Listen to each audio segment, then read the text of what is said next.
Chapter 1 My husband came back with his mistress. Do it again?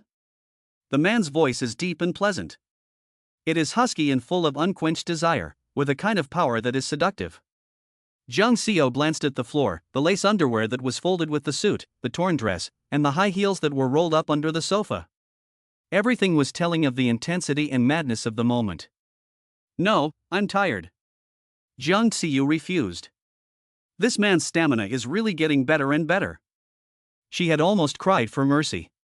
That being said, she still unceremoniously grabbed a handful of the man's firm abs. The man grabbed her little hand that was causing trouble. His voice was a little bit dissatisfied, but still full of charm. Don't tease me, I might not be able to control myself. Jiang Xiao smiled. Her face was already beautiful and charming, and now her dark eyes were like stars, her red lips like fire, and her thick black waves of hair spread over her snow-white back, contrasting with her milky white skin. Her petal-red lips were lazily curled up, and a tiny tear-shaped mole at the corner of her eye moved. This smile is like the enchanting beauty of the world, bewitching the hearts of men. The man looked at the woman in his arms, who was as lazy as a cat, and had the urge to pounce on her again and eat her up. Don't be so stingy. I won't be able to touch you again, and I'll miss it. Jiang Xiao still smiled. The man suddenly looked stunned, and his face instantly turned cold. What does that mean? Jiang Xiao lifted the thin quilt and got up, quickly getting dressed. Then she took a check from her bag and walked over to the man. Baby, here is 5 million yuan, it is your compensation, of course, this villa is also for you. She placed the check in the man's hand. But at this moment, the man was not at all happy to receive such a huge gift. Jiang Xiao, you want to dump me? The man's voice was low and terrifying. He was obviously restraining his anger. Jiang Xiao still had a spring in her step. She patted the man's chin and kissed him. My husband is back, so I can't play around anymore. Let's call it a day. The man's face grew even more gloomy. Jiang Xiao gave him a light peck on his handsome lips. Be good. If you encounter any difficulties in the future, you can still call me. After that, Jiang Xiao got up, took her bag and left the room. Before she had taken 2 steps, she heard something break inside the room. Jiang Xiao did not stop. She just smiled helplessly. She had raised him for 3 years, and while there was no true love, there was a certain amount of false affection. This cliff-like breakup without any warning was indeed a bit hard to accept. She left the villa. Jiang Xiao drove directly to the airport. Her husband, Yan Feng, had been away with his mistress for 3 years, but now he had finally returned under pressure from his family. Jiang Xiao, although we were childhood sweethearts and had been dating for 2 years, I don't have any feelings for you. I only like Xia Ling. If it weren't for my grandfather, I would never have married you. I won't touch you. That's my promise to Xia Ling. All I can give you is the title of Mrs. Yan. If you can't stand the loneliness, you can go out and find a boyfriend. I won't interfere, and of course, you can't interfere with Xia Ling and me. These were the words that Yan Feng said to him on their wedding night. Although 3 years have passed, she remembers every word and sentence clearly. The Jiang and Yan families had a very good relationship. The heads of the 3 generations were close friends.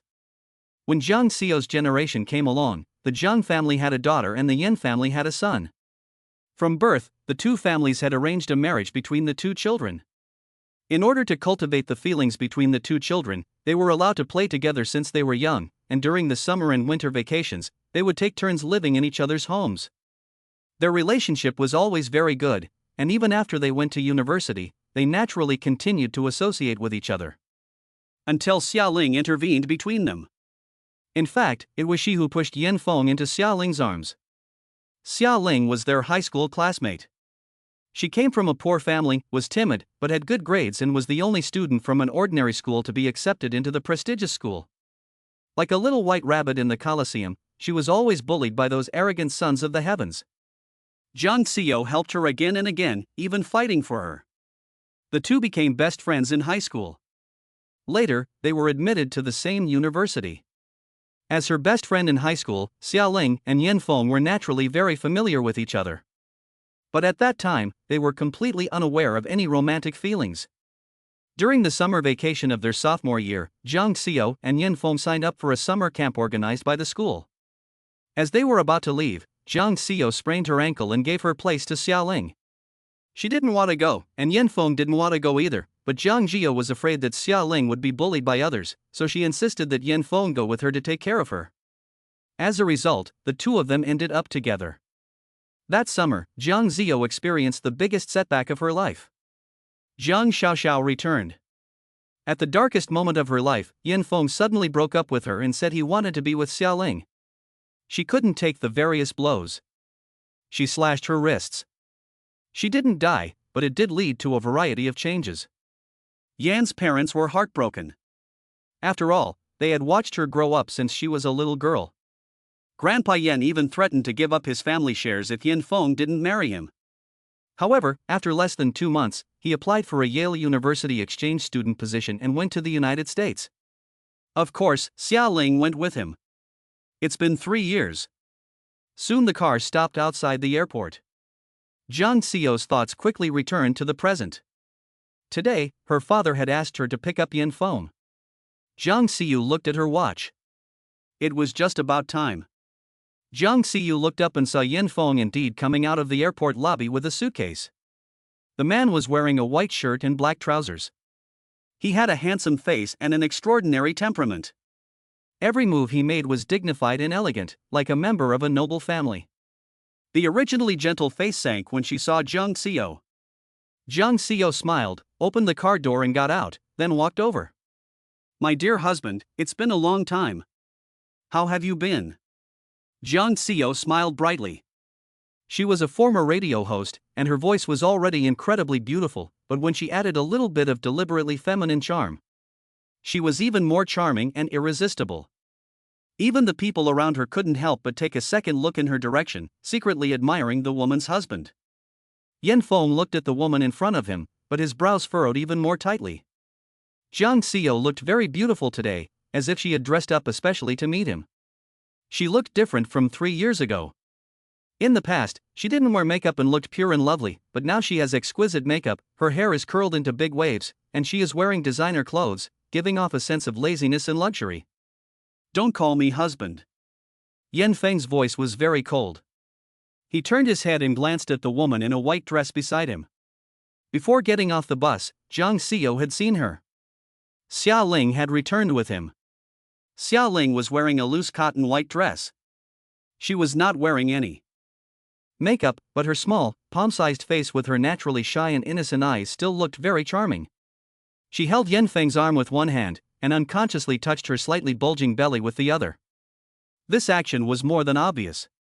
Jiang Xiao asked with a smile, "Xiaoling, are you pregnant?" Chapter 2. Jiang Xiao, you're really cheap. The woman called Xiaoling's face instantly turned pale. There was uneasiness on her face. She hurriedly apologized, "Xiao, I'm sorry, this was just an accident." Then her eyes turned red, and the way she held back the tears in her eyes was like she had bullied her. "It's really funny." Jiang Xiao's expression did not change much. She was still smiling. "Congratulations to the two of you." When others saw this scene, they thought it was a sincere congratulation between friends. Only Jiang Xiao knew how ironic it was. But 3 years had passed, and her heart was no longer the same as it had been. "Can I, Xiao, have this baby?" Xiaoling's voice was cautious, like a humble plea. This tactic really worked on Yanfeng. "Xiaoling, you don't need to explain to her. This child is ours. Do we need to ask her opinion on whether to give birth to it or not?" After Yanfeng finished speaking, he glared at Jiang Xiao fiercely. It was as if she had done something to bully Xiaoling. She had only said congratulations. "Ha ha. Of course, we're all family. What's there to be so formal about?" In ancient times, it was considered a good thing for a concubine to bear a child for the family. "When the child is born, he or she will have to call me mom, too." "Jiang Xiao, what are you talking nonsense about?" Yanfeng's anger was obvious. Jiang Xiao laughed even more happily. "Oh, I was just joking. Why are you so serious?" "Grandpa wants me to take you back to the old house. Are you coming with me or with her?" Yanfeng was silent for a few seconds. Then he put the suitcase in Jiang Xiao's trunk. "First, take us to the Kyoto hotel." Jiang Xiao was also very cooperative and took the two of them to the front door of the Kyoto hotel. It took half an hour for Yin Feng to arrange Xiaoling. Then he got back into Zhang Xiao's car. He still sat in the back seat, as if he wanted to keep his distance from her. The car once again merged into the city traffic. If you like her so much, why did you let her stay at a hotel? Now that she is pregnant, she is a valuable asset to the family. You should have at least bought her a villa. Yin Feng's voice was cold and full of suppressed anger. Zhang Xiu, are you doing this on purpose? Zhang Xiu's laughter trembled. I'm sorry, I forgot that you don't own any real estate. Because she had always thought that Zhang Xiu was the daughter-in-law of the Yin family.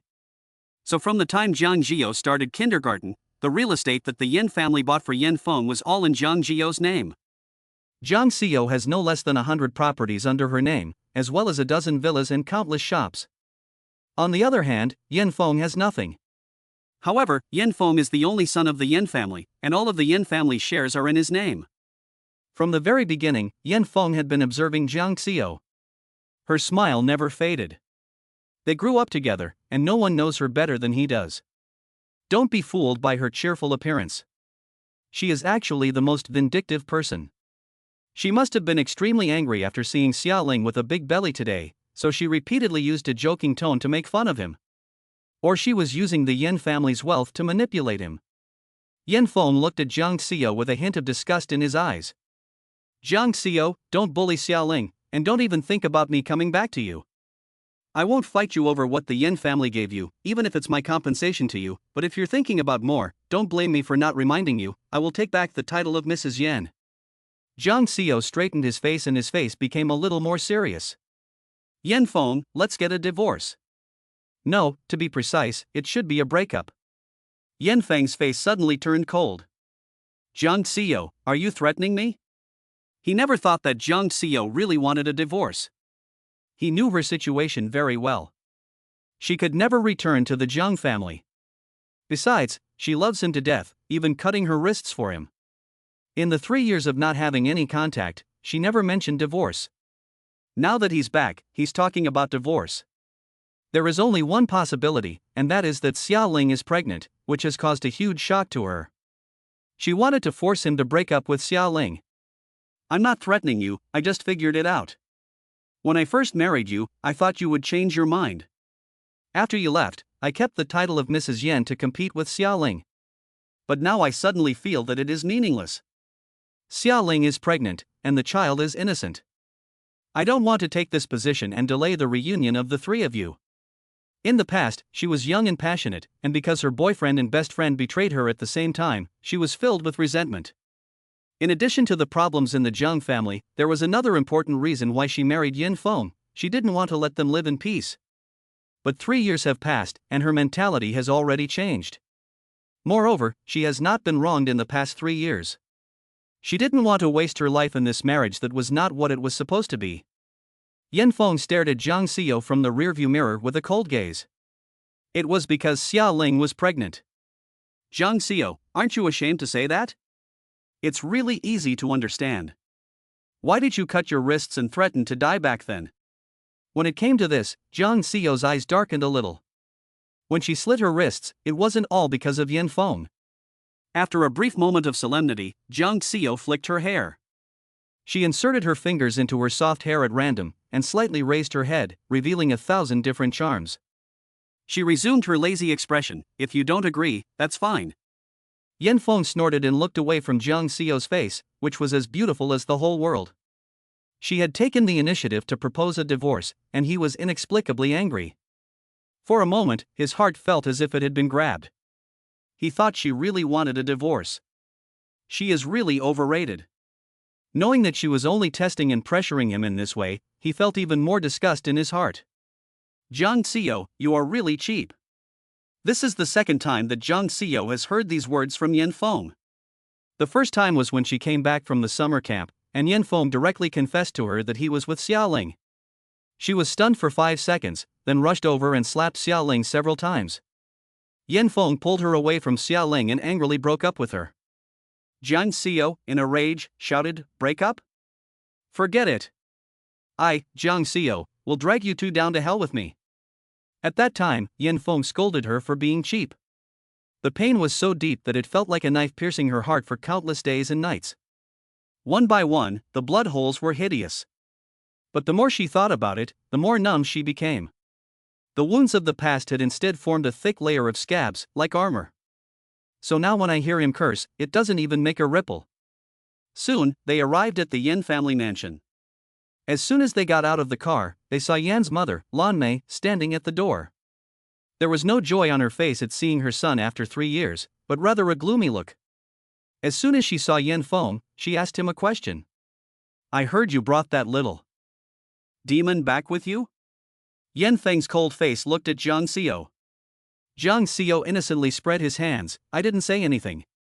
You saw it. I haven't had time to call yet. Chapter 3, Yan Feng, you're a coward. Yan's mother scolded him fiercely. Don't look at Xiao Yu. Someone took pictures of you at the airport and it's all over the news. Do you know that you are already married? How can you do this to Xiao Yu? In terms of looks, talent, and personality, how is Xiao Yu inferior to that little demon with an evil heart? Yan Feng was annoyed by her mother's constant nagging. Mom, don't call her a little demon. Xia Ling is not a demon. Yan Feng's mother was furious. You're still defending her? You're really out of your mind. I can't fix you, but your grandfather will. You go to the study, your grandfather is waiting for you. Yan Feng also walked away with a cold face and went to the study. Mother Yan was angry and covered her chest. How could I have given birth to such a monster? Zhang Xiao comforted her. Mom, don't be angry. Your body is your own. Yan's mother looked at Zhang Xiao, who was pretending to be fine, and felt terrible for her. Xiao Yu, don't worry, I won't disown this son, but I won't disown you either. Our whole family will make a decision for you. Zhang Xiao took hold of Yan's mother's arm and was moved.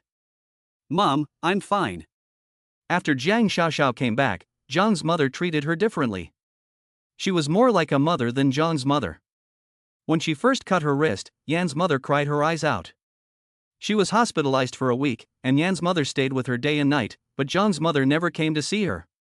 It's been 3 years. She no longer felt the same way about Yan Feng as she did in the beginning. She no longer hated Xiaoling so much. All that remains is a little bit of resentment. So, she will take the initiative to end this relationship. It's just that she really can't bear to leave the Yan family. If she left here, where else could she go? After a while talking with Yan's mother, she went upstairs. As she passed the study, she heard the old man scolding Yan Feng.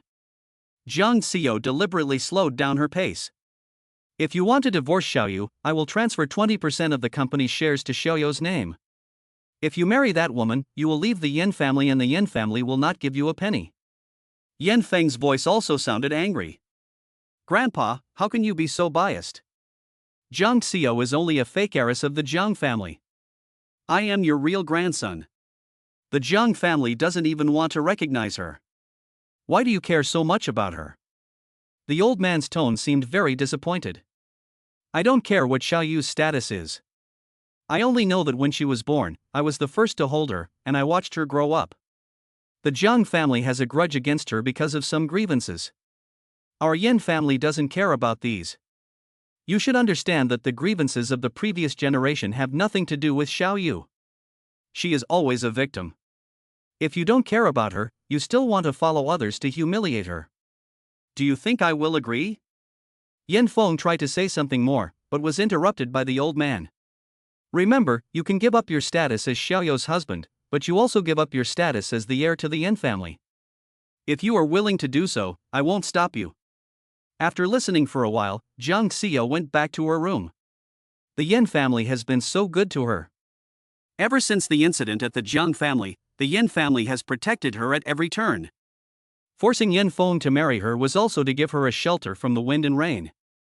Half an hour later, Yan Feng also returned to his room. She saw Zhang Xiao sitting on the dressing table removing her makeup, her posture lazy. The delicate makeup was removed, and a beautiful little face was reflected in the mirror, which was somewhat otherworldly. Zhang Xiao, what kind of magic potion did you give Grandpa? You treat him better than you treat me, your own grandson? Zhang Xiao finished removing her makeup and began applying a facial mask. His movements were graceful and delicate, and he spoke casually. Maybe he thinks I'm more reliable than you, the grandson. He hasn't contacted the family for 3 years because of a woman. From their perspective, it's actually quite unfilial. So you took advantage of the situation and won their favor? You encouraged Grandpa to take back the shares in my name once I separated from you? Yan Feng sneered, Jiang Xiao, you really do whatever it takes to keep me. Jiang Xiao finally turned around and said lightly, don't accuse me of this. I have never done such a thing. Yan Feng's voice was sarcastic, this is not your usual trick. In the past, you used to threaten by cutting your wrist, and now it's the company's shares. Jiang Xiao, I didn't realize before that you were so deep-seated. It's true that genes can be inherited. It's no wonder that the genes are flowing with the blood of a murderer. Jiang Xiao's face instantly turned cold. This is her taboo. Jiang Xiao said unceremoniously, you're not good enough to come over here and squeeze me after you were rejected by your grandfather. If you're so capable, then you should give up the Yan family's shares for Xia Ling. After all, in your heart, the Yan family's wealth and the company's shares are more important than Xia Ling. Grandpa and the others knew very well what Xia Ling did back then. Even without me, they would never have accepted her. You know this very well. So the obstacle between you has never been me. If you really love her, you should give up everything here and stay with her abroad. You are unwilling to give up this fortune after all. You are unwilling to admit that you value your personal interests more than Xia Ling, so you recklessly put the blame on me. Yan Feng, you are so spineless. Yan Feng's face turned red and then white. Especially when she saw the contemptuous look in Jiang Xiao's eyes at the end, she wanted to strangle her. She despises him. She has despised him since childhood. The tense atmosphere was broken by a knock on the door.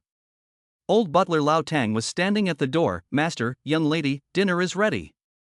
Please come down and eat. Today, the Yan family is unusually complete. Even Yan Yin, who is still in his 3rd year of college, has returned. Brother, you finally came back. I thought you were going to make your sister-in-law wait for 18 years in a cold and lonely house. Yan Yin's words were full of resentment for Jiang Xiao. Seeing that the whole family was on Jiang Xiao's side, Yan Feng looked at Jiang Xiao with even colder eyes. But brother, are you leaving again after coming back this time? Yan Feng had not yet spoken, but Yan Fu spoke directly, if he leaves again, there will be no one in the Yan family. In the future, you and your sister-in-law will split the family property equally. Yan Yin clapped her hands in delight. She took Jiang Xiao's arm and said, Sister-in-law, did you hear that? When my brother leaves, you and I will be super rich. We'll have a lot of money to spend on male models. Yan Feng glared at her, you're so young, and you have such a messy mind.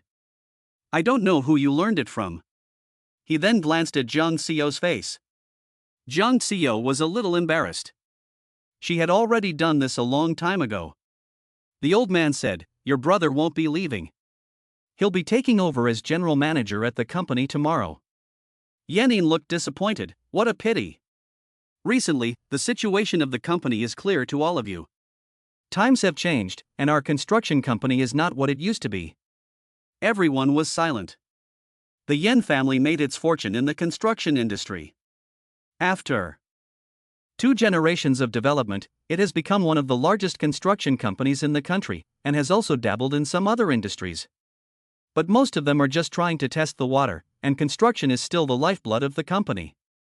In recent years, with the changes in the times, economic restructuring, the market becoming more and more saturated, environmental pressures, and the impact of new intelligent buildings, the Yans have had a difficult time in recent years. Therefore, we must win the Paradise Resort project, so that the Yans can not only recoup their losses, but also open up connections with the central government, and in the future, there will naturally be an endless stream of good projects. The Paradise Resort project was specially approved by the central government and is intended to create the largest green resort in the country, combining leisure, vacation, and entertainment. The project is huge and is the coveted fat meat of all construction companies. Dad, everyone knows that the Paradise Resort is a once-in-a-lifetime project, but there are thousands of construction companies across the country that are eyeing this piece of meat. It's difficult to swallow the whole piece of meat, let alone get a share of it. The old man said, if we can get that person, it won't be difficult. Who? Bo Jinxiu. Chapter 4, Boyfriend's Call. Dad, are you talking about the richest man in the world, the prince of the Bo family? The old man nodded. That's him.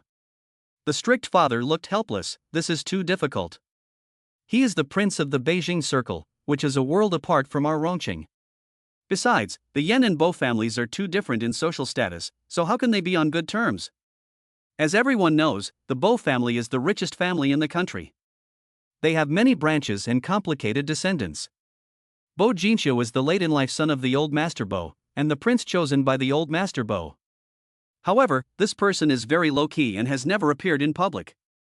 The outside world doesn't even know what he looks like. No one knows why the old man suddenly mentioned this person.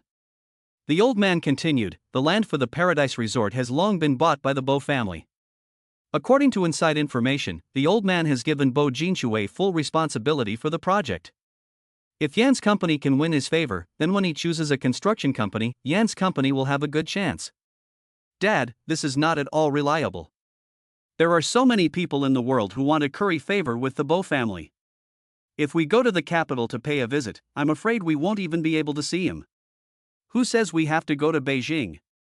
Bo Jinxiu is in Rongqing right now, and I heard he has been living there for 3 years. Yan Feng also frowned. He is a prince of the Beijing Circle. If he came to Rongqing to inspect the resort project, it would be reasonable, but how could he have settled here for 3 years? Mrs. Bo is from Rongqing and came here 3 years ago to recuperate. Bo Jinxue followed her here, but no one knows this. For the past 3 years, they have been living in the Lux Villa in Rongqing. The villa on the mountain is a villa built on the mountainside in the southern district. There is only one villa on the entire mountain, and in earlier years, it was rumored that its owner was a wealthy recluse. I never thought it was the Bo family's asset. Dad, no one else knows about this. How did you find out? Yan's mother couldn't help but ask. No one knew about it before, but now everyone knows because tomorrow is the old lady's 70th birthday, and for the first time, our Yan family has received 2 invitations. Not only the Bo family, but also the major families in Rongqing received the invitation. Presumably, Madame Bo has settled here for a long time and is willing to lower her profile and make good connections.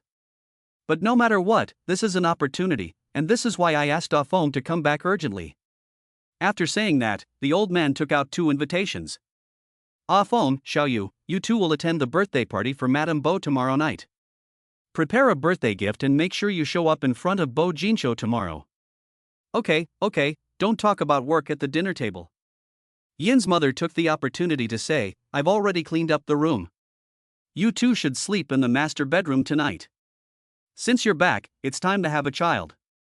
Zhang Xiao already had her own room in the Yin family. After getting married, she had always lived in her own room and had not moved into the couple's bedroom. I have something to do tonight and I have to go out. Yan Feng said in a cold tone. Yan's mother slammed her chopsticks down on the table. Going out to see that fox? If you dare to leave Xiaoyu alone in the bedroom tonight, I'll find someone to skin that fox. Mom, don't be ridiculous. You see if I dare. Zhang Xiao didn't say a word, just sat in her seat, drinking fish maw chicken soup and watching the opera. To be honest, it is impossible to completely let go. After all, when she was at the bottom of her life, the 2 people she trusted most betrayed her. She also hated and retaliated furiously. But now, time has worn her heart. At the moment, she was able to watch the drama like an outsider, with great interest. She didn't even know when she had come out of it. However, she was still curious about how far Yan Feng would go for Xia Ling. In the bedroom, the 2 of them looked at each other in silence. Yan Feng called Xia Ling from the balcony. After half an hour of coaxing, she could still hear the sound of crying from inside. Yan Feng still coaxes her tirelessly. Zhang Xiao couldn't help but think that when she was dating Yan Feng, he never seemed to have been so patient with her. They were too familiar. They were so familiar that when Yan Feng tried to kiss her for the first time, she laughed at the red ears Yan Feng had. Zhang Xiaoyu. What are you laughing at? The young Yan Feng was annoyed. When I look at your mouth, I think of when we were in kindergarten and we went to dig out a beehive. You got stung by a bee and your mouth became like a sausage, and your ears, they look like those of Pigsy. Zhang Xiao laughed so hard that she fell backwards, but Yan Feng was so angry that he couldn't stand it. Later, Yan Feng never took the initiative to kiss him again. After 2 years of dating, she had never even given him a kiss. It was a failure, to say the least. If she hadn't met that person, she probably would have lived to 23 without knowing what kissing was like.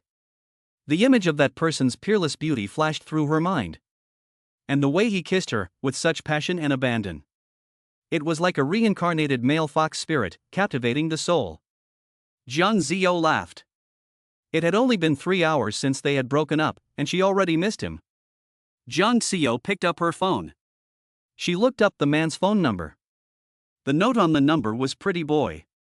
Jiang Ziyo was surprised to find that she had slept with him for 3 years without even asking his real name. She can't be blamed for this. They met every night, and they went straight to the point as soon as they met. When they were in love, they called each other baby and darling. Jiang Ziyo suddenly felt like a scumbag. She lifted her skirt and didn't even know who the other person was. When she was in a daze, her phone suddenly vibrated. The note on the screen said "White Face." Jiang Ziyo stared at the phone for a few seconds, and finally picked it up. "How long has it been? You miss me already?" Jiang Ziyo's voice has a charming quality, soft and gentle, which makes people's hearts flutter. There was a moment of silence on the other end. A low voice with a hint of restraint came over the line. "Where are you now?" "At home." "Come over now. I want to see you at Villa Green." Jiang Ziyo's fingers were idly playing with his hair, and his voice was also careless. "No, I told you, my husband is back, and I have to spend the night with him." "Jiang Ziyo, you are not allowed to sleep with him." The man's voice was clearly out of control. "Okay, if you keep this up, I'll give you more money. If you're not satisfied with the breakup fee, I'll give you more. With this, you won't have to work at the Black Horse Club." "Jiang Ziyo, I don't care about that. Do you know who I am? Whoever you are, it's over between us." Compared to the anger of the man across the street, Jiang Ziyo's voice was still gentle and soft, almost like a tone used to coax a child. At this time, Yan Feng finally finished his phone call and entered the room from the balcony. Jiang Ziyo smiled knowingly. "Okay, my husband is coming in, you should go to bed early too." The man on the other end of the phone roared, "Jiang Ziyo, you dare to hang up?" Pop. The call was cut off. Jiang Ziyo also turned the phone into Do Not Disturb mode and hung it on the balcony.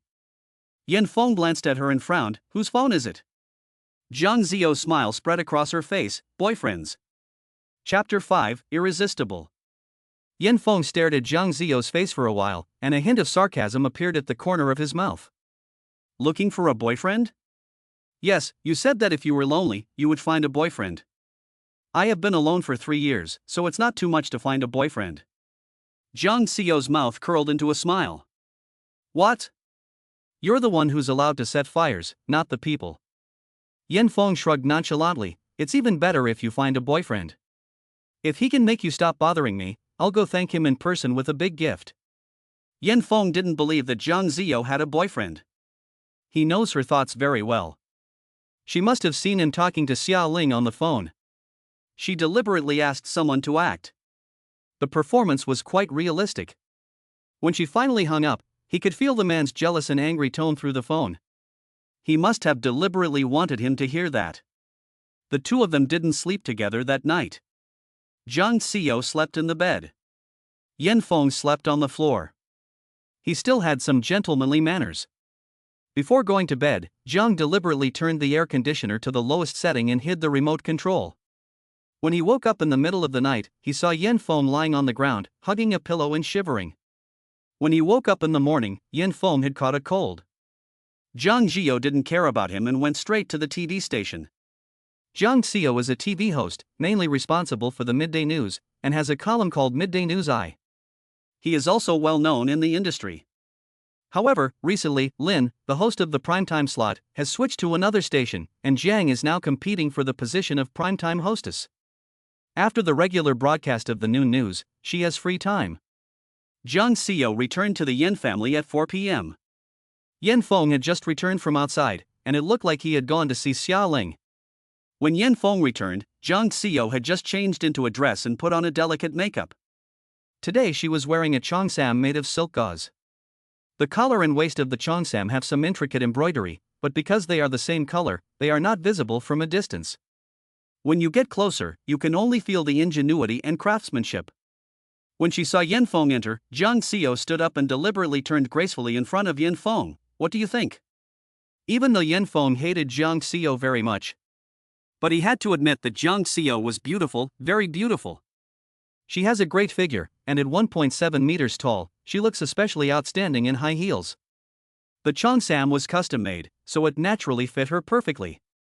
The skirt was long enough to reach her ankles, and her snow-white, delicate ankles made him want to pinch them. Her waist was very thin, barely able to be held in the palm of one hand, but she was not skinny, and where there should be flesh, there was still plenty of it. Yan Feng shifted his gaze from her chest to her beautiful face. The cheongsam was plain in color, but with that beautiful face, it created a different kind of charm. It was like a fox spirit with 1,000 years of experience had just taken human form, with a hint of innocence in her charm, and a hint of innocence in her allure. Yan Feng's Adam's apple moved. But he still kept his face cold and said, "It's ugly. White doesn't suit you at all." Jiang Xiao rolled her eyes, turned around, and bent over to apply lipstick in the mirror. "It seems that in your heart, only Xia Ling is the most suitable for white." Jiang Xiao finished applying her lipstick, straightened up, and smiled at Yan Feng in the mirror, clearly provoking him. "I'm going to wear white." Yan Feng felt that the person in front of him was incredibly lively and charming. Especially her domineering tone, which was like a spoiled child, made people's hearts itch. But soon Yan Feng realized she was deliberately seducing him. Yan Feng frowned. "Jiang Xiao, don't play tricks on me. Even if you don't wear anything, I won't look at you anymore." "After that," she said, "I'll wait for you in the car." And left the room. 10 minutes later, Jiang Xiao also got into the car. Yan Feng closed his eyes and leaned back in the back seat. "Old Chen, go to Lushan Villa." An hour later, the car finally arrived at the foot of Lushan Mountain. The car wound its way up the mountain road, flanked by tall, lush sycamore trees. The leaves blocked out the sky, and the light suddenly dimmed, as if entering a long tunnel. I don't know how long it took, but suddenly the light in front of me brightened. A tall and magnificent building, like a castle, slowly appeared in sight. And the area around it suddenly became lively. There were already many luxury cars parked on the huge lawn. Countless waiters in white shirts and black vests were greeting guests. Jiang Xiao and the other's car was also parked in the open parking lot under the guidance of a waiter. Then the waiter led them into the castle. The heavy, ancient gate opened, and a red carpet hundreds of meters long stretched from inside to outside, guiding the guests. Jiang Xiao was shocked when he saw the intricate patterns on it. It was a handmade Persian carpet from Isfahan, made with wool, cotton, silk, gold and silver threads, and with bright colors and complex craftsmanship. The one they were standing on was already considered top quality. Usually, 1 square meter is worth $200,000. Jiang Xiao looked at the red carpet that stretched as far as the eye could see and couldn't help but gasp. Everyone knows that the Thins are the richest family, but they didn't have a concrete idea of their wealth. But now they do. The villa was even more shocking, with a display wall of expensive antique blue and white porcelain, a huge antique English clock, and European antique chandeliers. All antiques. This is only the banquet hall on the first floor, and you can imagine how many treasures are hidden in this castle. Mrs. Beau's banquet style is still relatively traditional. Today, there are 100 tables. The carpet is lined with round tables, and each seat at the table has been assigned to a guest. The invitation cards had already specified this. The Yen family has 2 seats at table 99. Look over there, the man in the black Zhongshan suit looks like the director of the Land Bureau, and the man in the white suit, is that the mayor of Rongcheng? Not to mention the mayor of Rongcheng, the mayor of Jingcheng is also here, and several people from the central government have come. So, of the 100 tables, we from Rongcheng have only been invited to 2, tables 99 and 100. Compared to these big shots, it's an honor to be seated at tables 99 and 100. The 2 women chatting are Mrs. Zhang and Mrs. Qin, both of them are the wives of the top families in Rongcheng. And they are friends with Jiang Xiao's mother, Ya Shulan, so Jiang Xiao naturally knows them. They met face to face. Jiang Xiao had no choice but to greet them. "Auntie Zhang, Auntie Qin, good evening." Mrs. Zhang and Mrs. Qin saw Jiang Xiao, and a flash of pity and regret crossed their eyes. "It's you, Xiao Yu. You're here too. Your mother and Xiao Xiao are giving gifts to Mrs. Bo. Go say hello." Chapter 6, The Real and Fake Daughter of the Zhang Family. At the end of the red carpet, there were many people. Old Madame Bo was standing in the middle of the crowd. She was dressed in a simple, Chinese-style long gown and trousers, as if she had just returned from playing Tai Chi in the park. Although her hair is gray, she is full of energy and her face is much younger than her age. Her eyes are clear and the wrinkles around the corners of her eyes are not obvious. Because she is slightly plump, there is still some collagen in her face. This is what it means to have a youthful face and white hair. Jiang Xiu thought to herself. Behind her was a platform with gifts from the guests, all kinds of gift boxes of different sizes, already piled up like a mountain. At that moment, Jiang Xiaoxiao was opening a square brocade box to present a gift. Mrs. Bo, this is a birthday gift from the Jiang family in Rongcheng. It is a set of high-end jewelry from the brand Queen, worth 8 million yuan. Queen is an internationally renowned luxury jewelry brand. Although the brand was launched only 3 years ago.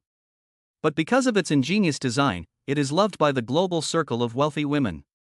The old lady glanced at the jewelry in the brocade box and smiled. Thank you, Miss Jiang. Jiang Xiaoxiao was still going on and on about the jewelry. As long as the old lady likes it, the price is secondary. As everyone knows, Queen only accepts private orders, and each piece is a unique item. I also had to spend a lot of effort to buy this necklace, because I think only Queen's unique items are worthy of the old lady's status. The old lady raised her hand to indicate that the waiter standing next to her should take the gift box. Before Jiang Xiaoxiao could finish her introduction, the gift box was taken away by the waiter and casually placed among the pile of gifts behind her, instantly being submerged in them. The next gift was from the Zhao family of the capital. The old butler read the gift list aloud. Before entering the door, they must register their names at the door and then present their gifts to the old lady in the order they arrived. Jiang Xiaoxiao had a lot more to say, but the butler interrupted her. She could only reluctantly step aside and stand next to Ya Shulan.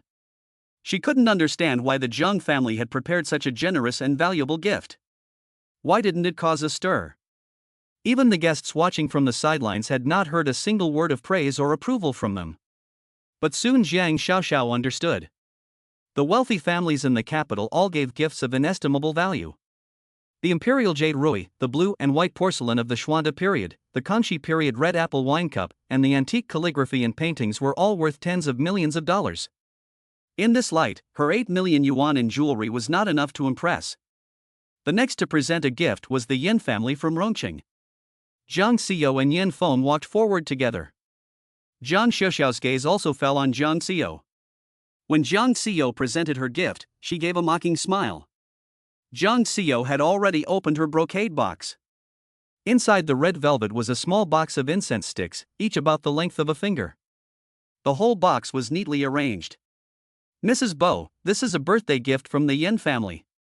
I hope you like it. Jiang Xiaoxiao knew that Jiang Xiu had a hobby of making incense. She was too narcissistic to think that such a small hobby could help her in this situation. The gifts the old lady received were all priceless. How can such worthless things be worthy of being presented in a noble household? The old lady picked up the brocade box and sniffed it, her face showing a smile. Thank you, Miss Jiang. Jiang Xiu was slightly stunned. How did the old lady know her surname? She had just registered as Mrs. Yen. Just as the old lady was about to have it put away, Jiang Xiaoxiao suddenly stepped forward. I heard that Mrs. Yen has a hobby of making incense. This incense must not be made by Mrs. Yen herself. Jiang Xiu had seen her long ago. Jiang Xiu smiled. Yes, this is a little hobby of mine. This incense is called Li Wanghua immersion, made with roses, agarwood, and various spices according to ancient methods. Jiang Xiaoxiao's eyes overflowed with a hint of smugness. Before Jiang Xiu finished speaking, she couldn't wait to speak up. Mrs. Yen, you casually gave the little trinket you made as a gift to the old lady for her 70th birthday. Isn't that too disrespectful to the old lady? How much does this little box of incense cost, 1,000 or 10,000? For a moment, everyone's eyes fell on Jiang Xiu and Yin Feng. Jiang Xiaoxiao deliberately glanced at Yin Feng. The Yin family had fallen into such a state that they couldn't even give a decent gift. Yin Feng's face was not looking too good either. He had caught a cold from the air conditioning last night and had been feeling dizzy since morning. So the task of preparing a gift for the old lady was given to Jiang Xiu. Grandpa said last night that this meeting was crucial for the Yin family. Therefore, there was no budget cap on the gift. But Jiang Xiao had actually brought a box of small spices that he had made himself. If the Bo family is offended by the light gift, the resort project will be impossible. Yan Feng's face was serious, and he was about to scold him. Jiang Xiu, however, spoke slowly and deliberately. I heard that 3 years ago, the old lady came to Rongqing to recuperate because she had insomnia. This incense is just the right thing to help her sleep and calm her nerves. I hope it will help her insomnia and headaches. In the afternoon, she also did some homework at the company and learned that the old lady had insomnia. Zhang Xiaoxiao smiled sarcastically. It's just a fragrance, Mrs. Yen, don't brag about it as a miracle cure. If aromatherapy can cure diseases, what's the point of hospitals? At that time, the red-haired woman standing next to the old lady put her nose to the edge of the box and sniffed. This is not the traditional Li Wang flower-soaked fragrance, but it seems to have a slight medicinal fragrance. Jiang Xiao said calmly, I changed the ratio of the traditional formula and added several herbs that calm the nerves, such as calamus and night jasmine. The red-haired woman smiled and said to the old lady, Grandma, I really like this fragrance. If you don't want it, just give it to me. The one speaking was Bo Sini, the old lady's granddaughter, who had specially returned from abroad for the old lady's birthday. Who says I don't like it? The old lady looked at Jiang Xiao, took a good look at him, and smiled benevolently. I just smelled this incense and felt refreshed. Old Zhang, take the incense to my bedroom so that no one will miss it. The housekeeper Zheng quickly responded, carefully taking the box from Bo Jingyi's hands. He turned and left. Zhang Xiaoxiao saw this scene and her face froze. The 8 million worth of jewelry she had given her had not even been looked at by the old lady. But the incense that Jiang Ziyo made herself was favored by the old lady and she even kept it for herself. Are these rich people all out of their minds? The gift-giving session continued, but many of those who had already given gifts had already left. Zhang Xiaoxiao had just made a fool of herself and didn't want to stay there. She had only walked a few steps when she heard people talking about her. It seems that she is the biological daughter that the Jiang family found 3 years ago. No wonder she had the air of a country bumpkin. She even had to explain the price of the jewelry she was giving away. Couldn't she see that the emerald bracelet on the old lady's wrist was worth 200 million?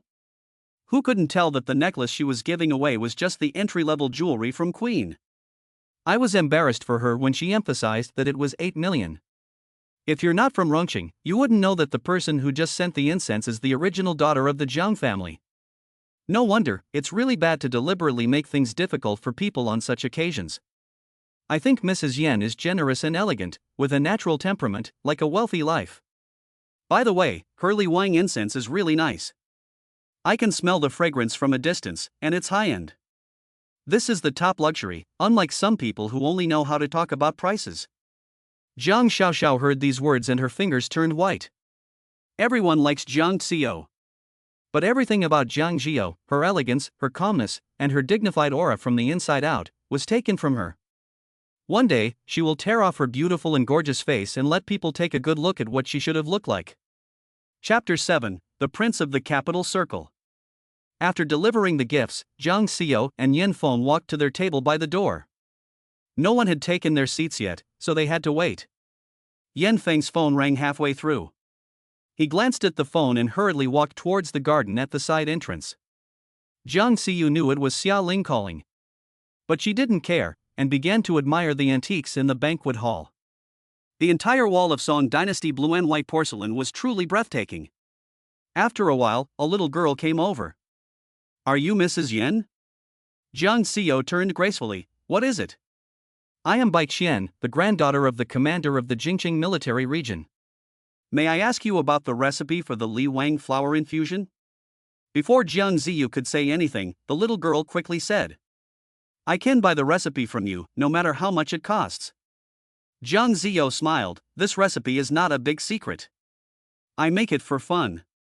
If Baiyu likes it, I can just give it to you. The girl's eyes lit up with joy. Can you really give it to me? Well, add me on WeChat and I'll send you the recipe tonight. The little girl quickly added WeChat to Jiang Xiu. At this time, several little girls surrounded her. I want it too, I want it too. Mrs. Yan, can you add me to your WeChat too? Jiang Xiu was dumbfounded by this situation, but he still added them to WeChat one by one and promised to send them the recipe one by one that night. These girls are either the daughters of the mayor, the daughters of top-level tycoons, or even the granddaughters of the central secretary. Jiang Xiaoxiao watched from afar as a group of Beijing socialites surrounded Jiang Xiao to add her to WeChat. She was furious and ground her teeth, complaining to Yao Shulan, "Mom, aren't they stupid? What do they want by flattering Jiang Xiao?" Yao Shulan said with a faint smile, "They are not stupid." The guests who came forward gave so many gifts, but only her gift caught the old lady's eye. They just want to get the recipe to please the old lady Bo in the future. Yao Shulan sighed lightly. Among those people, one of them will inevitably become the young lady of the Bo family. Jiang Xiaoxiao snorted, "What's the big deal about pleasing the old lady? Bo Jinyan can marry whoever he wants. Maybe Bo Jinyan doesn't like these princesses who have been disciplined by various rules and regulations, but instead likes the unruly Cinderella?" Yao Shulan seemed to have read Jiang Xiaoxiao's mind. "Xiaoxiao, our Jiang family is one of the best families in Rongqing, but compared to these rich girls in Beijing, it is far too inferior. Besides, the Bo family is not only the richest family, but also has a red background. It is not something that a small family like ours can even dream of." Yao Shulan said reassuringly, "Mom will definitely find you a wonderful family in Rongqing." "Mom, you also said that Rongqing is not as good as Beijing. People go to higher places. Besides, how do you know that Bo Jinshui doesn't like me if you don't try?" Yao Shulan shook her head, looking helpless. Sometimes family background is an insurmountable mountain. The rich are more realistic than ordinary people, especially the high-ranking families, who pay more attention to the family background. The story of the prince and Cinderella only exists in fairy tales. On the other side, several little girls surrounded Jiang Xiao and called her sister. Jiang Xiao also called them sister in response, which made the little girls very happy. But the little princesses were only nice to her. They were still secretly competing with each other and refusing to give in. "I saw the prince last month, and he said I've gotten prettier." Before the old lady sent out the invitation, no one knew that Bo Go was in Rongqing. "You're lying." "I was lying, but you calling Bo Go brother is disgusting. Are you that close to Bo Jinxiu? You haven't even spoken to him yet." The little princesses were arguing furiously. Jiang Xiao finally understood. These girls all like Bo Jinxiu. But Jiang Xiao didn't understand. They are all from the top of the world's social hierarchy, but why do they all seem to want to marry Bo Jinxiu? Bai Qian seemed to see through Jiang Xiao's confusion. An embarrassed explanation, "Sister Jiang, we really like Bo Jinxiu, not because of his title as the richest man in the Bo family. If you see him, you will understand. Once you see his face, there will be no other man in the world who can compare with him." Jiang Xiao laughed. It turns out that they are all face-obsessed. Jiang Xiao understood. She also likes good-looking men. When she first fell for that man, it was because she was drunk and had sex with him. Later, she kept him for 3 years, but it was because she was attracted to his looks and was infatuated with him. "The young master is back." The butler rushed into the room and ran towards the old lady.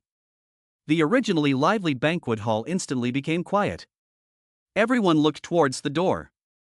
Could the young master the butler was talking about be Bo Jinxiu? It is said that Madame Bo had 3 daughters and only had this only son in her 40s. The young ladies who had been chattering just a moment ago were silent. They all looked at the door with excitement and anticipation. Jiang Xiao also looked towards the door with their eyes. She wanted to see how handsome the prince of the capital was, who had made these little princesses crazy with infatuation. A long leg stepped in. The man was dressed formally, in a high-end custom-made suit with a dark blue tie. He was tall and slender, with broad shoulders and a narrow waist, a straight back, and perfect proportions. His long legs seemed to be walking on the tip of a girl's heart with every step. Judging by his figure, he is indeed a top-notch specimen. Jiang Xiao also silently admired him. Then his eyes fell from the bottom to the top of the man's face. When she saw the man's face clearly, Jiang Xiao's body instantly stiffened. It was as if someone had cast a spell on her, and she felt her blood suddenly freeze. The face had extremely superior facial features, and the curve of the jaw was like a knife or an axe, as if it were the most prized work of Nuwa. His skin was also very white, almost cold and pure. It was as if the finest white porcelain from a 1,000-year-old kiln had been refined by fire, giving birth to a pure, ultimate beauty. But his lips were rosy, as if painted with lipstick. This red color saved the broken feeling brought by the cold white, as if the heavenly fairy was demoted to the mortal world, but still born in the family of kings and generals, born noble. His temperament is even more cold and aloof, and wherever he goes, he carries a chill with him. The man's gaze did not linger on Jiang Xiao's face for even a second. He quickly passed her by. Jiang Xiao was still stunned in place. After a long time, she asked, "Who is he?" The little ladies around her chattered. "He is Bo Jinxiu, the only prince in the capital." After 3 years, he seemed even more handsome and colder than before. Someone said they wanted to chase after him, but they didn't even dare to say hello. "You're no better." The little princesses started arguing again. Only Jiang Xiao was still in a daze for a long time. Could it be him? It can't be. Chapter 8, Toasting. Jiang Xiao turned his head sharply. His gaze remained fixed on the man's tall, straight back. The place he had passed through was like a dark cloud pressing down on the city, and the people around him were all stunned by his powerful and cold aura. All eyes were filled with respect, admiration, and even fear. It was because his temperament was so cold. It couldn't be him. Her little white face is not at all this kind of temperament. He was hot like the summer sun, wild and reckless, even a bit of a rascal. Every time they met, he would take the initiative to seduce her, would play hard to get when she was emotionally involved, and would try to please her when she wanted to give up. He is a master of the art of pleasure in bed. Jiang Xiu often poked him in the chest and scolded him, "You are the male dodgy." He always pinched her chin with a devilish smile, "So you're the female king of Zhou?" How could someone who was so dissolute be the prince of the capital, who was so refined that he doesn't seem like a mortal? Jiang Xiu convinced himself. But she still felt uneasy. The gift-giving session was over and the guests began to take their seats. Jiang Xiu also sat in her seat early. She looked around the entire audience, but she never saw the man's figure again. Jiang Xiu sat quietly in her seat. She took out her phone and looked through her contacts. Finally, she stopped at the number of the young man's note. Jiang Xiu stared at the number in a daze. But she also felt vaguely that she was being stared at by someone else. Jiang Xiu suddenly looked up and met a cold gaze from the second floor of the banquet hall. It was him. Because they were far apart, she wasn't sure if the man was looking at her. Jiang Xiu's heart still jumped. She dialed the number in her hand without thinking. The man on the second floor was still standing there, unmoved. Fortunately. Jiang Xiu secretly congratulated herself in her heart. Fortunately, it wasn't him. Jiang Xiu lowered her head and was about to hang up the phone. But the phone suddenly connected. The moment it connected, she reflexively looked up again. Looking at the man on the second floor, she saw that the man was still standing there straight. But it was obvious that he was holding the phone to his ear with one hand. Jiang Xiu's heart beat like a drum, beating faster and faster. She slowly put the phone to her ear. At last, a familiar voice came from the other end of the line, deep and cold, "Speak." Jiang Xiu did not speak. She just stared at the man on the second floor who was holding a cell phone and talking on it. He was staring at her too. After a few seconds, Jiang Xiu hung up the phone directly. Sure enough, the man on the second floor slowly put his phone back in his pocket. Jiang Xiu's heart felt like it was being squeezed. She was actually out of breath. How could this be? Why is it like this? There really are no two people in the world who look exactly the same. It turns out that Bo Jinxiu really was the little white face that he had been supporting for 3 years. Jiang Xiu's mood could not calm down for a long time. She suddenly remembered the first time she met him. The night when Yan Feng took Xia Ling abroad. Her childhood friend Shen Nuo took her to the Black Horse Club. She only remembers drinking a lot of wine that night, and Shen Nuo ordered a lot of male models. In the end, she had a relationship with a male model by mistake. The next morning, she was still very remorseful, but when she saw the almost demonic face of the male model, she had other thoughts. Yan Feng was enjoying the softness and warmth of the outside world, so why should she be the one to suffer in the cold? Let's all have fun together. Besides, their marriage was not as known as outsiders thought. So, Jiang Xiu immediately wrote a check for 100,000 yuan to the man. "How about I take care of you from now on?" And every time after that, it wasn't at the Black Horse Club. In fact, Jiang Xiu had only been there once. She gave the man an address, which was the Green Villa. For 3 years, the man had been living there. In addition, she gave him a check for 100,000 yuan every month. Whenever she felt like it, she would go and see him. Every time they met, it was at night or late at night, and every time, he made her very happy. As if by tacit agreement, they never spoke of anything other than love, and never asked about each other's families or identities. They just want to have fun. He was the most outrageous and rebellious part of her life. And when she realized that this part seemed to be beyond her control, she decided to end the secret relationship. She thought that the two of them would return to their respective tracks and never cross paths again. But she suddenly realized that the once weak prey was now staring at her as a hunter. And she seemed to have already fallen into his trap. When Yan Feng returned, she saw Jiang Xiao sitting in a chair, lost in thought. Her face was pale and she looked distracted, as if she had suffered a blow. Her eyes, which were once bright and charming, had lost their color and seemed a bit hollow. Usually she is always charming, but her current dumbness is somewhat pitiful, making people feel pity for her. Yan Feng suppressed the thought of asking her about her concerns and sat down next to her. However, she knew without asking that it was because of Ya Shulan and Zhang Xiaoxiao. The mother she called mom for 20 years now didn't recognize her when they met. Ya Shulan and Zhang Xiaoxiao were not at the same table as them. The banquet soon began. Yan Feng noticed that Jiang Xiao was drinking glass after glass of wine, as if she had a lot on her mind. When Jiang Xiao poured herself a third glass of wine, Yan Feng held her glass. "Are you still a girl? Drinking so much?" Jiang Xiao looked at him with a smile, her voice slightly provocative. "Why, are you concerned about me?" Yan Feng's voice was cold. "Today is an important occasion, don't get drunk and lose the Yan family's face." Jiang Xiao snorted, "Don't bother me. I'm heartbroken. Can't I drink a little wine to cheer myself up?" Yan Feng looked at the redness in her eyes and his heart trembled slightly. But then he turned cold again. "Jiang Xiao, don't give me that. Even if you die drunk on the table today, I won't feel sorry for a second." Jiang Xiao remained silent and continued to drink. She didn't understand how the pretty boy had become the prince. Does he know who she is, Mrs. Yan? He had been her kept man for 3 years, but he had never once explained himself. What is his purpose? Worried. What a worry. Halfway through the banquet, the guests began to go to the main table to toast. Yan Feng also got up. "Let's go, we'll toast to Mrs. Bo." Yan Feng walked in front, and Jiang Xiao followed behind with a wineglass in hand. They soon arrived at the main table. The main table was surrounded by people. The old lady had left the table in advance. Only Bo Jinxiu was left to hold up the show. There were many toasts, but most of the guests were drinking, so Bo Jinxiu would just raise his glass and touch it to return the toast. If he met a guest of particularly high status, he would also take a symbolic sip. Seeing that the person in front of him had finished his toast and left, Yan Feng walked up to Bo Jinxiu. "Fourth Master Bo, I am Yan Feng of the Yan family of Rongqing. I have heard a lot about you. I would like to toast you."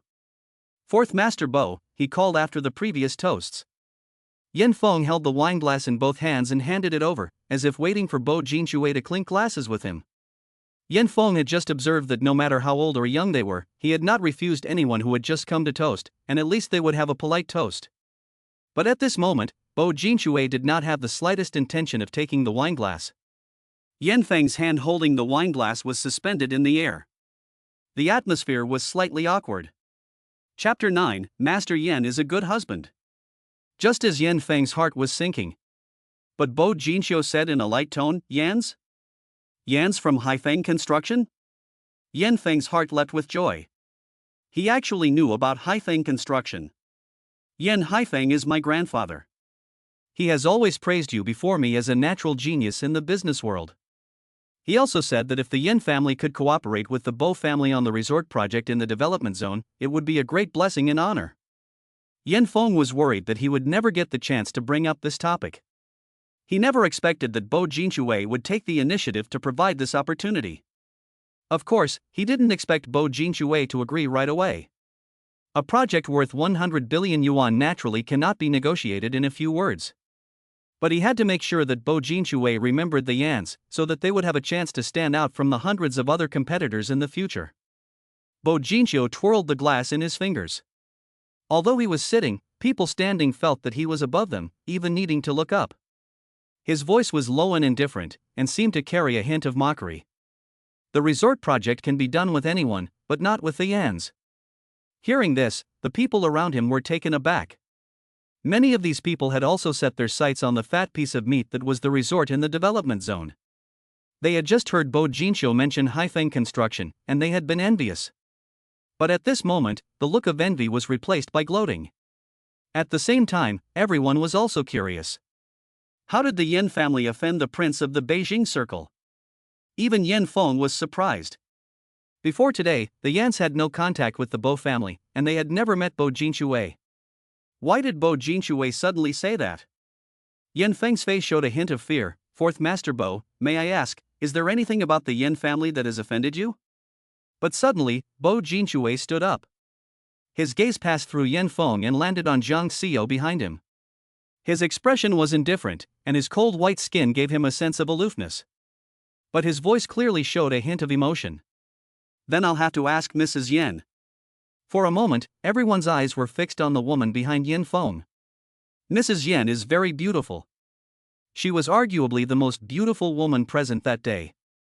Many people noticed from the beginning that this woman in a cheongsam looked like a fairy who had just emerged from the misty rain of Jiangnan.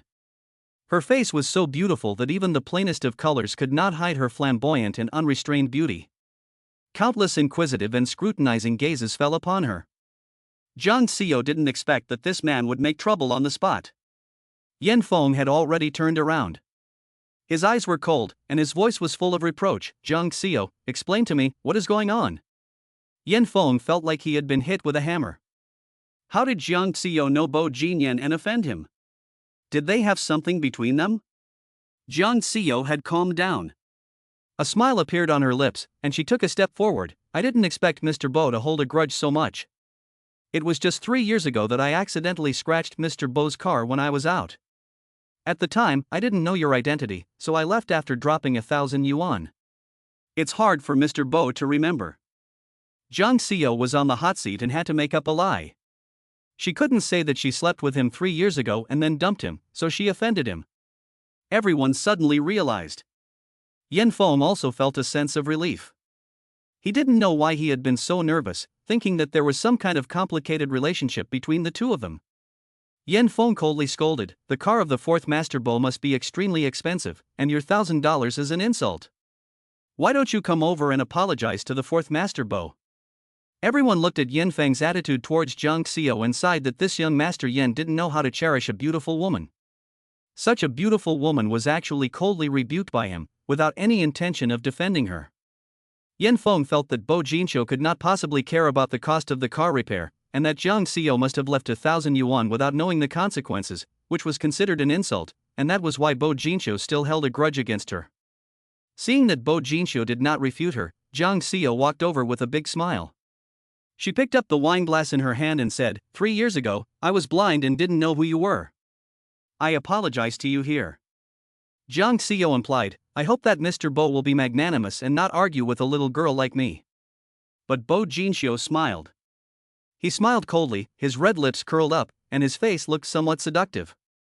His eyes were slightly raised, and his voice seemed to have a sinister intent. Mrs. Yan, do you think a glass of wine can erase my 3 years of pent-up anger?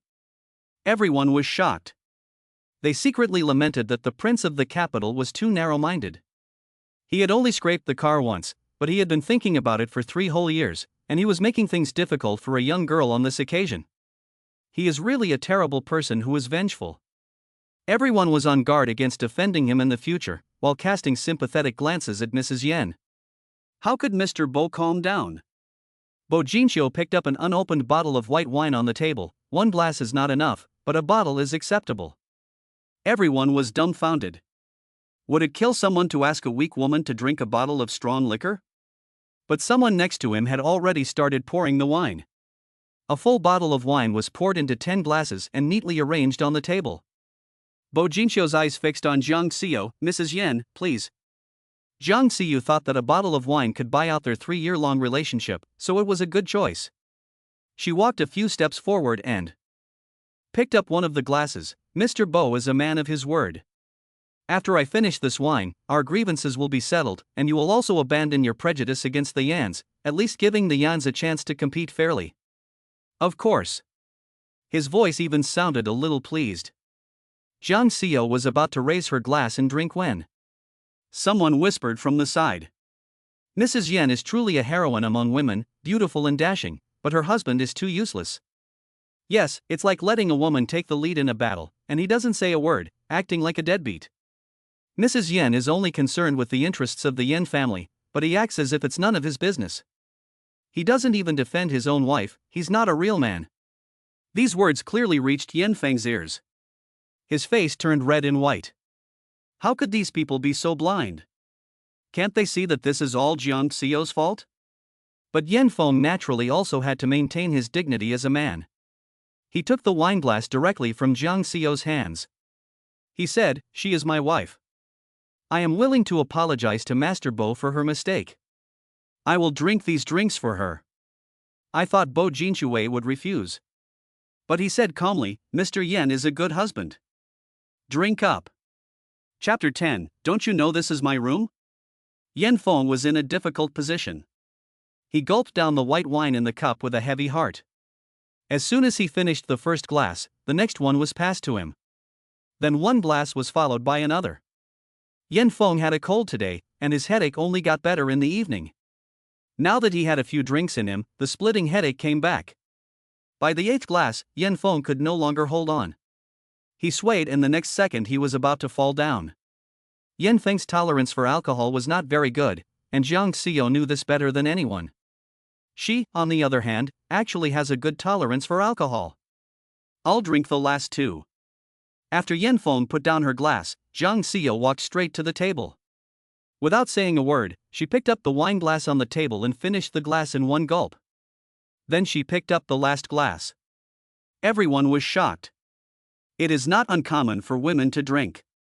But drinking like this is unique. Her 10 fingers were slender and delicate, and she was not one to pass up a good time. The ordinary glass in those beautiful white hands seemed to have become an elegant work of art. The way she tilted her head slightly revealed half of her snow-white neck, like a proud white swan. When she drinks, she does so slowly and calmly, with a hint of natural laziness. It was as if she was not dealing with the difficulties of others, but rather singing and drinking in a closed room. When Jiang Xiao put down the wineglass, the people around her unconsciously applauded. When she put down the wineglass, Jiang Xiao's expression did not change, but a blush appeared on her cheeks. It made her look more lively and passionate. Like a Damascus rose under the scorching sun, she was so beautiful. "The wine is finished. Mr. Bo, you should be over it by now." She was naturally implying something in her words. But Bo Jinshui's expression did not change, and it was even colder than before. After a long time, he raised the corner of his lips. "Mrs. Yan and Mr. Yan are truly deeply in love." He then turned and sat down, as if he had lost all interest. The others hurriedly came forward to toast. This little episode was over. Jiang Xiao helped Yan Feng leave and returned to his seat. Yan Feng was in great pain, his stomach churning, and he was about to vomit. He got up with difficulty. "I'm going to the bathroom." Jiang Xiao sat in his seat, lost in thought, but his eyes unconsciously fell on the main table. When she was in a daze, she felt a chill in her chest. A glass of red wine was completely spilled on her. Then Jiang Xiaoxiao pretended to apologize. "I'm sorry, I was going to toast, and I tripped over the carpet when I passed by my sister." Jiang Xiu looked up, and a flash of anger flashed in her eyes. Jiang Xiaoxiao was of course doing it on purpose. She had just seen Jiang Xiao stealing the limelight at the main table, and everyone was talking about it and praising her for her true nature. She just wanted to make her lose face and see her in a sorry state. After saying that, Jiang Xiaoxiao looked to the side. "Mom, what should I do? My sister's clothes are stained." Yao Shulan glanced at Jiang Xiao and said indifferently, "Your sister has taken so many things from you since you were little, and it's just a dress. She won't care." Then she took Jiang Xiaoxiao's arm and led her away. When she left, Jiang Xiaoxiao turned around and smiled triumphantly at Jiang Xiao. Jiang Xiao looked at the back of Yao Shulan and was still a little sad. The betrayal of her parents was far greater than the harm that Yan Feng and Xiao Ling had brought to her. The night the paternity test came out, Yao Shulan slapped her twice. "You turned out to be that bitch's child. I actually raised the daughter of my enemy as my own for so many years. You go to hell. Why don't you go to hell? It's been 3 years, and every time she thinks about it, her chest still hurts. Many people were staring at her and talking about it. It's too much, that little bitch is doing it on purpose. Yes, Sister Jiang, is she really your sister? How could she be so vicious? And Mrs. Jiang, how can you be so biased? After all, she was raised for 20 years, even if she wasn't your biological child, don't you have any feelings for her? Jiang Xiao's background has just been spread by a few gossipy wives in the Beijing circle. The little ladies were very upset for Jiang Xiao. A few of the little ladies who had just added Jiang Xiao to WeChat happened to be chatting nearby and happened to see this scene. They all gathered around. Jiang Xiao said, "It's okay, I'll go to the bathroom to deal with it. There's so much wine, there's no way you can clean it up. Xine, quickly get Jiang a clean change of clothes. Sister Jiang, you come upstairs with me and I'll find you a new dress." Jiang Xiao looked up and saw that the girl who was talking was the red-haired girl who had stood next to the old lady when she had given her the gift. She was pretty and was not wearing a formal evening dress like the other girls. She was wearing a small orange top with a pair of dark blue jeans, with a casual European and American style. Jiang Xiao had a good impression of this Miss Bo. So she didn't refuse. After all, her upper body was already soaked through, and the color of the red wine was particularly eye-catching on the white cheongsam, so she didn't say no again. "I'm sorry to trouble you, Miss Bo." Jiang Xiao followed Bo Cini up the side elevator. Then they walked through the long corridor. The corridor had a clear view of the banquet hall on the first floor for a certain distance. When Jiang Xiu looked at the main table, she found that Bo Jinxue was no longer there. Soon, Bo Cini opened a door. "Sister Jiang, wait here for a moment, I'll go get your clothes." Jiang Xiu nodded and went in. Before long, Bo Cini came over. She was holding a small yellow sling and a pair of dark blue wide-leg jeans. "I just got back from England today, and this is all I have. There are no dresses." Bo Cini was a little sorry. "This is already very good, thank you, Miss Bo." Bo Cini smiled, "Then I'll go out first. When you're done changing, come down. Don't worry, this room is never occupied, and the door is a fingerprint lock, so no one can get in." After saying that, Bo Cini left, closing the door behind her. Jiang Xiao pulled the curtains in the room, walked over to the sofa, and began to take off her cheongsam. When she had just taken off half of her clothes, she heard a noise at the door. The door to the room was unexpectedly opened. Jiang Xiao quickly picked up the cheongsam she had just taken off and used it to cover her body. She reflexively turned her head. The pair of frightened eyes just met the man's cold, ice-like black eyes. Seeing the woman in front of him changing clothes, a hint of surprise flashed in his eyes, which then became deep and dark. He stepped into the room with long legs, facing Jiang Xiao, and quickly closed the door. When she saw the man's face clearly, Jiang Xiao was relieved. "Mr. Bo?" Bo Jinxiu's gaze fixed on Jiang Xiao's face, his voice was emotionless, and he only felt cold. "Why are you here?" Jiang Xiao explained, "My clothes were accidentally stained with red wine, and Miss Bo was kind enough to get me a new set of clothes." "Don't you know this is my room?" Chapter 11, It's just a game, why take it so seriously?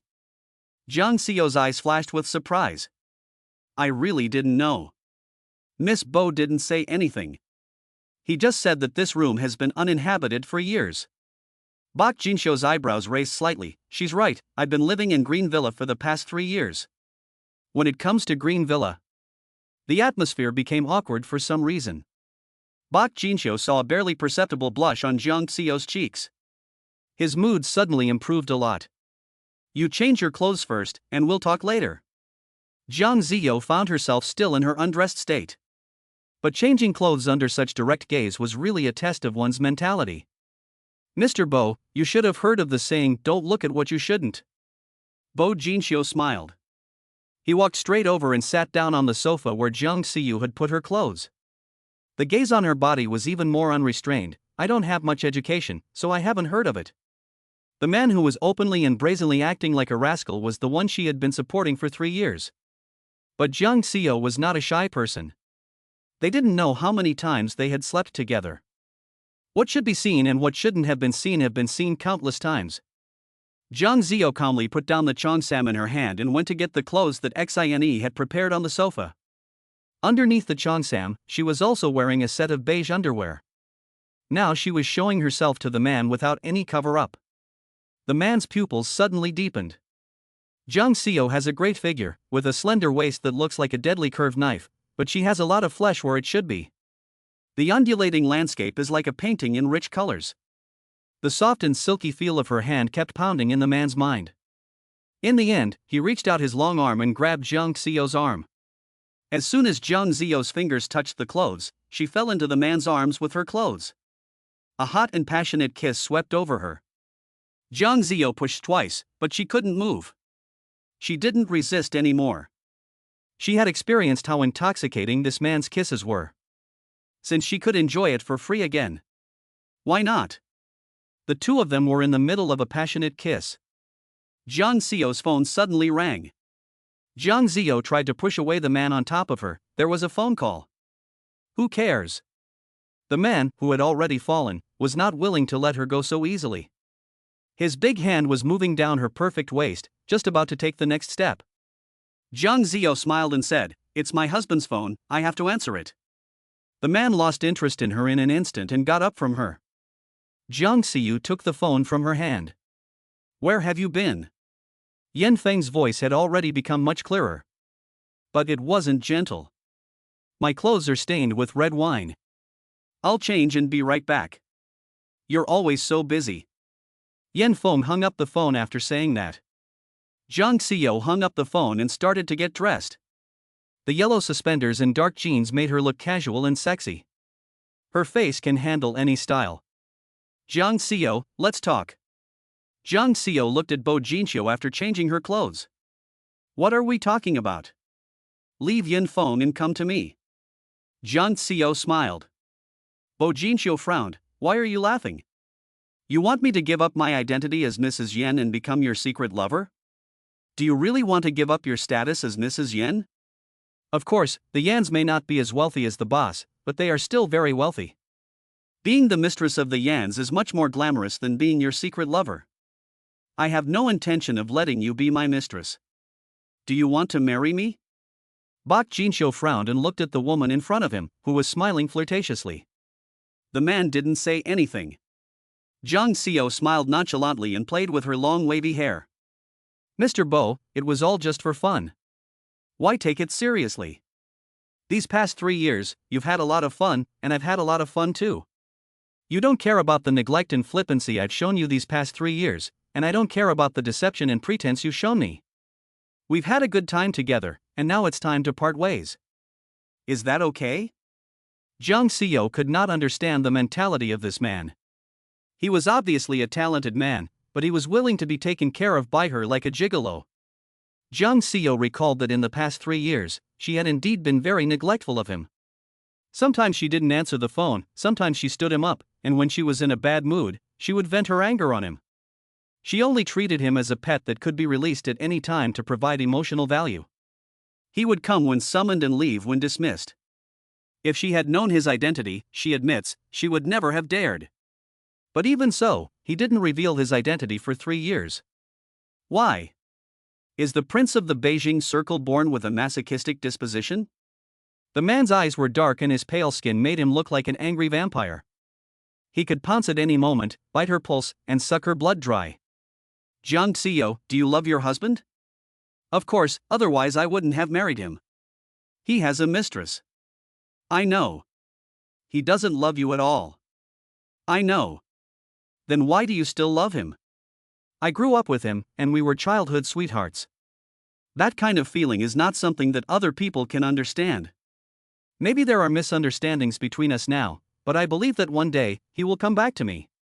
Jiang Zio has long since stopped loving Yan Feng, and has made up her mind to separate from Yan Feng. But she must have left Yan Feng of her own accord, not because of anyone else's coercion. She said this to cut the Gordian knot and make the prince completely give up. "So, he cheated on you, and you supported me. Am I just a tool for you to use to get back at your husband?" Jiang Ziyu was stunned. She said honestly, "That's true." After that, she explained, "But I don't know your real identity." If I knew, I would never have dared to provoke you. Bo Jinxiu smiled.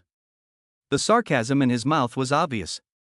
I never thought that after 3 years, Bo Jinxiu, would still be a tool for someone else's revenge. Jiang Xiao, you are really something. Seeing the man's expression, Jiang Xiao suddenly had a bad feeling in her heart. Sure enough, the next second the man stood up. His tall figure was like a mountain blocking her way. Bo Jinxiu pinched Jiang Xiao's chin. Jiang Xiao, no one in the world can treat me as a tool and throw me away after using me. I will throw you away if I want to. After saying this, Bo Jinxiu took a few steps and left the room. Jiang Xiao stood there for a moment, then walked out of the room. After vomiting, Yan Feng had sobered up a lot. After seeing Jiang Xiao change clothes, he didn't care about the beginning or end of the matter. After the banquet was over, Jiang Xiao and Yan Feng said goodbye to the host family and left Lushan Villa. Jiang Xiao opened the car window and felt inexplicably depressed. It seemed that she had offended a great Buddha. After entering the city, the car stopped at a subway station. Yan Feng closed his eyes and didn't even look at Jiang Xiao. Jiang Xiao, I have something to do tonight and won't be back at the old house.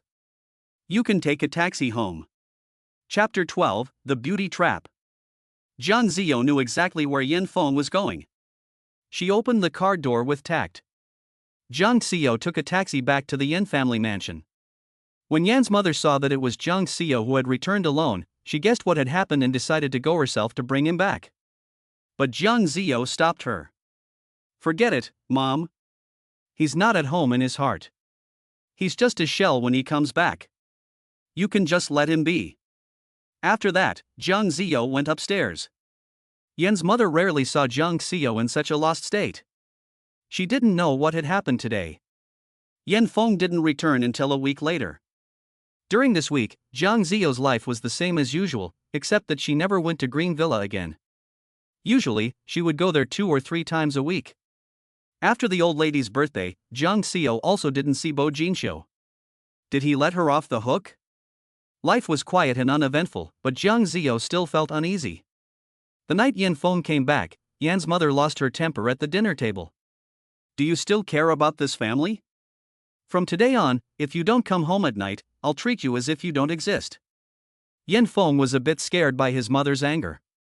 He said with a downcast face, Mom, I've been at the company for the past few days. I just got back, and I'm still not familiar with the company's business. I've been working so hard that I've forgotten to eat and sleep. I've been sleeping at the company for the past few days, and I came home today because of work. Yan's father also said, That's right, I asked Secretary Zhang, and Feng has been sleeping at the company apartment for the past 2 days. Yan's mother's face changed, and she changed the subject, Is work going well?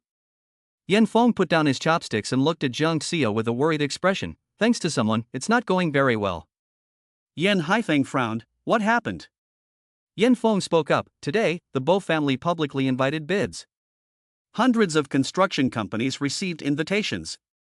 Several construction companies in Rongqing that were lower in quality than Yan Feng Construction were also invited to the BJ building, but Haifeng Construction was not.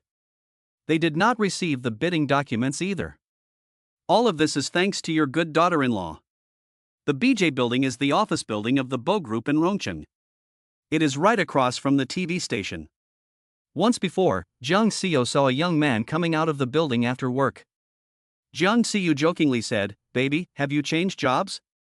Jiang Xiao always thought that the young man she kept was working at the Black Horse Club.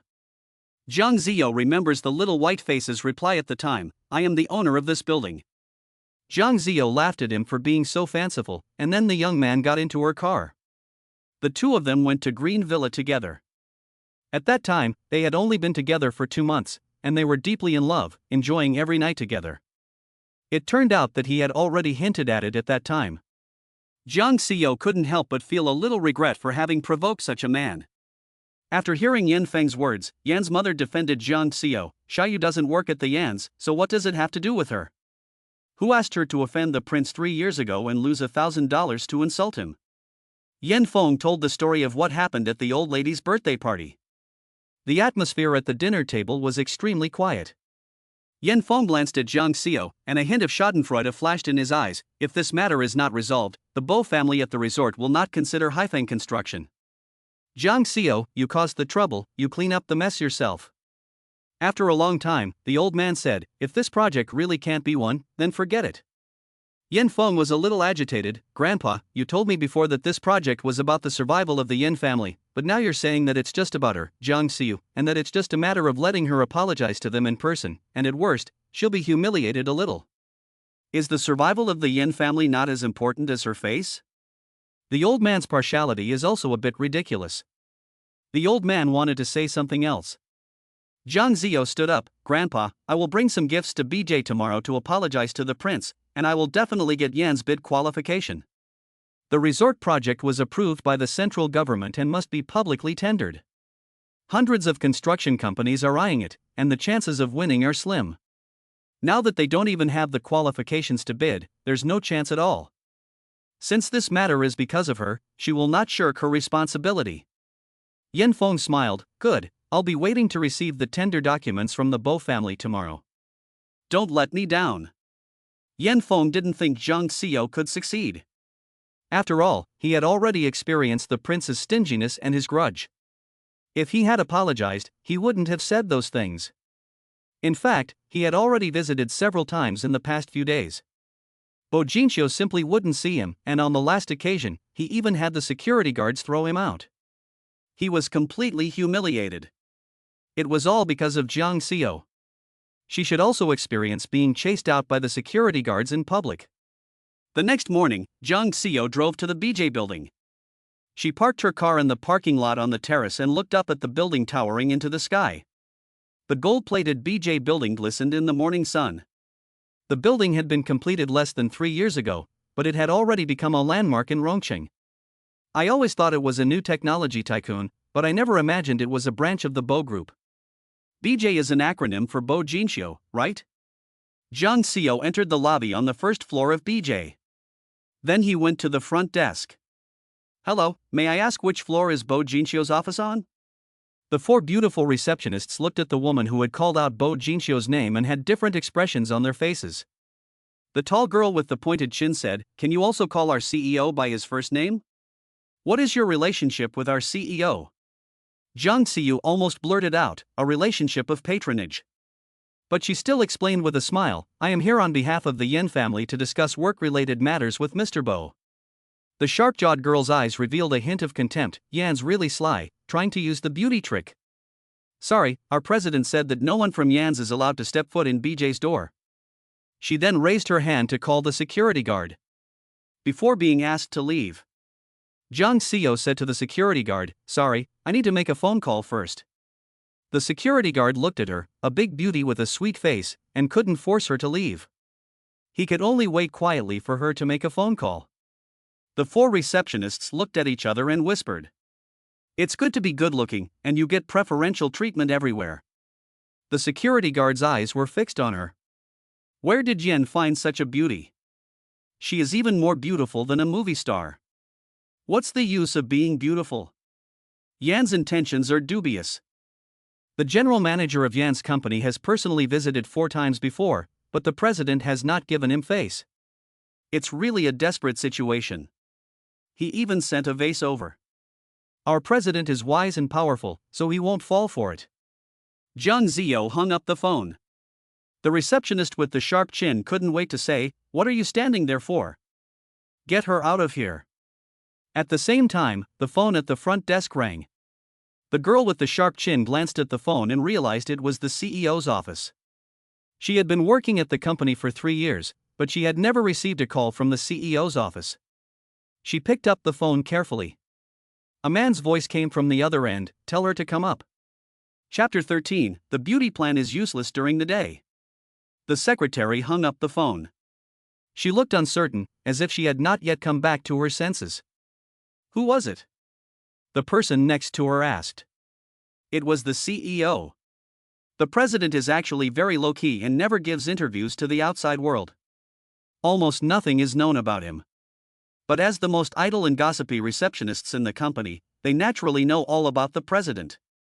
So of course they could tell who was on the other end of the line. The sharp chin looked at Jiang Xiu's gaze and changed, with a hint of envy and jealousy. What is the relationship between this woman and the president? She even had the president call the front desk. Did she just call the president? The president's office is on the 32nd floor. The pointed chin reluctantly said. Jiang Xiao said thank you. Then she went straight to the elevator. The elevator quickly opened on the 32nd floor. After walking through a corridor, Jiang Xiao stopped at the door of the president's office. Without hesitation, she raised her hand and knocked on the door. The man who opened the door was a very polite man with gold-rimmed glasses. The man introduced himself. I am the secretary of the president, Gao Xian. The president is still in a meeting. Miss Jiang, you can wait here for a while. Jiang Xiao politely said, I'd rather wait in the reception room.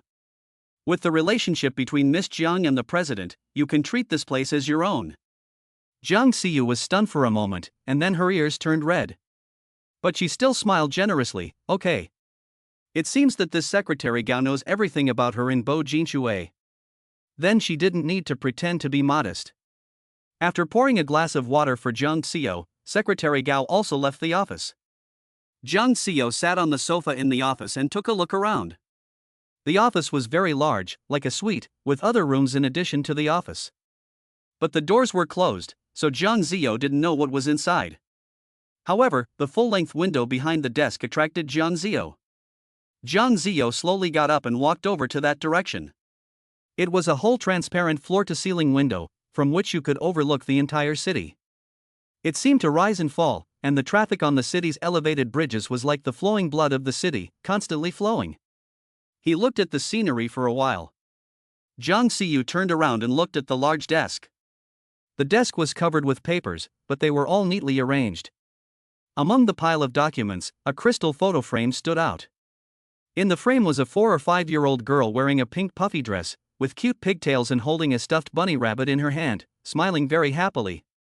The photo is not high resolution, like an old photo from many years ago. The girl's face was a little blurry, but her bright smile was like a ray of sunshine, as if it could dispel all the gloom.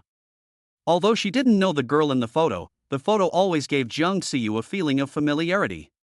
She was about to take a closer look at the photo when the door to the room opened. A tall figure stood in the doorway. Their eyes met. The man saw the woman in the room holding the photo and frowned. But the man did not come in, as if waiting for the woman to ask something. Jiang Xiu smiled and shook the photo in his hand, and asked naturally, Is this your daughter? The man's brows furrowed even more tightly.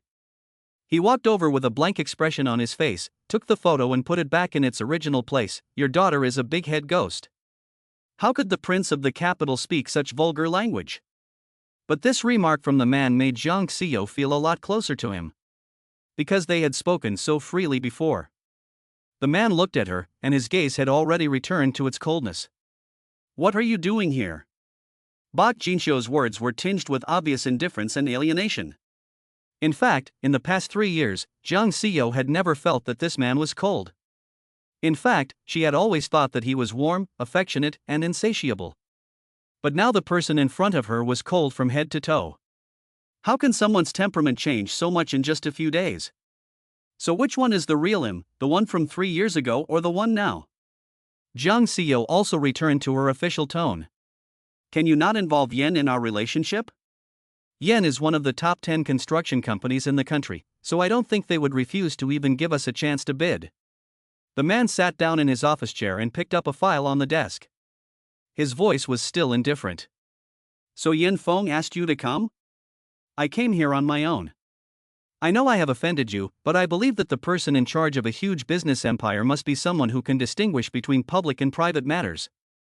The man looked up, a smile creeping onto his cold, white face, making him look somewhat charming. Mrs. Yen, you don't have to flatter me. I'm the best at using public affairs to serve personal interests and using public affairs to settle personal scores. A hint of helplessness flashed in Jiang Xiu's eyes.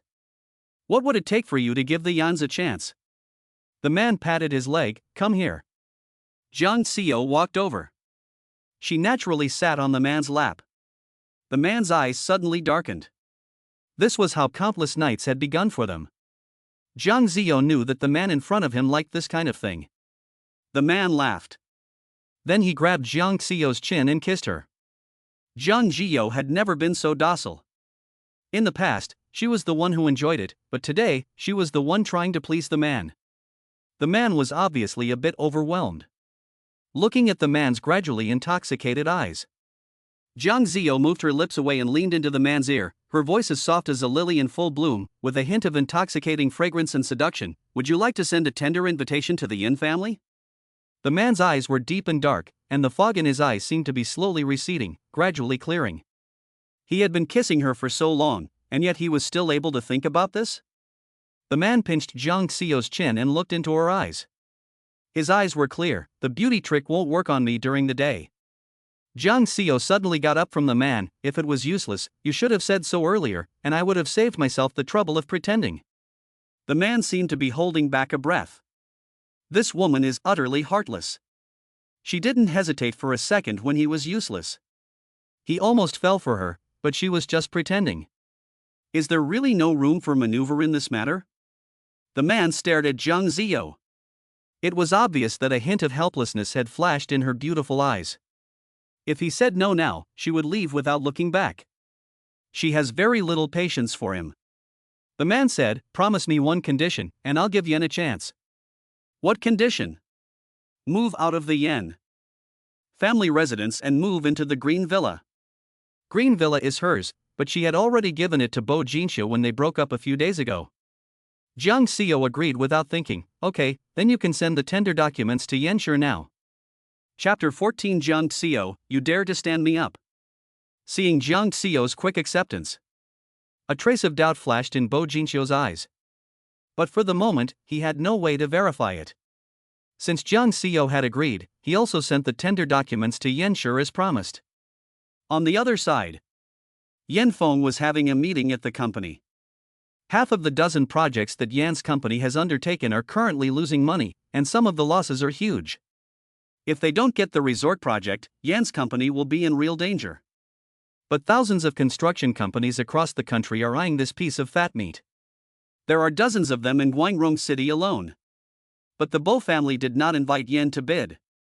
This project is almost impossible. These days, they have been meeting from morning to night, trying to change Bo Jinxiu's mind, and even studying his preferences. But what can they do to a man who has everything? The secretary suddenly rushed in with a computer in her arms, her face very agitated. General manager, general manager.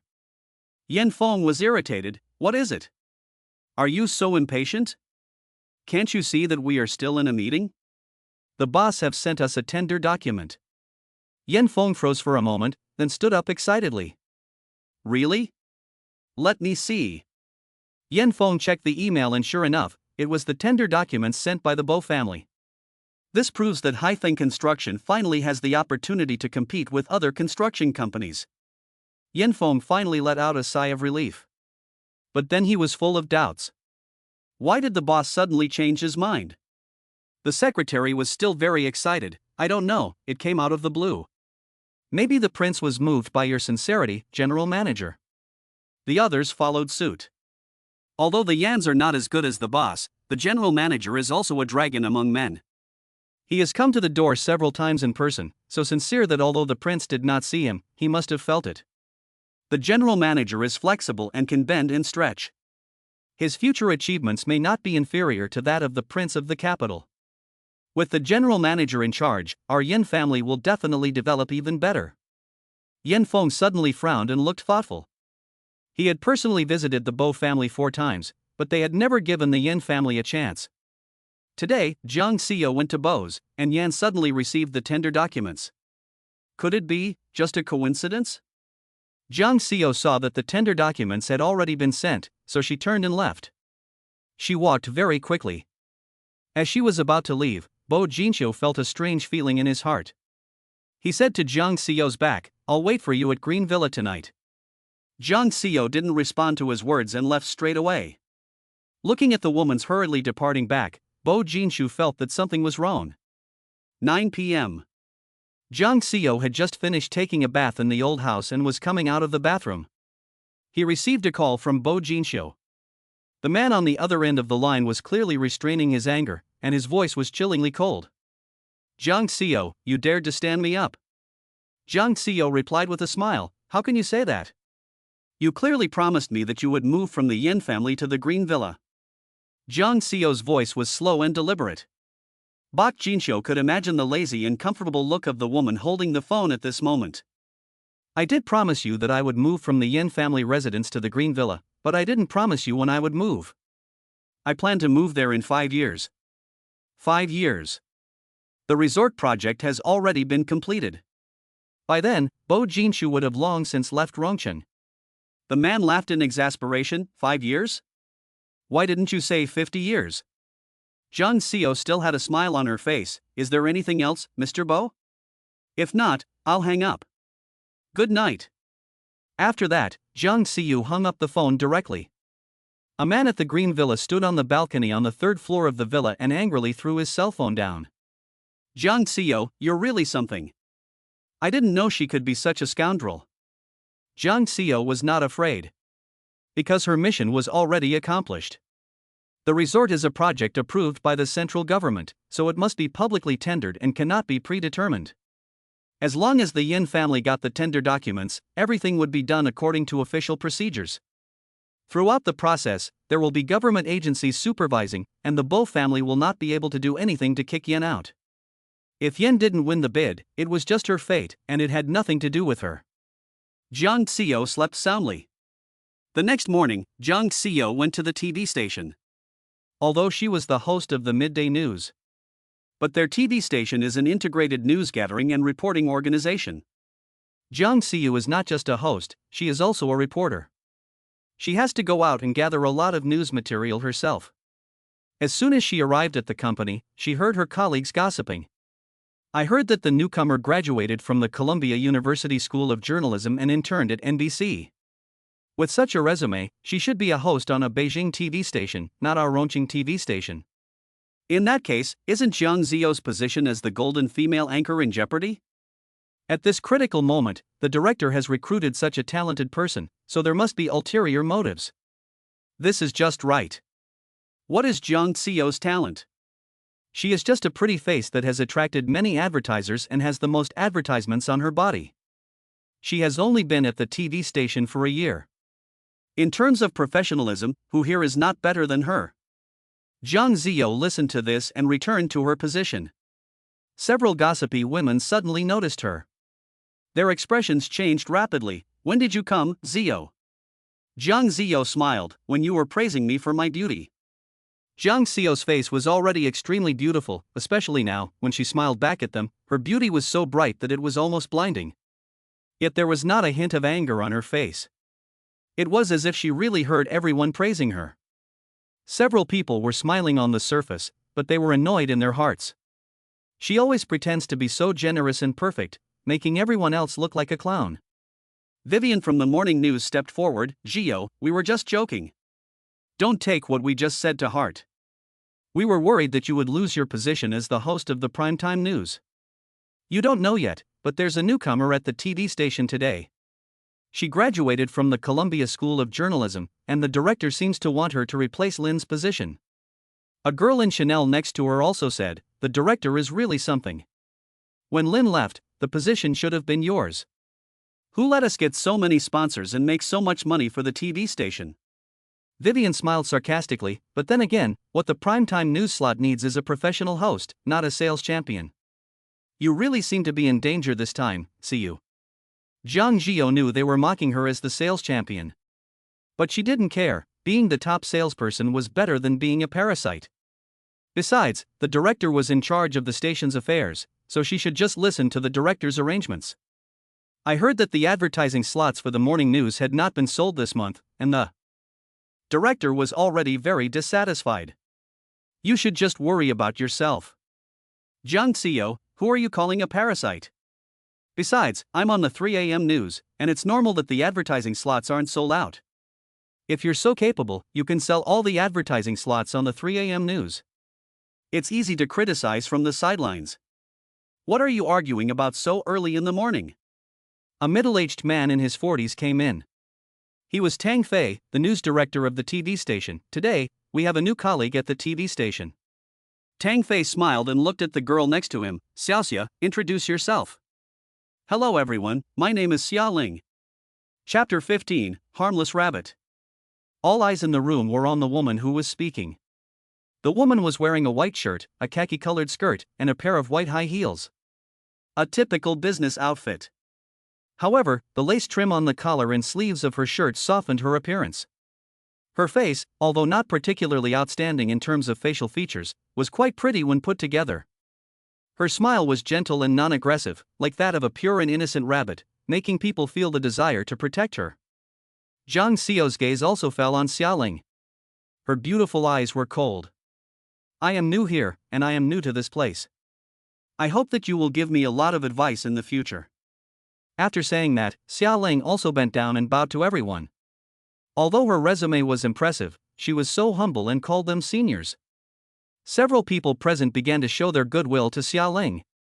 Xiaoling greeted everyone in turn, and finally walked up to Zhang Xiao. Xiao, we'll be colleagues from now on. I'm new here and don't know much, so you must take care of me. A look of surprise flashed in everyone's eyes. Vivian asked, do you know each other? Xiaoling smiled and said to everyone, I and Zhang Xiao were classmates in high school and were also best friends. Zhang Xiao also smiled, but there was a coldness in his eyes. Yes, we were classmates in high school, but I don't deserve to be your best friend. Xiaoling's expression was a bit embarrassed, and she lowered her head. Yes, I'm not worthy to be your friend. I'm from a humble background, and I was just being wishful thinking. The atmosphere instantly became quiet. Xiaoling bit her lip, and tears seemed to be flashing in her eyes. Even an outsider would feel sympathy for her pitiful appearance. Sure enough, Vivian walked up to Xiaoling. Zhang Xiao, what are you so arrogant about? Xiaoling is a top student at Columbia University, and saying you are her friend is just flattering you. You really don't know how to be grateful. After that, Vivian took Xiaoling's arm and said, don't pay any attention to her. She's notorious for being unpopular. We're all your friends from now on. Tang Fei's expression was also a bit embarrassed. Xiaoling, you can get to know Vivian first. Oh, right, the news department meeting is at 9 o'clock. Watching Xiaoling leave surrounded by a crowd of people. Zhang Xiao's heart fluctuated for a moment, but he quickly returned to normal. Xiaoling is an extremely good pretender. If not, she wouldn't have been able to fool him for 3 years in high school. She always showed the weakest part of herself to others, arousing everyone's desire to protect her, and even shielding her from knives when the situation called for it. She had just said that she came from a poor family, so that everyone would think that she looked down on them. Vivian had immediately come to her defense. Zhang Xiao could of course defend herself. But she didn't want to explain in front of a group of people who only wanted to make fun of her. And she knew that no matter what she said, people's prejudices against her would not change. Yes, she had a very bad reputation at the TV station. She had tried to repair the relationship with her colleagues. But then Zhang Xiao realized that nothing she did would work, because there was a conflict of interest between them. The more she did, the more people criticized her for being scheming. So for the past year, she has just been herself, regardless of what others say. Although her work went smoothly this year, she was not very happy because of the complicated personnel situation. Being a news anchor was a childhood dream, and she didn't want to leave the station because she didn't have any other skills. On the contrary, she has a wide range of interests and many skills, each of which is enough to support her for the rest of her life. Not to mention the annual dividend from Queen, she has long been financially free. Zhang Xiyu didn't know the purpose of Xiaoling's visit, but she was already tired of competing with her. Perhaps it would be good to leave this place. At 9 o'clock, everyone went to the conference room for a meeting. Zhang Xiao is not only the host, but also a news reporter. Tang Fei said, Lin Jia will be leaving the station after a week, so we must decide on a new primetime host within a week. Vivian said, Director, I think Xiaoling is quite suitable. I just saw a video of her working at BNC. I didn't expect her to be so good. She has also temporarily served as a foreign-related host at BNC. She is fluent in switching between Chinese and English, and she is also very professional as a host. Tang Fei smiled. Xia is very good, but this position was originally for Xiao. After all, she has the most advertising contracts and the highest popularity. Our news department is not the advertising department. We look at professional ability. If we only compare who has the most advertisements, in the future, everyone will not be thinking about news, but about how to find sponsors. Vivian emphasized the word sponsor in particular. Who is she mocking? It's obvious. Jiang Xiao flicked her hair and looked nonchalant. The day before yesterday, I attended a business banquet at the Tianheng Group and overheard the employees talking about how a girl with one eyelid from our TV station went to see Mr. Li every day. When Mrs. Li saw the girl sitting on Mr. Li's lap and calling him dad, she slapped her directly. Now that Mr. and Mrs. Li are getting a divorce, I'm curious. Is there really someone like that at our TV station? Vivian's face fell instantly. She stood up in anger. Jiang Xiao, don't slander people. Jiang Xiao smiled. I didn't say it was you either. The TV station is so big, and there are more than one girl with single eyelids. I just think you're right. You should focus on the news. It's easy to get into trouble looking for a sponsor. Mrs. Li is a well-known dragon lady in Rongcheng. The secretary of the Tianheng Group once seduced Mr. Li, and she was stripped naked and left in the mall. Coincidentally, at the last business dinner, I added Mrs. Li's WeChat. Yesterday, she was still asking me about single-eyed girls. Vivian's expression gradually changed from anger to panic. What did you tell her? One sentence revealed Vivian's ulterior motives. Everyone's eyes were different. But at this moment, Vivian couldn't care less. She knew what Mrs. Li was capable of, but fortunately, she had covered her face and escaped quickly last time, so Mrs. Li had not seen her clearly. But she didn't expect that she would remember her single eyelid. Jiang Xiao looked at Vivian with a smile. Just when Vivian was about to be swallowed up by fear, Jiang Xiao slowly said, "This concerns the reputation of our TV station. I haven't responded until I've investigated it thoroughly. I'd forgotten about it, but when you mentioned the topic of the sponsor, it came back to me." Vivian was relieved. At this moment, the look she gave Jiang Xiao was full of fear.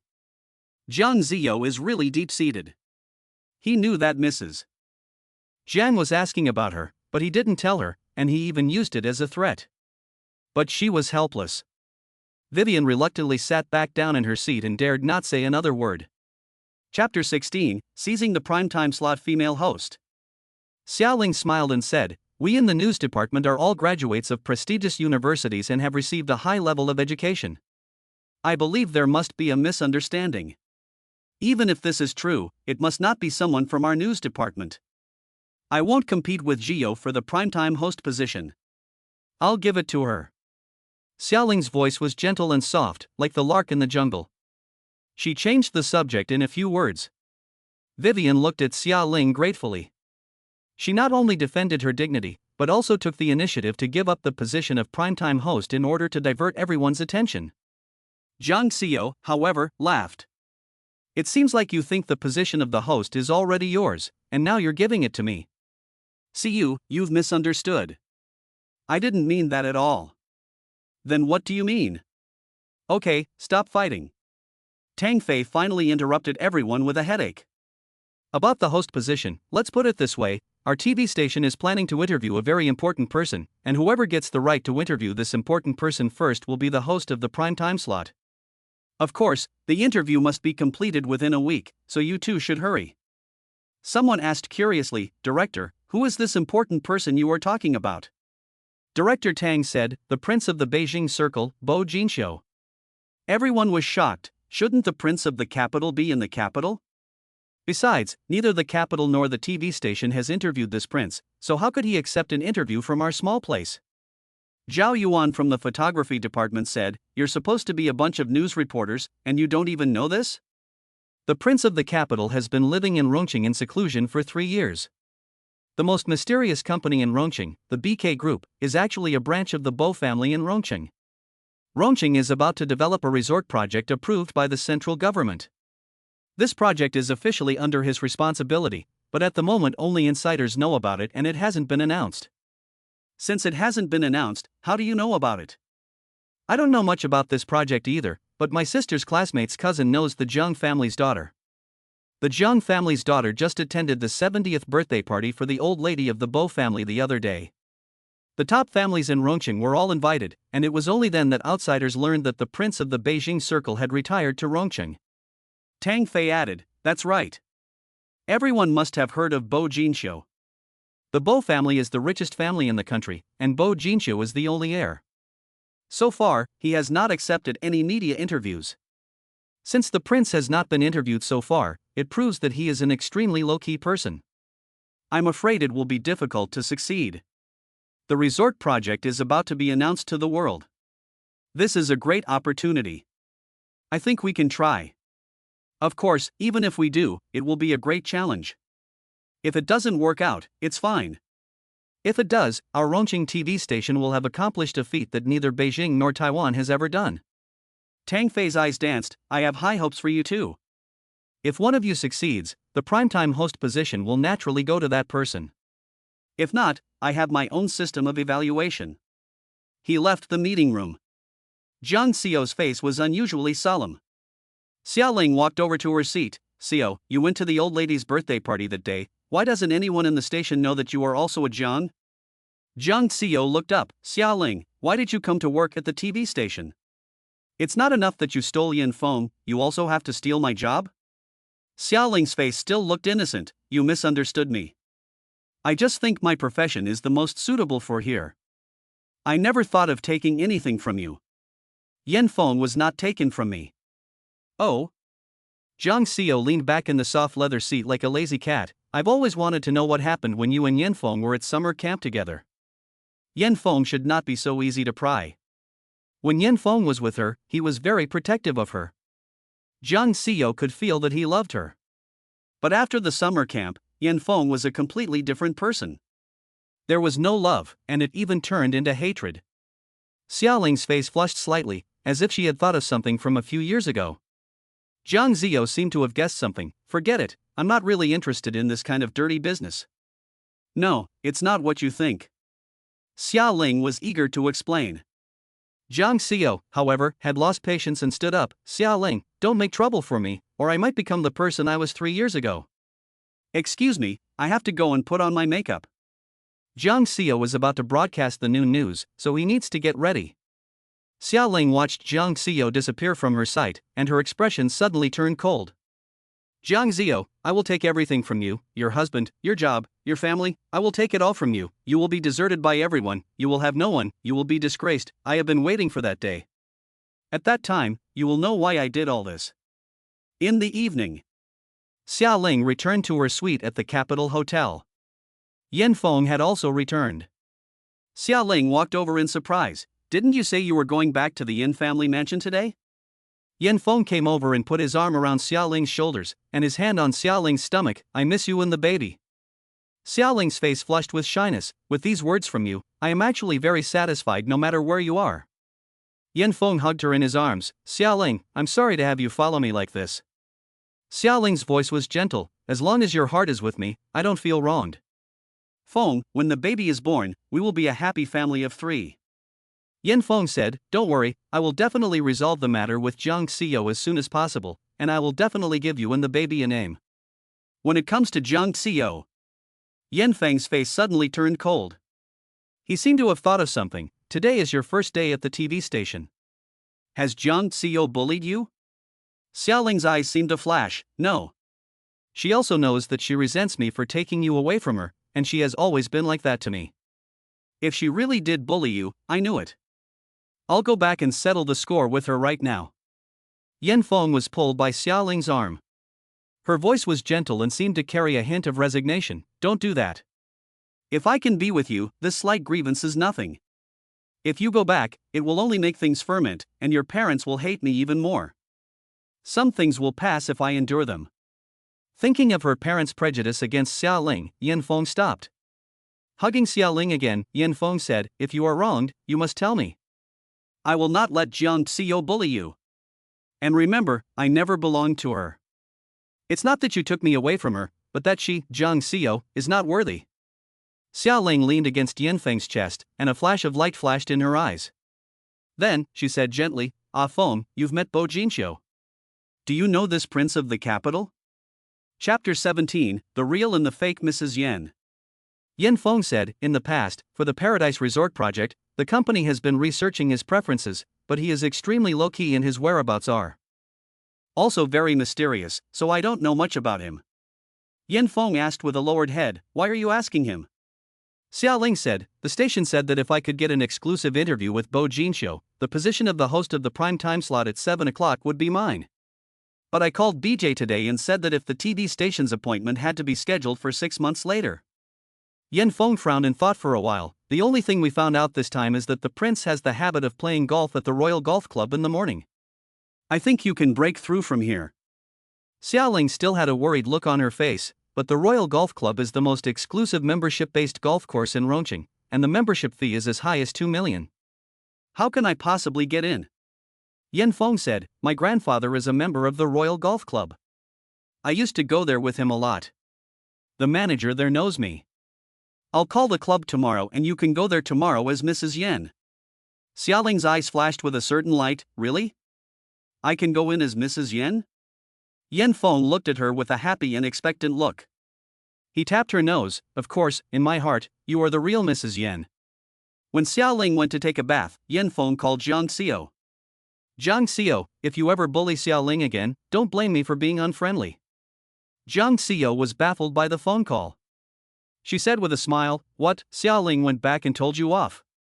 Xiaoling is different from you. She won't say one thing to your face and another behind your back. You already have enough. Don't try to take everything from her. After hanging up the phone, Zhang Xiao threw the phone on the desk in a pout. Sometimes I really admire Xiaoling. She clearly took something that belonged to her, but in the end, she was the villain. Zhang Xiao looked at the documents on the computer on the desk. She had just written the words resignation letter. She slammed the computer shut. Why should she resign just because Xiaoling came? She had taken away Yan Feng from her, and she had been the villain, and now she was even giving up her job? Of course, there are many reasons why she wants to resign, and she has had this idea for a long time. But now, she suddenly dismissed the idea. If she was going to quit, she would wait until she became the host of the prime time show. After closing the computer, Zhang Xiao picked up her cell phone. She opened the address book and found the young man. Zhang Xiao didn't hesitate and called him directly. The call was quickly connected. Miss Jiang, what can I do for you? Miss Jiang, a very distant way of addressing someone. She must have been angry after I stood her up last time. Perhaps she had come to her senses and wanted to draw a line between them. This is certainly what Zhang Xiao hoped for. It was rare for Zhang to speak to him in a serious tone. Mr. Bo, I'm Zhang Xiao, a news reporter from Rongqing TV station. I'd like to arrange an interview with a certain person. Do you have time? There was a cold snort on the other end of the line. He knew it was because of this. She wouldn't have called him otherwise. Bo Jinxiu was silent for a few seconds before saying, Zhang Xiao, you're really thick-skinned. You stood me up last time, and now you want to interview me. Zhang Xiao was silent for a moment, then said lightly, this is a different matter. Mr. Bo may not know, but I have always been very clear about the distinction between public and private matters. The other party seemed to be amused. If you want to interview me, you can. Now come to Green Villa to apologize to me. We can talk about other things later. Zhang Xiao looked at the wall clock.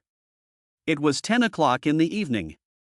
He knew what would happen if he went there now. He knew that he would never go to that place in vain. Zhang Xiao refused. Since it is a business matter, let's make an appointment during the day. Mr. Bo, you name a time, and I will definitely come to apologize to you. Bo Jinxiu knew Zhang Xiao's temper. She looks charming, but she is actually very stubborn. Even if the fish dies and the net breaks, she will not do something she doesn't want to do. Bo Jinxiu said coldly, then let's meet at the Royal Golf Course at 9 a.m. tomorrow. The Royal Golf Course, Zhang Xiao had never been to. But she knew that Yan Qingye was a member there. Although he rarely went there more than a few times a year, he paid the membership fee of 2 million yuan every year.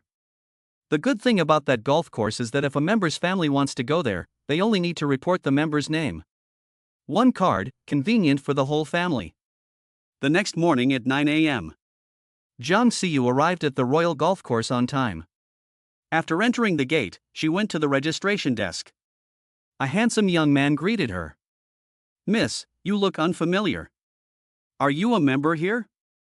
Zhang Xiao said, Yan Shengye is my father-in-law, so I should be able to get in. The young man looked surprised. Are you Mrs. Yan too? Also? Jiang Zio's pretty eyebrows furrowed. Are there other Mrs. Yans? The young man pointed to a figure not far away, that one also said she was Mrs. Yan. Mr. Yan is a big shot in our city, and he only has one son and one daughter, so there's no way he could have two daughters-in-law. Jiang Zio looked at the receptionist's back. It was Xia Ling. Xia Ling also saw her, and seemed a little surprised. The receptionist was at a loss for a moment. Wait a minute, I'll go find our manager. The manager came over soon. He came over and gave her a lecture. I told you, Mrs. Yen is coming today, and Mr. Yen has already given us advance notice. Just let her in. What are you waiting for? If you treat Mrs. Yen badly, you'll be sorry. The manager came running over, scolding the receptionist next to him. The receptionist said with a face full of grievances, You said there was one Mrs. Yen, but you didn't say there were two Mrs. Yans coming. Two Mrs. Yans? The manager was also very surprised. At this time, Xia Ling had also walked up to Jiang Zio. Xiu, why are you here too? Jiang Zio looked at her with a smile. How would I know if someone was using my identity to swagger around if I didn't come?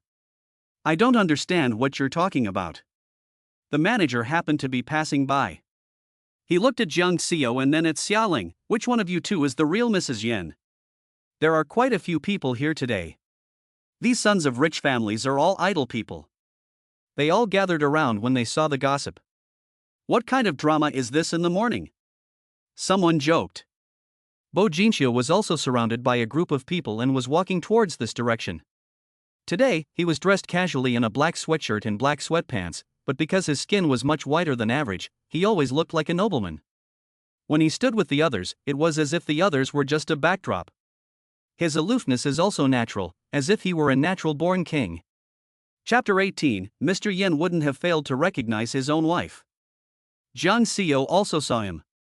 To be honest, in the past 3 years, Jiang Zio had rarely seen him wearing clothes. That's why she was so shocked when she saw him at the old lady's house. It wasn't because of his noble status. It was his temperament that had completely changed. From a playboy to a cold and humble gentleman, she was not used to it at all. A young man with a gold-rimmed eyeglass frame standing next to Bo Jinxiu said, This Ronqing is truly a treasure trove of feng shui. It's no wonder that our prince was reluctant to return to the capital 3 years ago. The others laughed and said, Shui, you dare to joke about the prince, don't forget that we came all the way from the capital to work for him. But the customs of this city are really different. I envy that young man, Yan. He has a beautiful wife and a beautiful daughter. He is truly blessed. The lobby manager was having a headache. He looked at the two women in front of him, who were both silent. Xia Ling saw so many people gathered around, biting her lip and not speaking. She was about to become the host of the primetime show and would soon be a household name. She couldn't have such a stain on her. And she knew Jiang Zio's personality. When they were in school, she never competed with her. She always let her win.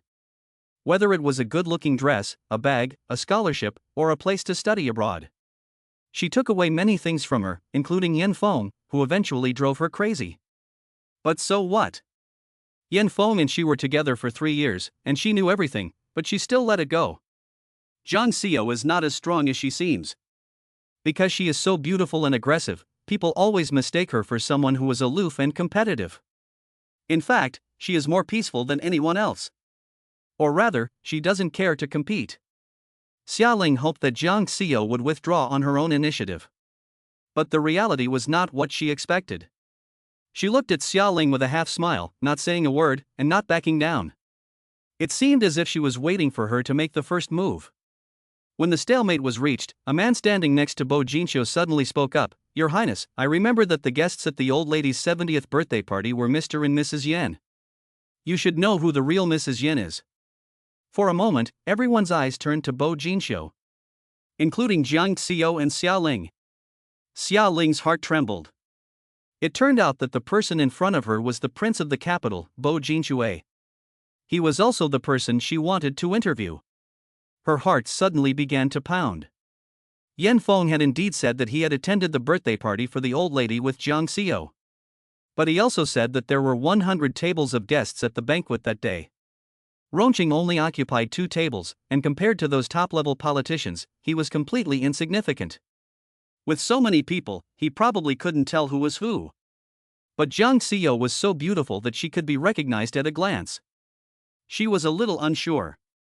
If her identity was revealed to him now, the exclusive interview would definitely go to Jiang Xiai.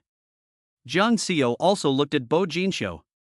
Seeing as they had slept together for 3 years, it wouldn't be too much to help out at this critical juncture. At this moment, the manager had already walked over to Bo Jinxiu. He was obviously waiting for him to identify her. Bo Jinxiu glanced at Jiang Xiu and said lightly, "I don't know any Mr. or Mrs. Yen. If you want to know who the real Mrs. Yen is, set up a video call with Mr. Yen and ask him to identify her himself. He can't possibly not know his own wife." Right, I was really confused. Fortunately, I was enlightened by the prince. I'll set up a video call with Mr. Yen. Jiang Xiu's heart suddenly sank. He saw that Bo Jinxiu's brows had also slightly furrowed. He did it on purpose. The video call was connected very quickly. "Manager Zhao, what's the matter?" Yan Feng's voice came from the other end of the phone. Manager Zhao said, "Hello, I'm sorry, Mr. Yen, you said that Mrs. Yen would come today, but now there are 2 Mrs. Yens. You see which one is your wife." As he said this, Zhao's camera lens swept over Jiang Xiao and Xiaoling. Yan Feng frowned. He didn't expect Jiang Xiao to be there today. He must have heard that Xiaoling was there, so he went too. She just has to compete with Xiaoling in everything. Yan Feng said without hesitation, "The one in white is my wife." Xiaoling was wearing a white outfit today, while Jiang Xiao was wearing a pink sports outfit. The manager said with a smile, "Very well, I won't disturb Mr. Yen, I'll take care of the rest. We'll definitely treat Mrs. Yen well." The phone hung up, and there was a sigh of relief. There were already a lot of people in the lobby. There were also quite a few wives of celebrities. If you can't afford it, don't come here to play. It's really embarrassing to be caught pretending to be someone else's wife. Maybe she's here to seduce someone. This woman has a face like a fox spirit. She might be Mr. Yan's mistress, here to provoke the queen, otherwise why would she mention Mr. Yan's name? And she came on the same day as Mrs. Yen? Jiang Xiao and Yan Feng actually had a wedding. The wedding was held 3 years ago, and only a few relatives and friends from both sides were invited. So although the people of Rongqing knew that Mr. Yen was getting married, they didn't know who the bride was. They were gossiping about it. Jiang Xiao didn't seem to care. Manager Zhao also walked over to Jiang Xiao, and his attitude was obviously not as polite as before. "Miss, you are not a member here. Please leave immediately." Jiang Xiao's face showed no sign of embarrassment, and she lazily took out a card from her bag. "So if I sign up for a membership now, can I go in?" Everyone was silent for a moment.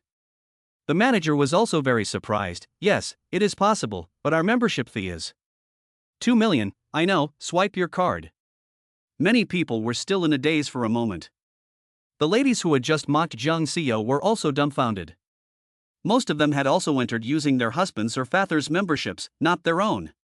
The manager's expression changed again, and he smiled even more brightly than before.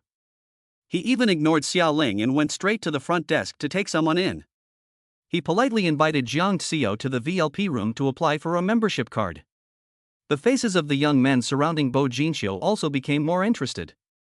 That card, it seems to be the Cheetah Black Gold card, one of only 500 in the world, accepted by all major banks, and entitles the holder to free VIP services at all 7-star hotels around the world. I remember that the prince seems to have one as well. There are no more than 20 people in the whole of China who have this card, and none of them are ordinary people. What is the background of this Miss Jiang? Those who had just made fun of Jiang Xiao also widened their eyes. 2 million might not be rare, but having that black gold card is too rare. It's not something that ordinary rich people can have. The issuing institution of this card has extremely strict reviews, and even among the royal families of various countries, there are no more than 3 people who have this card. How could Miss Jiang own one? Jiang Xiao naturally didn't know any of this. Because this is the salary card that her senior colleague gave her. The annual dividends that Queen gives her are all in this card. The amount inside has already reached 800 million. 2 million is nothing to her. Chapter 19, The Stakes of the Competition. After seeing Jiang Xiao take out the card, Bo Jinxiu was also somewhat thoughtful. How did Jiang Xiao get that card? neither the previous Jiang family nor the current Yin family would have been eligible to receive this card. The royal golf course is vast, with beautiful scenery by the mountains and the water. Those around Bo Jinxiu were already taking their clubs and eager to try. Only Bo Jinxiu sat down at the rest pavilion. The waiter brought him a sandwich and a delicate dessert. He was used to having breakfast here. Xia Ling stood not far away, watching the man in the clouds. The man was dressed in black casual wear and had an exceptionally handsome face. His hands were cold and white, with clearly defined joints. He picked up a sandwich from the tray and began to eat. His eating style was also very beautiful, with a hint of laziness in his elegance. He had a similar temperament to Jiang Xiao, a kind of natural grace and self-confidence that comes from being born into a privileged family. Xia Ling walked over. "Mr. Bo, may I sit here?" Mr. Bo Jinxiu looked up and saw a girl standing next to the seat next to him. "This is a public rest area. Mrs. Yan, please make yourself at home." His voice was neutral and polite, but it also revealed a sense of alienation and indifference. Xia Ling sat down. "Mr. Bo, I actually came here today to see you." Mr. Bo Jinxiu still looked nonchalant. "Mrs. Yan, what can I do for you?" "Mr. Bo, allow me to introduce myself. I am Xia Ling, a news reporter from Rongqing TV station. We would like to arrange an exclusive interview with you about the Paradise Resort project." Xia Ling was a little nervous. Bok Jinxiu didn't even lift his eyelids, and said indifferently, "I'm not interested."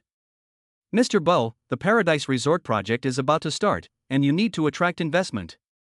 As far as I know, although you are the only recognized heir to the Bo family, your two sisters currently hold important positions in the company and have great differences with you. You need an opportunity to prove yourself to Chairman Bo, so you chose the Paradise Resort project. For this reason, you have been lurking here for 3 years, which shows that this project is very important to you." Bo Jinxiu turned his head and glanced at Xia Ling coldly. "You seem to know a lot about our family affairs." Xia Ling was taken aback by this glance. Her heart was pounding. This man's aura was really too strong.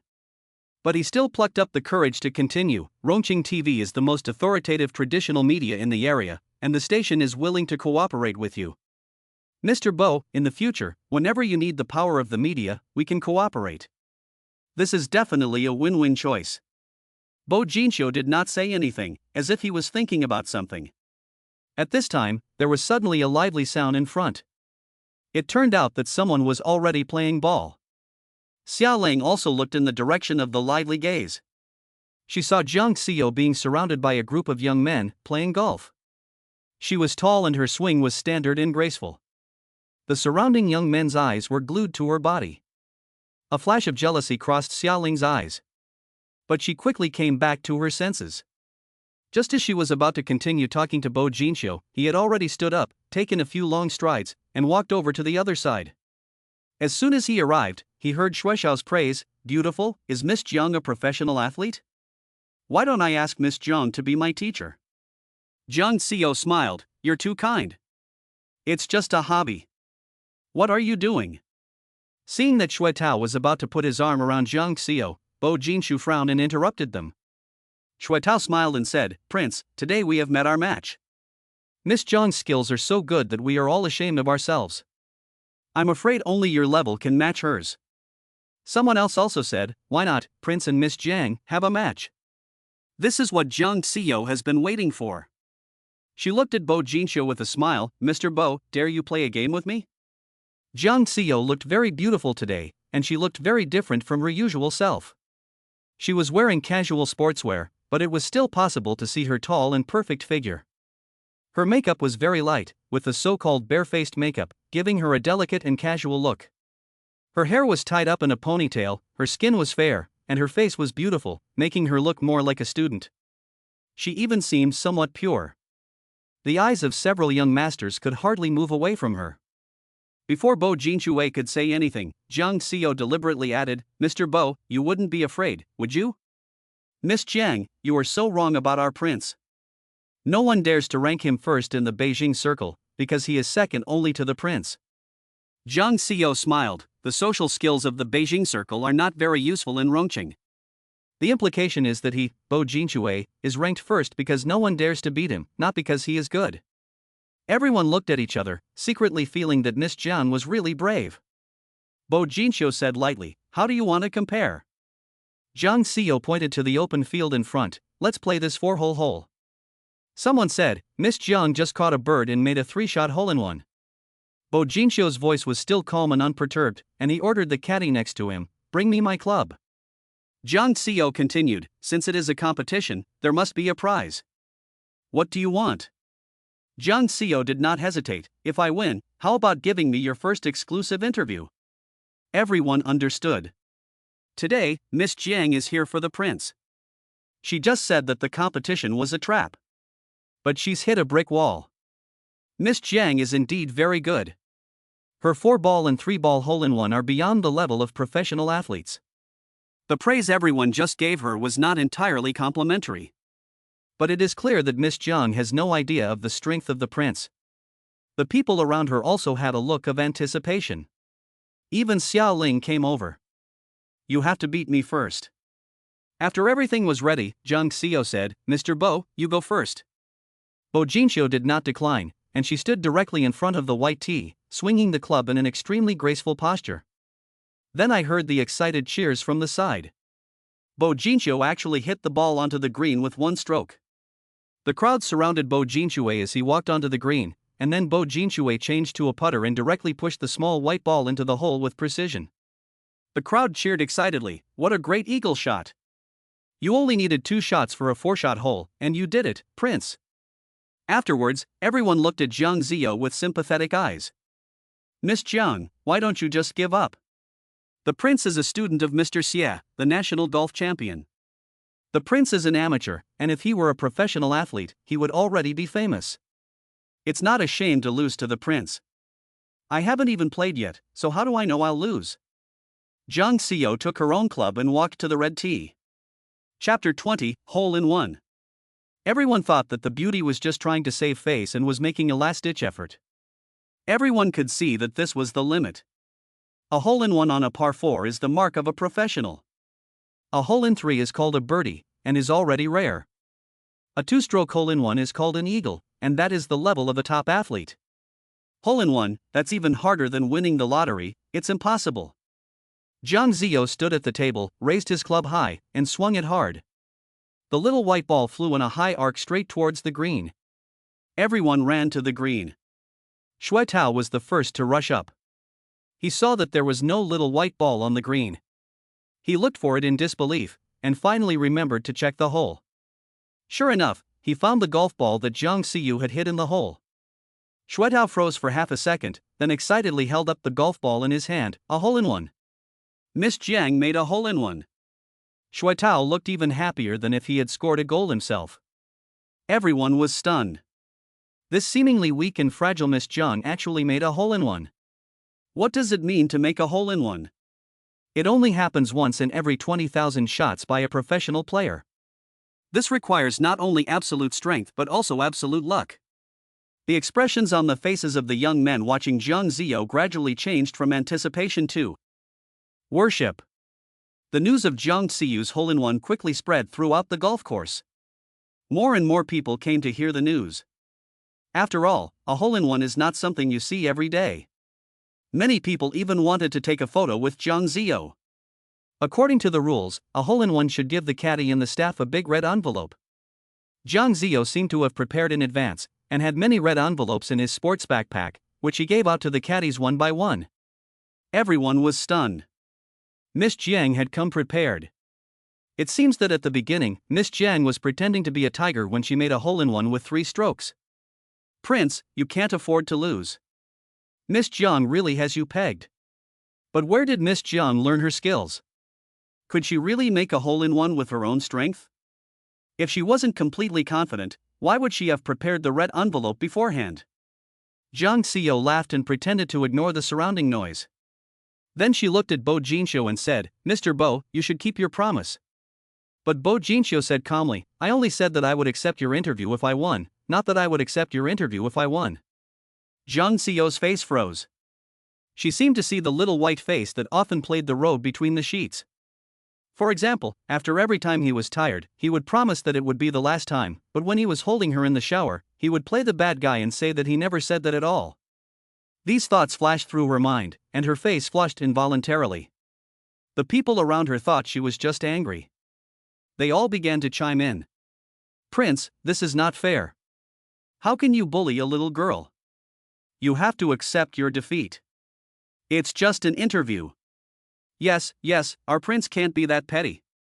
Bo Jinxiu looked at the crowd surrounding Jiang Xiao, as if they were all knights. An inexplicable anger rose from the bottom of his heart. Bo Jinxiu said coldly, "I hate people who scheme the most." He looked at Jiang Xiao's friends and childhood friends with a warning look. "If any of you want to be her protector, then don't blame me for not recognizing this friend." The crowd looked at Bo Jinxiu with some surprise and some fear. Although Bo Jinxiu is the prince of the capital, he still has nothing to say to his friends. Otherwise, he wouldn't have gathered everyone together for this big project. In essence, he wanted to bring everyone together to benefit from the project. But because of a woman, he actually said such things. Everyone could see that the prince was really angry because of this woman. But why? No matter what the reason, no one could alienate the prince of the capital circle because of a woman.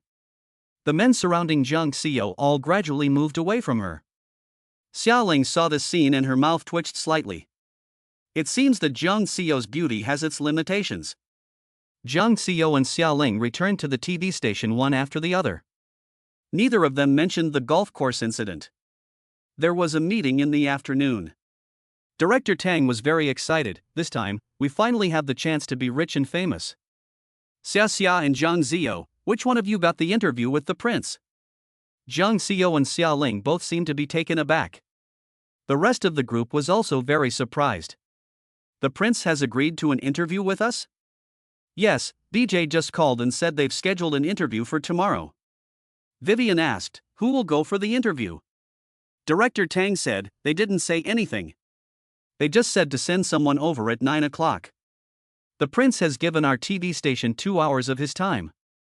Director Tang was also a little confused. "Xiaoxia, Xiaozhang, why didn't you tell me when you came back?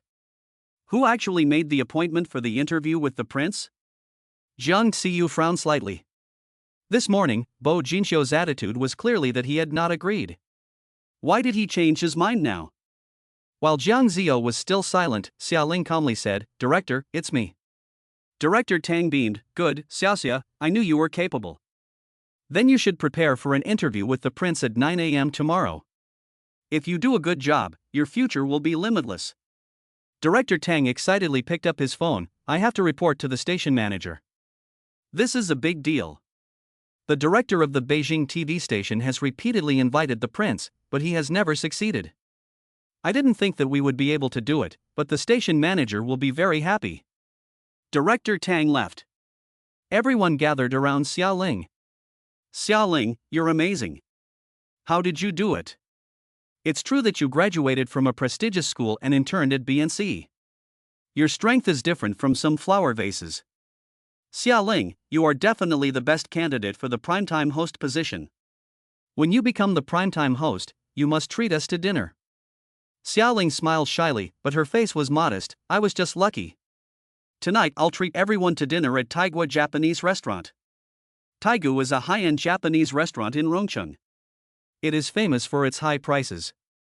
They work at the TV station, but their salaries are not particularly high. So none of them had been to such an expensive place. Everyone was overjoyed and praised Xiaoling for her generosity. Xiaoling got up and walked over to Jiang Xiao, who had not said a word. "Xiao, let's go out for Japanese food tonight." Jiang Xiao packed up his documents and looked at Xiaoling with a smile. "Sure, I'll go if someone's buying." That night, the group arrived at the Taigu restaurant. Xiaoling had already booked a private room in advance. The 10 or so people looked at the high-end decorations and praised Xiaoling again. "Xiaoling, do you often come here to eat?" Xiaoling modestly replied, "No, just occasionally. This kind of place is not affordable for ordinary people." "Xiaoling, you still lied to us that your family is ordinary. How could Xiaoling's family be poor if she could study abroad?" "Xiaoling, be honest, which family's daughter are you?" Xiaoling said, "I didn't lie to you. My family is really poor. I was able to study abroad because of my boyfriend. Xia Ling glanced at Jiang Xiao sitting across from her. My boyfriend's family is well off and he loves me very much. I went abroad with him. Chapter 21, a meal that cost 980,000. Everyone let out a sigh of envy. They haven't even eaten yet, but they've already eaten a whole bag of dog food. Vivian took the lead in teasing, when are you going to bring your boyfriend over to show us? After all, such a good man is a rare find. Xiaoling smiled shyly, okay, when there is a chance in the future. Although Xiaoling was answering someone else's question, her eyes were always on Jiang Xiao's face. However, Jiang Xiao's expression was flat, as if he didn't care. Xiaoling's eyes flashed with disappointment. The waiter just happened to bring a tablet with the food order. Xiaoling handed the tablet directly to Jiang Xiao. Xiao, order whatever you like, don't be shy. Jiang Xiao also took the tablet with a smile and began to order. Jiang Xiao ordered quickly. After a few minutes, he returned the tablet to Xiaoling. Let's take a look. Xiaoling gave the tablet directly to the waiter. Your taste is naturally correct.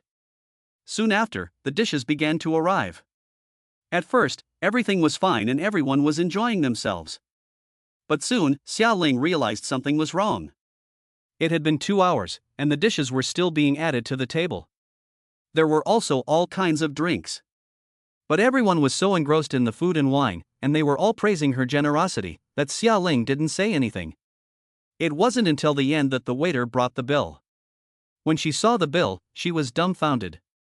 980,000. Xiaoling looked at the waiter in disbelief. How could it be so expensive? The waiter patiently explained, because you ordered all of our dishes, including some rare hidden dishes, the cost of the dishes is 180,000, and you also ordered 4 bottles of our 200,000 yuan red wine. Oh, and we also have to charge a 5% service fee. Xia Ling almost fainted. She didn't have that kind of money. When Xia Ling ordered, she thought that even if she ordered a lot, it wouldn't exceed 10,000 yuan. How could it be so much? Everyone else was dumbfounded. They began to accuse Jiang Xiao. Jiang Xiao, are you trying to get back at us? You ordered a meal and you ordered 980,000 yuan. Do you have any shame? You've never had anything good to eat in your life, so you take every opportunity to take advantage. I think Jiang Xiao should pay for the bill. She ordered the food, so she should be responsible. Jiang Xiao looked at the people across the table with a smile. When you were eating, you didn't say a word. Black truffle casserole, Kobe beef, you didn't say the ingredients were too precious when you were eating. There was also red wine. I only ordered 1 bottle, and the rest was added by you. Jiang Xiao, you're still arguing. Jiang Xiao said indifferently, since you are so angry about Xiaoling, why don't we just split the bill? No one here has eaten less, and AA is the fairest. When it came to AA, everyone fell silent. Even if everyone has to pay nearly 100,000 yuan. That's several months of their salary. A girl standing next to Xiaoling said, Xiaoling's boyfriend has such good qualifications. In the future, Xiaoling will be a rich wife, and she won't care about the cost of a meal with us. Xiaoling was like a person being held over a fire. In fact, she and Yan Feng didn't have much money. After Yan Feng left for abroad, the Yan family stopped supporting him financially. The 3 years they spent abroad were not as glamorous as others imagined. Yan Feng was too proud to ask his family for money. Xiaoling only had 100,000 yuan in her account, which she had earned as a tutor for a Chinese family over the past 3 years. She really couldn't afford to pay for the nearly 1 million meal bill. She could only call Yan Feng. Yan Feng is back at the company now, probably not short of money. When she heard that she had spent more than 900,000 yuan on a single meal, Yan Feng's voice was tinged with a hint of annoyance. Xiaoling, do you eat dragon meat? 980,000 yuan for a single meal. Xiaoling's voice was full of grievances. I took an exclusive interview with Bo Jinxiu and invited my colleagues to dinner. It was ordered by Xiu, and I didn't know she ordered so much and also ordered very expensive wine. When she heard Jiang Xiao, Yan Feng frowned. Her tone softened as she said to Xiaoling, I'm sorry, I misunderstood you. It was Jiang Xiao who was behind this. Yan Feng was silent for 2 seconds, then said, I'm nearby. I'll be right over. 10 minutes later. Yan Feng appeared at the Taigo house. He went to the restaurant first to settle the bill. Then he went to the private room. Xiao Ling saw Yan Feng, and tears seemed to be flashing in her eyes, as if she had suffered a great injustice. He hurriedly walked up to Yan Feng. "Ah Feng, you finally come." Yan Feng gently put his arm around Xiao Ling's shoulders in front of everyone. "Don't worry, I've already settled the bill." When everyone heard that the bill had been settled, they were instantly relieved. Everyone's faces changed instantly. Vivian took the lead in praising Xiao Ling. "Xiao Ling, you were so lucky to have a boyfriend who was handsome and rich." Xiao Ling blushed and introduced everyone. "Let me introduce you, this is my boyfriend, Yan Feng." Vivian was surprised. "I've heard the name of the Yan heir before, it's Yan Feng, could it be?" Yan Feng said lightly, "It's just the same name." After saying that, he already looked at Jiang Xiao. "Jiang Xiao, come out here." Everyone was very surprised. Jiang Xiao walked up to Yan Feng with a small sachet on her back and high heels, and said in a soft voice, "A good dog doesn't get in the way." Yan Feng was furious. He grabbed Jiang Xiao's arm and walked out. Soon, they turned a corner and went into an empty room. Then the door was closed from the inside. The crowd was dumbfounded by the operation. Xiao Ling's face also flashed a hint of embarrassment. "Xiao Ling, your boyfriend knows Jiang Xiao? We were all classmates in high school, so we know each other." And when Gio was in high school. Halfway through, Xiao Ling deliberately stopped talking. Vivian snorted, "I finally know why Jiang Xiao hates you so much. She must have liked your boyfriend in high school, but she couldn't have him, so she's jealous of you." Xiao Ling deliberately defended Jiang Gio's tone. "It's not what you think, and it's all in the past." On the other side. After Jiang Gio was dragged into the room by Yan Feng, he coldly asked, "Jiang Gio, I have said countless times that you should not bully Xiao Ling. Are you ignoring my words?" Jiang Xiao sat down on a sofa. She looked down at her nails, which she had just done herself. She was treating herself, no one was forcing her to. "So you deliberately ordered such expensive dishes. You know about Xiao Ling's family situation. You're just trying to embarrass her because you're richer than she is.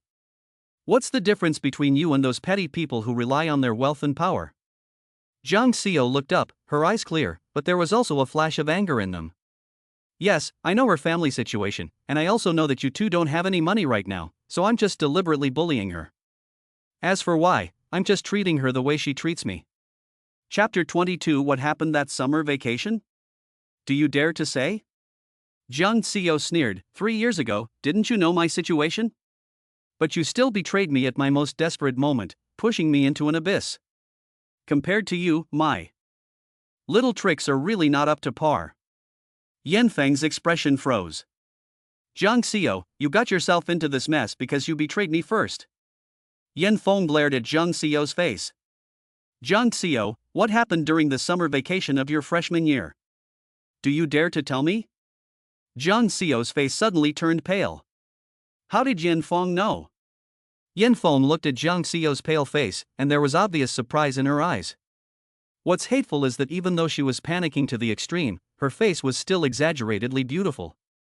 "So, who did you give your virginity to?" Jiang Xiao stood up, and her eyes became cold and fierce. "Shut up." Yan Feng sneered, "You're angry and embarrassed, Jiang Xiao, you're a cheap and dirty, duplicitous, and vicious woman. Why did you marry me? You can't go back to the Jiang family. If you were still the daughter of the Jiang family, would you still choose to marry me? You love me now, but you're just afraid of losing the last straw, losing the wealth and glory of the rest of your life. But why do you think I, Yan Feng, would be the one to take over your broken shoe? You think I'm a fool? You're such a hypocritical, dirty, vicious woman. You're not even as good as Xiao Ling's hair." "That's enough, Yan Feng." Jiang Xiao's fingers trembled a little. She had a secret buried deep in her heart. A secret that no one knows. She had never told anyone, and had always convinced herself that it was just a nightmare. She had successfully erased that incident from her memory. She thought that no one in the world would know. However, Jiang Ziyu never expected that Yan Feng had known about it for a long time. So, this was the reason for Yan Feng's sudden change in attitude towards her? Jiang Ziyu didn't want to think about that incident. In fact, apart from some traces in physical injuries, her mind was also blank about that incident. Jiang Xiao went straight to the door and went out. When Jiang Xiao opened the door in a panic, Xiao Ling was standing at the door. Jiang Ziyu looked at Xiao Ling deeply. Without saying anything, she left. Yen Feng also came out from inside. Ah Feng, what did you say to Xiao? She looked very sad. Yen Feng said, nothing, just that thing. Xiaoling's face changed. You promised me that you wouldn't confront her in front of her. I don't want to either. Who asked her to be so arrogant? I just wanted to teach her a lesson so that she wouldn't bully you anymore. Xiaoling, you're too kind-hearted to think about her at a time like this. Xiaoling frowned, and the unease in her eyes was obvious. Jiang Xiao will definitely suspect her. Jiang Xiao drove away. The car drove aimlessly on the elevated highway. During the summer vacation of her freshman year, she was violated. In fact, she really doesn't remember what happened that day. She seemed to have been drugged. When she woke up, she was already in a hotel bed. She was naked. She felt unwell and knew something had happened. Later, she went to the hospital for a checkup and sure enough, her hymen had been broken. However, because she had been drugged, she had no recollection of what had happened that day. She didn't know what had happened. Because no man's bodily fluids were detected in her lower body at the hospital, reporting the case to the police was useless. Because no one knew about it. Jiang Xiao didn't tell anyone. Shen Nua didn't say anything, and Xiaoling didn't say anything either. As if it never happened. But how did Yen Feng know? It seems that he knew it a long time ago. How did he know? Jiang Xiao could guess that it must have been the summer camp in the second year of college, when Xiaoling used it to destroy her relationship with Yen Feng. That's why, after Yen Feng came back, he was like a different person. But how did Xiaoling know? There is only one possibility. It's all about her. If it really is you, Xiaoling, I won't let you off the hook. Jiang Xiao clenched his steering wheel fingers. Jiang Xiao drove aimlessly. In the end, he somehow ended up at Green Villa. The bedroom light in the Green Villa was on. Jiang Xiao drove straight into the house. The car stopped in the courtyard. Jiang Xiao got out of the car and went into the house. Bak Jinxiu also heard the sound of the car stopping downstairs. He had just reached the top of the stairs when he saw Jiang Xiao starting to climb the stairs. Bo Jinxiu had just finished taking a shower and was wearing a gray pajama set. The style was modest, but it looked particularly handsome on him. He casually put his hands in his pockets. Looking at Jiang Xiao's figure, he said sarcastically, "You're not very courageous. I thought you would never take the initiative to find me again in your life."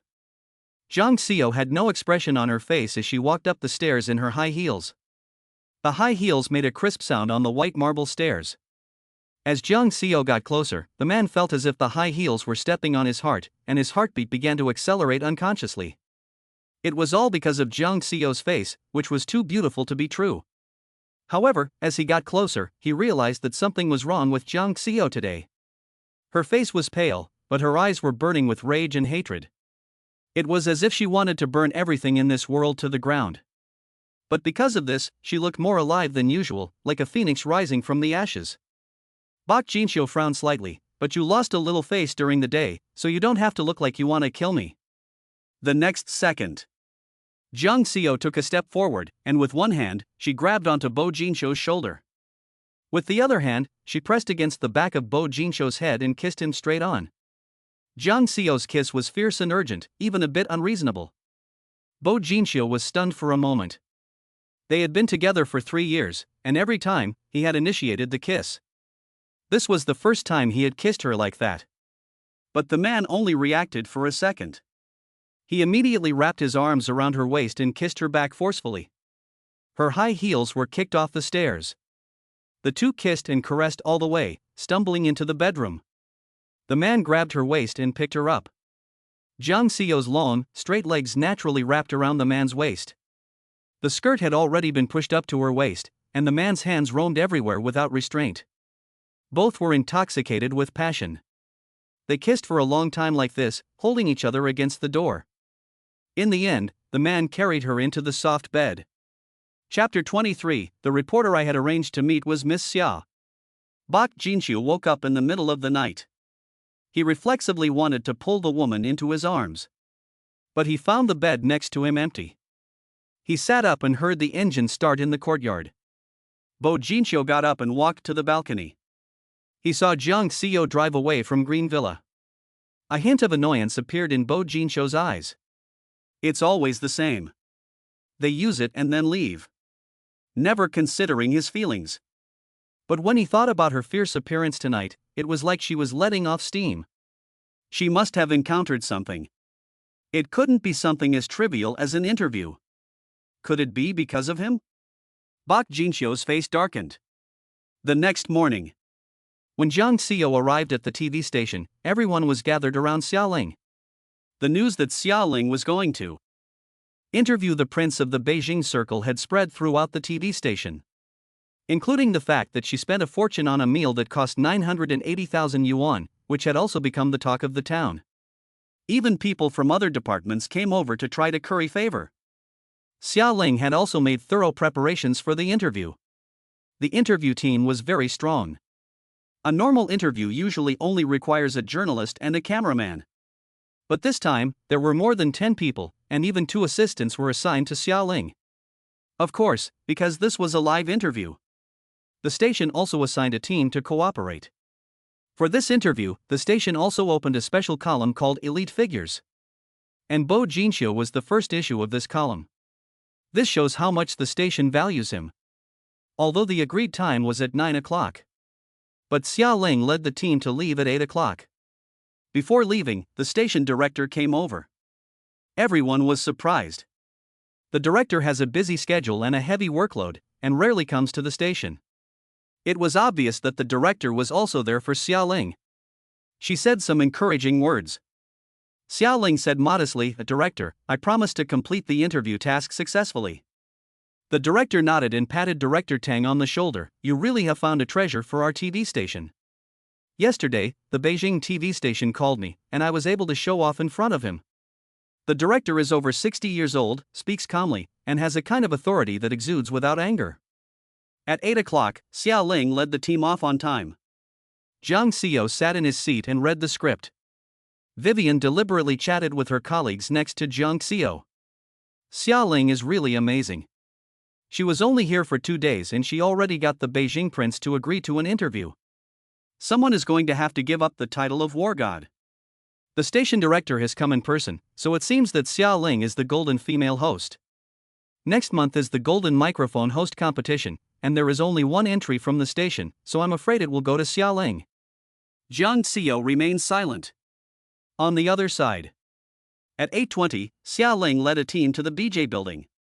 As soon as they got off the car, someone came to greet them. "Hello, you must be from the TV station. I'm Gaotzen, the CEO's secretary. The CEO asked me to pick you up." The group followed Gaotzen into the BJ building. The 2 assistants who were with Xiaoling were very excited. "The president's secretary personally received us. Sister Ling is so honored."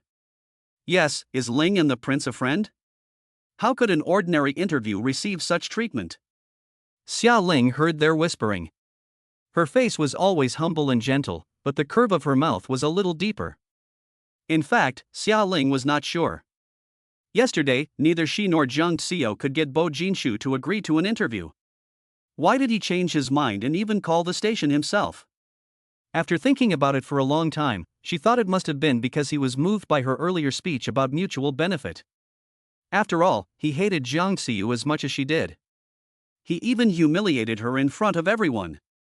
At the very least, if Bo Jinshou really agreed to the interview because of the bet with Jiang Xiao, then he was forced to. That's why when he called, he didn't specify who would be the host of the interview. She went over, which was exactly what Bo Jinshou wanted. No matter which possibility, she is the winner. Gaotzen arranged for everyone to be in the conference room. Gaotzen said, "Our president is in a meeting. He will come over to give an interview after the meeting. You can get ready first." Xiaoling nodded. "Secretary Gao, don't worry, we're all ready." 10 minutes later, the door to the conference room opened. Xiaoling quickly stood up from her seat and went to meet him. She stood in front of Bo Jinshou and politely extended her hand to him. "Mr. Bo, I am Xiaoling, the host of today's interview. We met yesterday. I am very happy that you have agreed to be interviewed by us. I am also honored to be the host of Mr. Bo's first interview." But Bo Jinshou didn't seem to want to shake her hand. His brows furrowed slightly. This made Xia Ling feel a slight foreboding in her heart. In order to avoid any mishaps, Xia Ling withdrew her hand and was about to get straight to the point. "Mr. Bo, we are all ready, let's start the interview now." "Wait." Bok Jinsho said coldly, "The host I made an appointment with seems to be someone other than Miss Xia." Xia Ling's heart sank. But she still pretended to be calm and tried to turn the situation around. "Didn't I tell you yesterday that Rongqing TV was willing to create a win-win situation with the Bo family, and that after that, Rongqing TV would cooperate with the Bo family in any way they needed?" Xia Ling still had a glimmer of hope that her offer would impress him. But Bo Jinsho was completely unmoved. "Yesterday I lost to Ms. Jiang, and I promised to interview her as a prize for winning. Ms. Xia was also there, and she should know better than anyone." Bok Jinsho's words were cold and clear, revealing a hint of coldness. "I, Bo Jinshue, am willing to accept the consequences of a bet and am a man of my word. I only promised an interview with Miss Jiang, so the interviewer can only be her. If Miss Jiang doesn't come, then today's interview is off." After that, Bo Jinsho turned around and left the conference room. Xia Ling's hands and feet were cold. Behind her, people began to whisper. It turns out that it wasn't Ling who got the interview with the prince. Is Miss Jiang the one the prince is talking about? It seems that the prince lost a game of tennis with her, so he agreed to the interview. There is only one Jiang in the entire TV station, so if Sister Xiao really interviewed the god of war, there is no interview that she could not conquer. But it was clearly Sister Xiao's credit. Why did Xia Ling say that she had negotiated it herself? It was so embarrassing to be caught out. Xia Ling felt dizzy. But she still gritted her teeth, pretended to be fine, and said lightly, "It was my misunderstanding yesterday. Let host Jiang come over." The assistant quickly called Director Tang and told him everything she had just seen and heard. Director Tang was also very surprised after hearing this. He immediately found Jiang Xiao. "Xiao Jiang, you clearly took this interview, why didn't you distinguish it? We almost misunderstood." Chapter 24, Run After Sleeping. Jiang Xiu smiled, "Director, it doesn't matter who does the interview. This is not the same. Your credit is your credit. Now, Mr. Bo also said that it can only be you. Hurry up and go." Jiang Xiu did not get up, but still smiled lightly. "Since Xia Ling has already gone, I won't go. I believe she has the ability to do so. Everyone is working for the station, and I won't care so much." Director Tang knew that Jiang Xiu was never a pushover. She said she wouldn't care, but she really does. He had just said that the prince had given her the go-ahead, but she was still unmoved. This means that she will only go over there after she has let off some steam. "In that case, I'll ask Xia Ling to come back and apologize to you." Director Tang looked at Jiang Xiu tentatively. Jiang Jiao didn't say anything, and Director Tang knew that there was a chance. Director Tang immediately called Xia Ling and asked her to return to the station immediately and invite Jiang Jiao to come over. Xia Ling naturally knew what this invitation meant. But she had no other choice. This time she miscalculated. She didn't expect Bo Jinsho to be so serious. Xia Ling quickly returned to the station. Director Tang complained in a tone, "Xia Ling, what's wrong with you? The prince promised to give an interview to Xiao Jiang, why did you say it was you?" "Director, I'm sorry, because yesterday morning I talked to Mr. Bo for a long time, and he didn't explicitly reject it. I thought he had acquiesced, but I misunderstood." Xia Ling's eyes were moist and pitiful, making it hard to scold her. Director Tang said, "Go and apologize to Jiang." She bit her lip and walked over to Jiang Xiu's seat. "I'm sorry, this is a misunderstanding. I didn't mean to take your interview. You should go to Beijing. Everyone is waiting for you." Jiang Xiu looked up at Xia Ling, smiling and frowning at the same time. "Xia Ling, can everything be solved with a misunderstanding?" When she and Yanfeng were hanging out at summer camp, she came back and explained it away as a misunderstanding. She was pregnant with Yanfeng's child, and she also said it was a misunderstanding. "It's still a misunderstanding." Xia Ling's eyes were filled with tears, and her big innocent eyes were full of grievances. "I'll do whatever you want." She was deceived by those innocent eyes. Jiang Xiu had also given her his heart, fought for her, and blocked a knife for her. To this day, he still has a half-foot-long scar on his shoulder. The more he gave, the more he hated her. But now, Jiang Xiao still has one thing in his heart that he wants to confirm. Jiang Xiao stood up and said, Xiaoling, come with me. Jiang Xiao walked into an empty conference room, and Xiaoling followed him in. Jiang Xiao slammed the door shut, blocking the prying eyes of the many gossipers outside. After entering, Xiaoling immediately knelt down. She took Jiang Xiao's hand and said, Xiao, please forgive me this time. If the station loses this interview because of me, I'm sure I won't be able to stay here. The station director has already bragged about it to the Beijing station. If she failed to interview Bo Jinxiu in the end, it would not only be her face that would be hit, but also the face of the station director. Jiang Xiao pulled her hand away. Xiaoling, I want to ask you something. Answer me honestly. Xiaoling still looked at Jiang Xiao with extremely innocent eyes. Was it you who told Yan Feng what happened during the summer vacation of your freshman year? Xiaoling's eyes seemed to dodge for a moment. Combining all the past events, Jiang Xiao was certain that Xiaoling must have told Yan Feng to provoke a rift between her and Yan Feng. But she wasn't 100% sure if it was Xiaoling who had planned it. Xiaoling knew that Jiang Xiao would definitely ask her about it yesterday. She had already thought of a countermeasure. Xiaoling did not deny it. Yes, it was me, but I also accidentally let it slip. I didn't mean to. Xiao, forgive me. Jiang Xiao was not surprised, but just sneered, Xiaoling, don't pretend, okay? Xiaoling didn't say anything, tears falling down her face like pear blossoms in the rain, so pitiful. Xiaoling knelt directly on the ground. Xiao, I don't expect you to forgive me.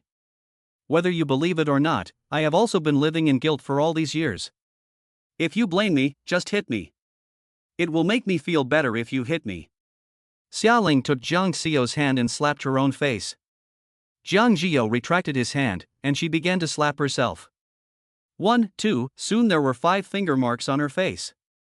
Jiang Xiao looked at her and felt irritated. Jiang Xiao grabbed her wrist. Xiaoling, you're the one who got me into this, aren't you? Did you arrange that? Xiaoling's eyes showed signs of panic. No, it wasn't. I told Yan Feng by mistake, but I had nothing to do with it. I really didn't do it.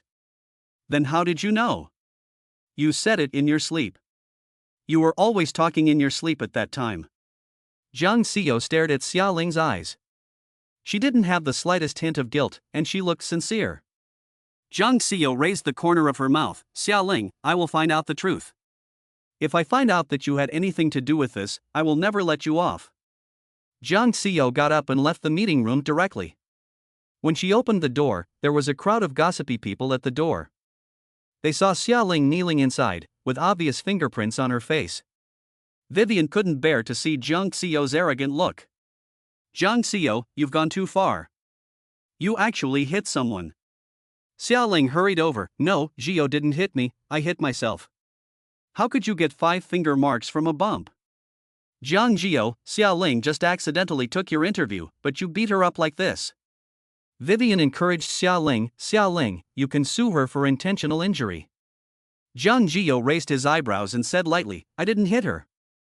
She slapped herself to apologize to me, and I couldn't stop her.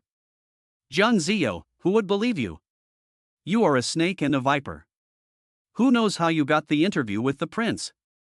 At least Xiaoling is clean. Jiang Xiao didn't want to talk to her anymore. She picked up her phone and took a picture of Vivian. Then she quickly found a person in the address book and sent it to him. Jiang Xiao, what are you doing? Jiang Xiao smiled at Vivian. I'll let Mrs. Li see if the girl with single eyelids she's been looking for is you. Vivian was petrified. Jiang Xiao left after saying that. I let you off once, but you still act like a child. You really think she's easy to bully? Director Tang coaxed and cajoled Jiang Xiao into the BJ building. Gaotzen was still waiting at the door. Miss Jiang, the CEO wants you to go to his office first. Jiang Xiao followed Gaotzen from the exclusive elevator to the president's office in BJ. When the elevator opened, she walked out and found herself in a room that looked like a bedroom. Jiang Xiao finally knew what was behind the 2 closed doors in the office she had seen the last time she came to the office. It was actually Bo Jinxiu's rest area, which was no different from a bedroom at home. At the moment, Bo Jinxiu was sitting on the sofa in the bedroom. You slept and then ran away. How irresponsible of you. Chapter 25. What kind of woman does Mr. Bo like? The man in front of her was well-dressed, handsome, and looked like a living immortal. But the moment he opened his mouth, he dragged Jiang Xiao back to reality. "Come on, you're not bad." Jiang Xiao was not embarrassed, but rather, she was generous. She looked around the room with interest, wearing high heels. She discovered that the layout of the room was exactly the same as that of the Green Villa. Bo Jinxiu got up and walked behind Jiang Xiao, embracing her slender waist from behind. His lips were already moving around her ear, and his voice sounded a little bit ambiguous. "Why did you come to see me last night?" Actually, she regretted it yesterday. She clearly didn't want to be involved with him anymore, but she had gone looking for him and slept with him. Jiang Xiao turned around, cupped the man's handsome face, and gave him a light kiss on the lips. "Of course it's for the interview. You see, you came to me today on your own initiative." She smiled prettily, like a rose under the scorching sun, burning the strings of her heart. Bao Jinxiu raised his eyebrows and said lightly, "If you don't want to talk about it, that's fine, but since you've provoked me again, I won't let you off so easily this time." As soon as he finished speaking, a dense shower of kisses fell. Before long, Jiang Xiao was pressed against the sofa. "Don't do this, I still have to do the interview later, and my makeup will run." Bo Jinxiu also tried to restrain himself and said in a hoarse voice, "Go to Green Villa tonight."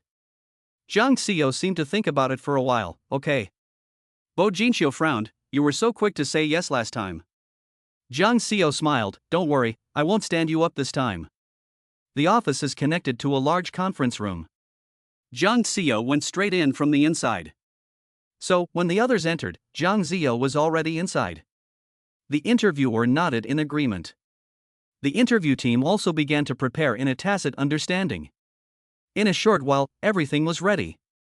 Xiaoling's assistant came over and handed over a stack of papers.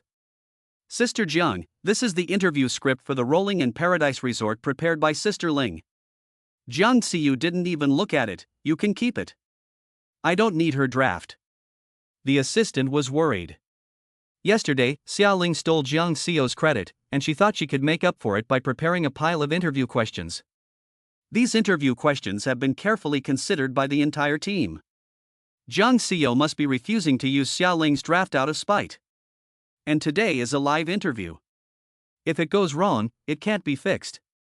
Xiaoling was wrong, but now that there are special circumstances, shouldn't the overall situation be taken into account? But if Jiang Xiu doesn't accept the draft, there's nothing the assistant can do. After Bo Jinxiu came in, the interview officially began. Because the news had been announced on the official channels early in the morning. So as soon as the live broadcast started, thousands of people flooded in, and the number was growing exponentially. Bo Jinxiu, the son of the richest man, the prince of the Beijing circle, is only heard but not seen.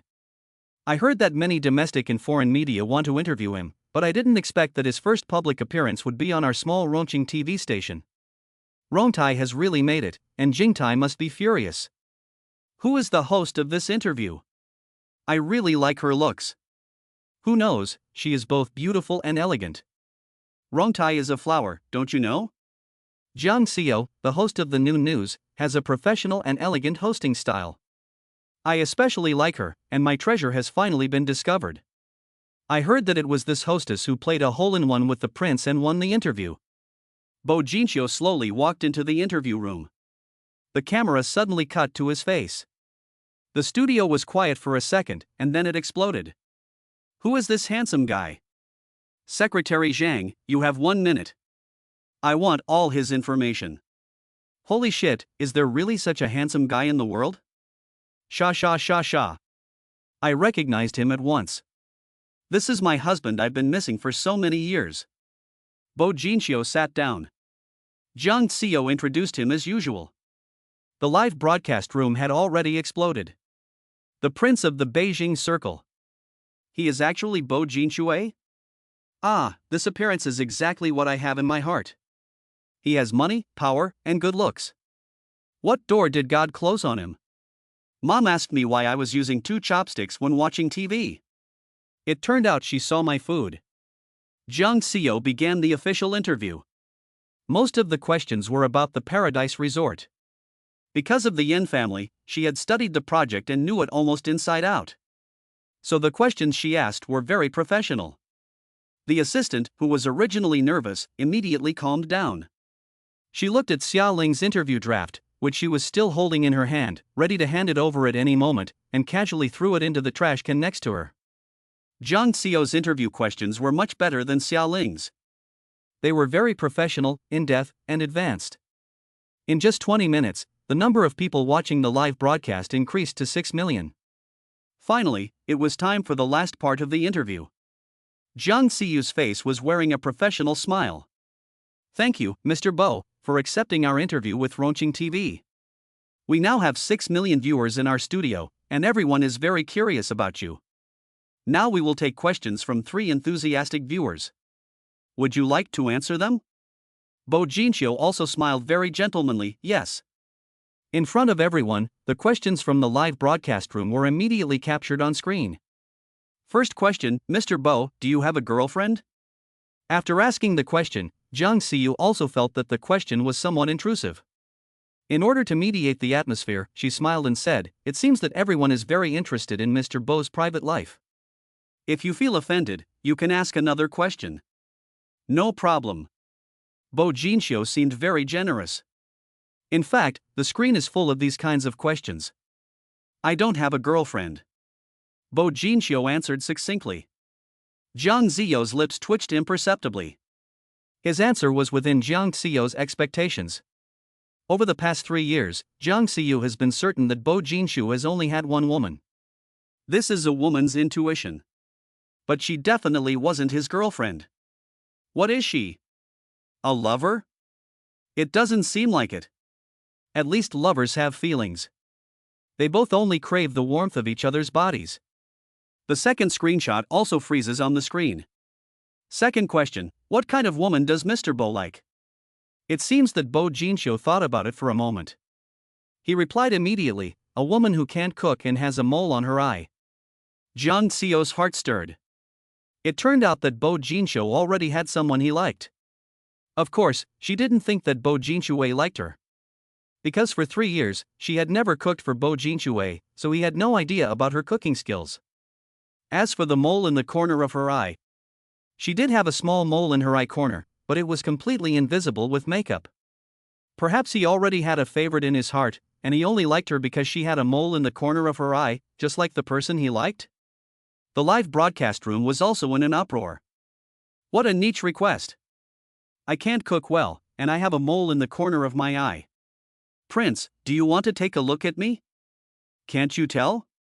It's not that the prince likes women who cook badly and have a mole in the corner of their eyes, but that the women the prince likes cook badly and have a mole in the corner of their eyes. He has a girlfriend, so the woman he likes must be very happy. Is this an open declaration of love? The third question has also appeared on the screenshot.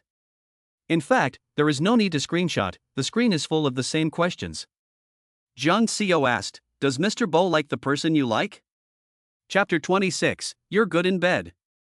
Bo Jinxiu heard this question and suddenly turned to look at Zhang Xiu. Zhang, what do you think? Zhang Xiu pretended to be surprised. Mr. Bo, I don't know your sweetheart, so how would I know? But I believe that the person Mr. Bo likes must be very good.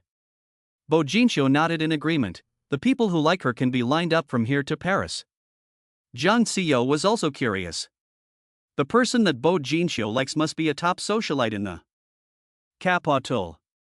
When he talked about her, Zhang Xiu felt that there was a light in his eyes.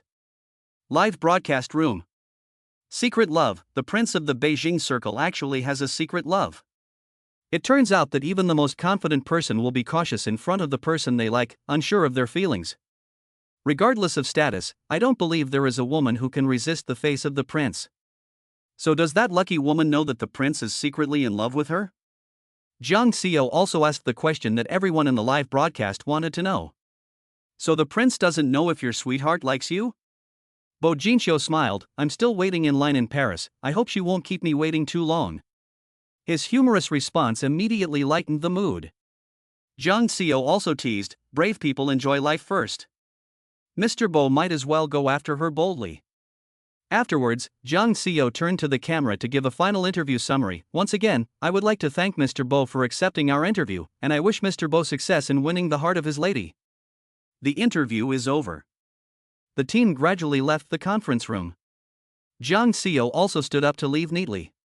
When he stood up, he was stopped by Bo Jinxiu, who grabbed his arm. "Is this your style, to use and run?" Jiang Xiu looked around and saw that everyone had already left. "I still have to go back to the station. It's working hours." Bo Jinxiu looked at his watch. "Your TV station still works at 11:30? Stay for dinner with me." Jiang Xiu was helpless. He could only lie and say that he had to do a special interview on a resort and had some questions to ask, so he asked the rest of the team to go home first. Gaocan brought lunch to the office. Bo Jinxiu's office was originally a suite.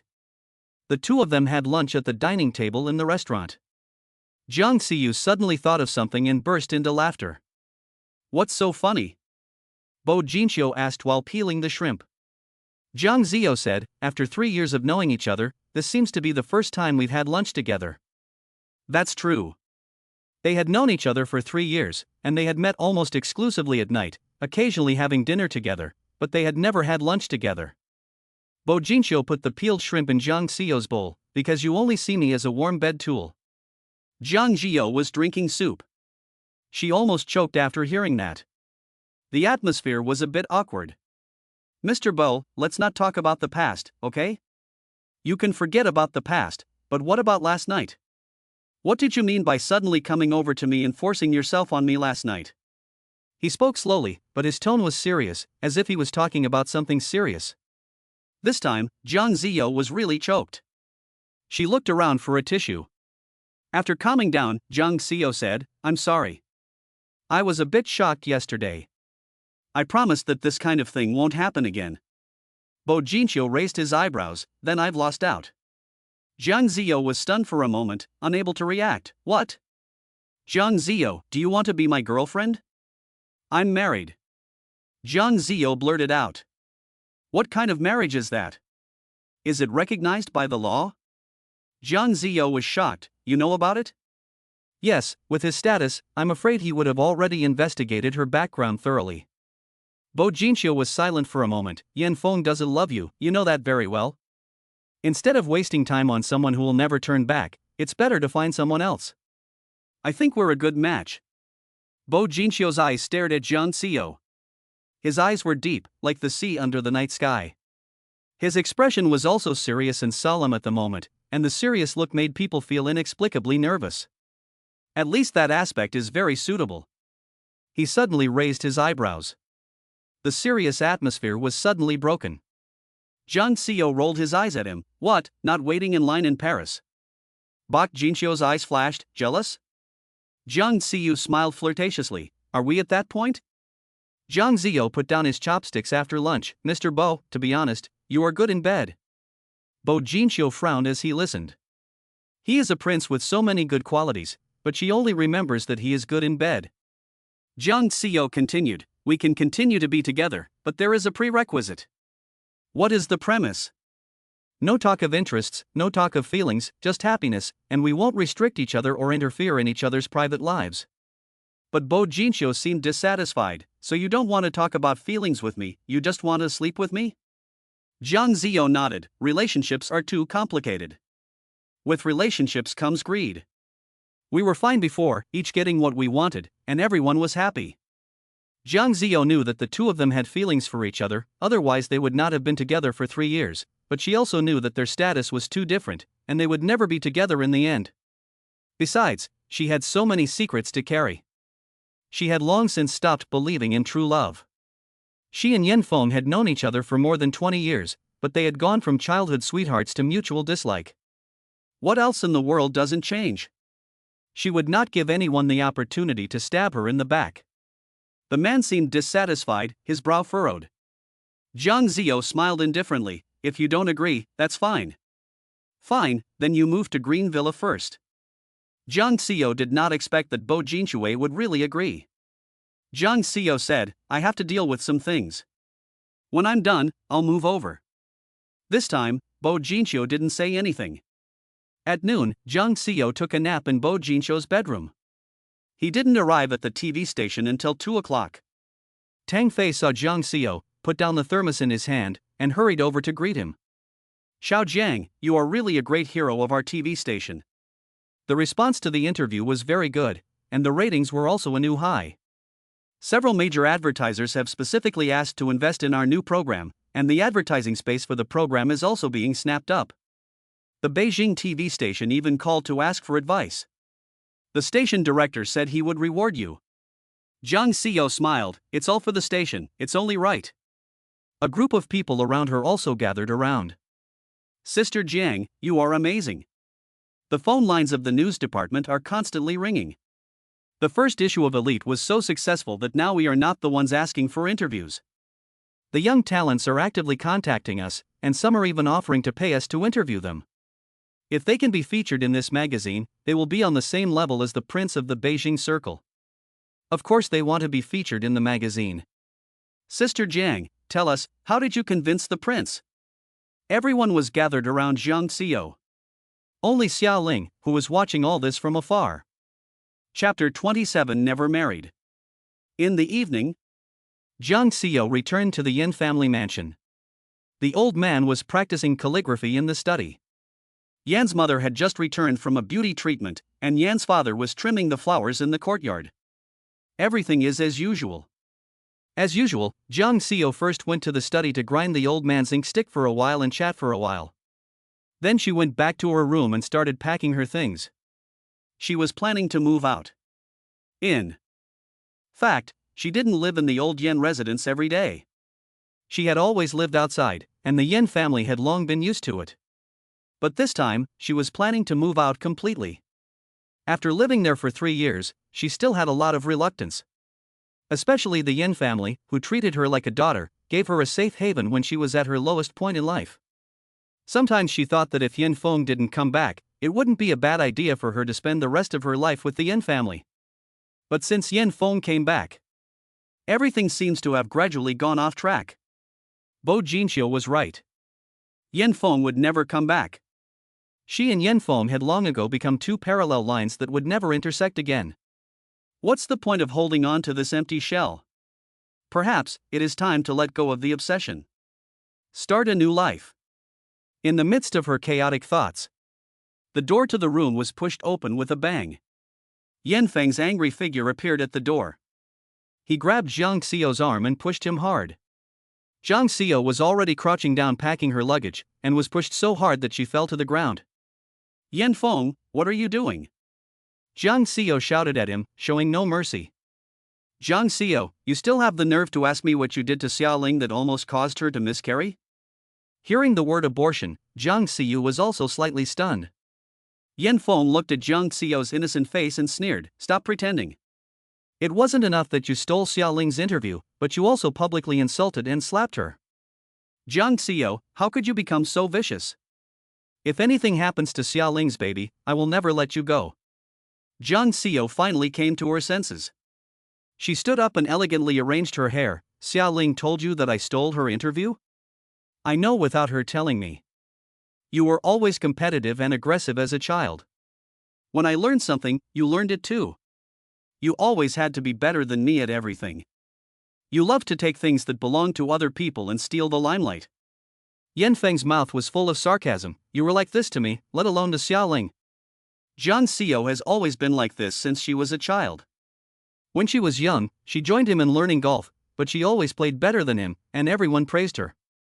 Later, he stopped playing golf and started learning Go, and she also learned Go. As a result, they won various awards at home and abroad, and were even accepted as the closed-door disciples of the Go master Zhong Lu. He was so angry that he never touched Go again.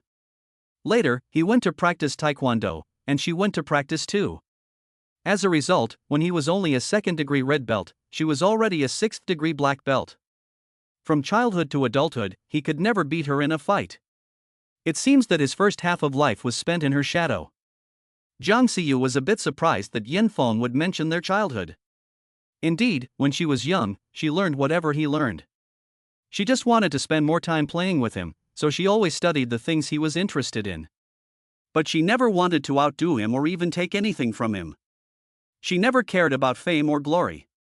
She never thought that Yin Feng would think of her in this way. But now it was too late to explain.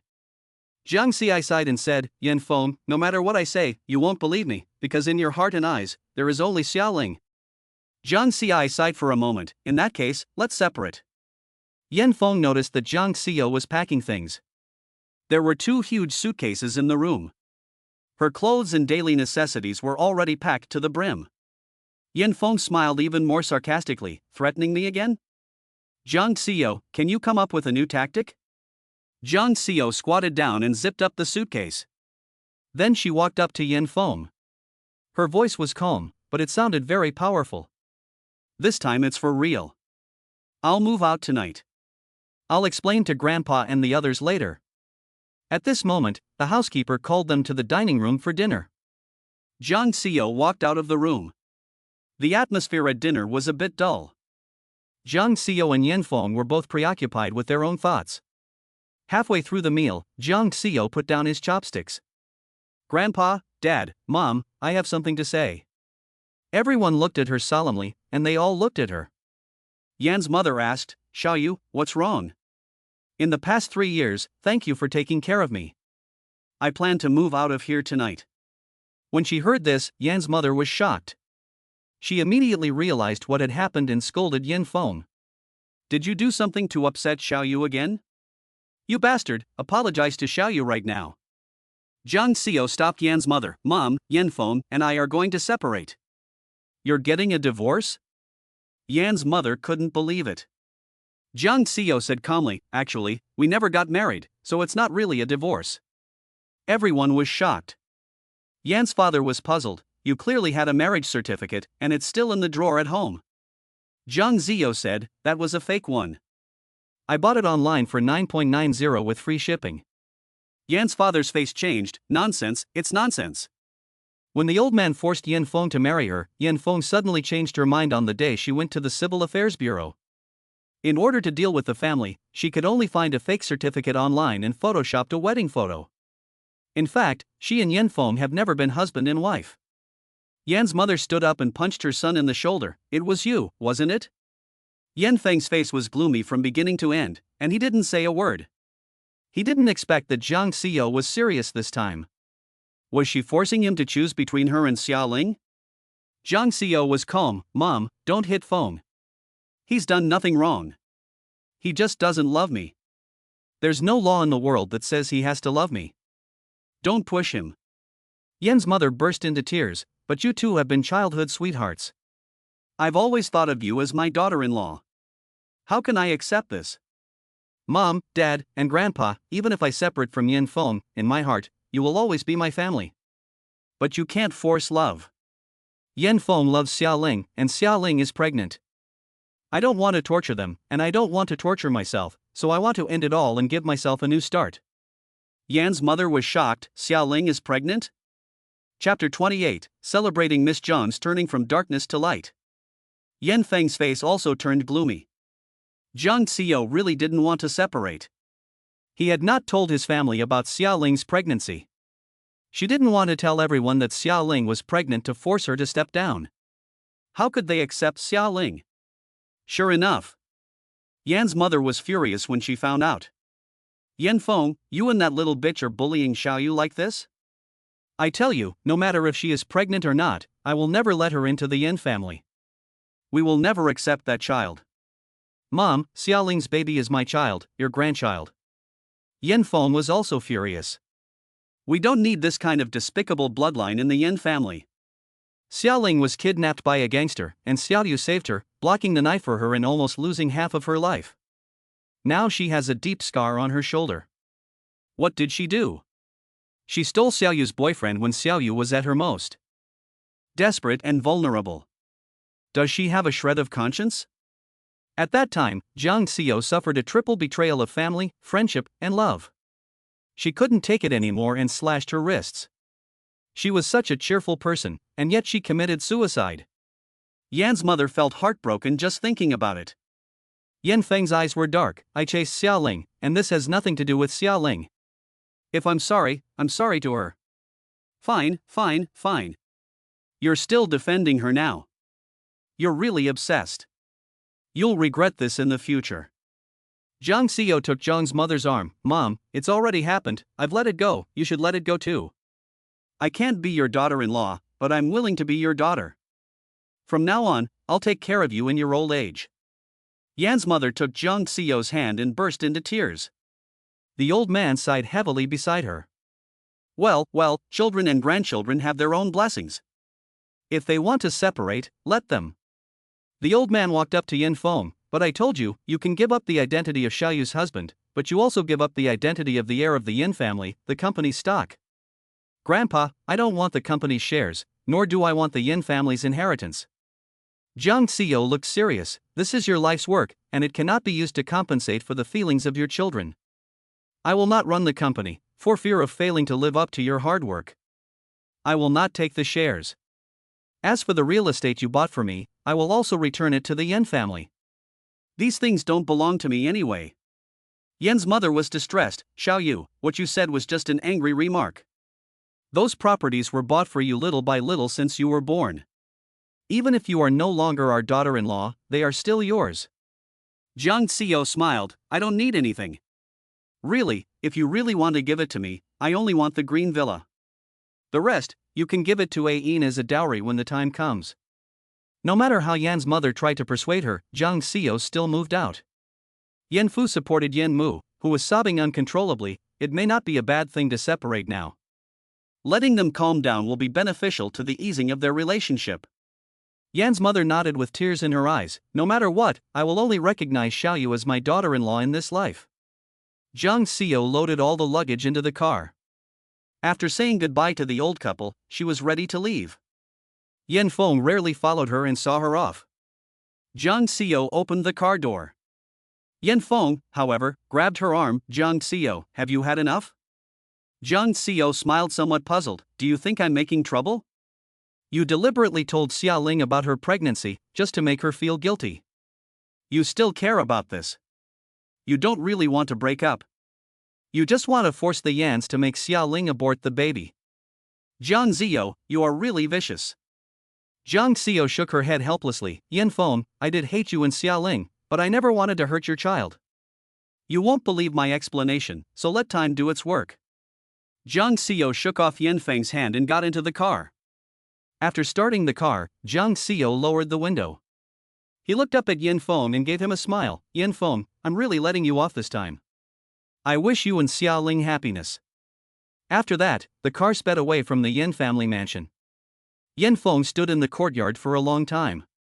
When she used to pester him, he really hated it. But now that she had really left, there was a void in his heart.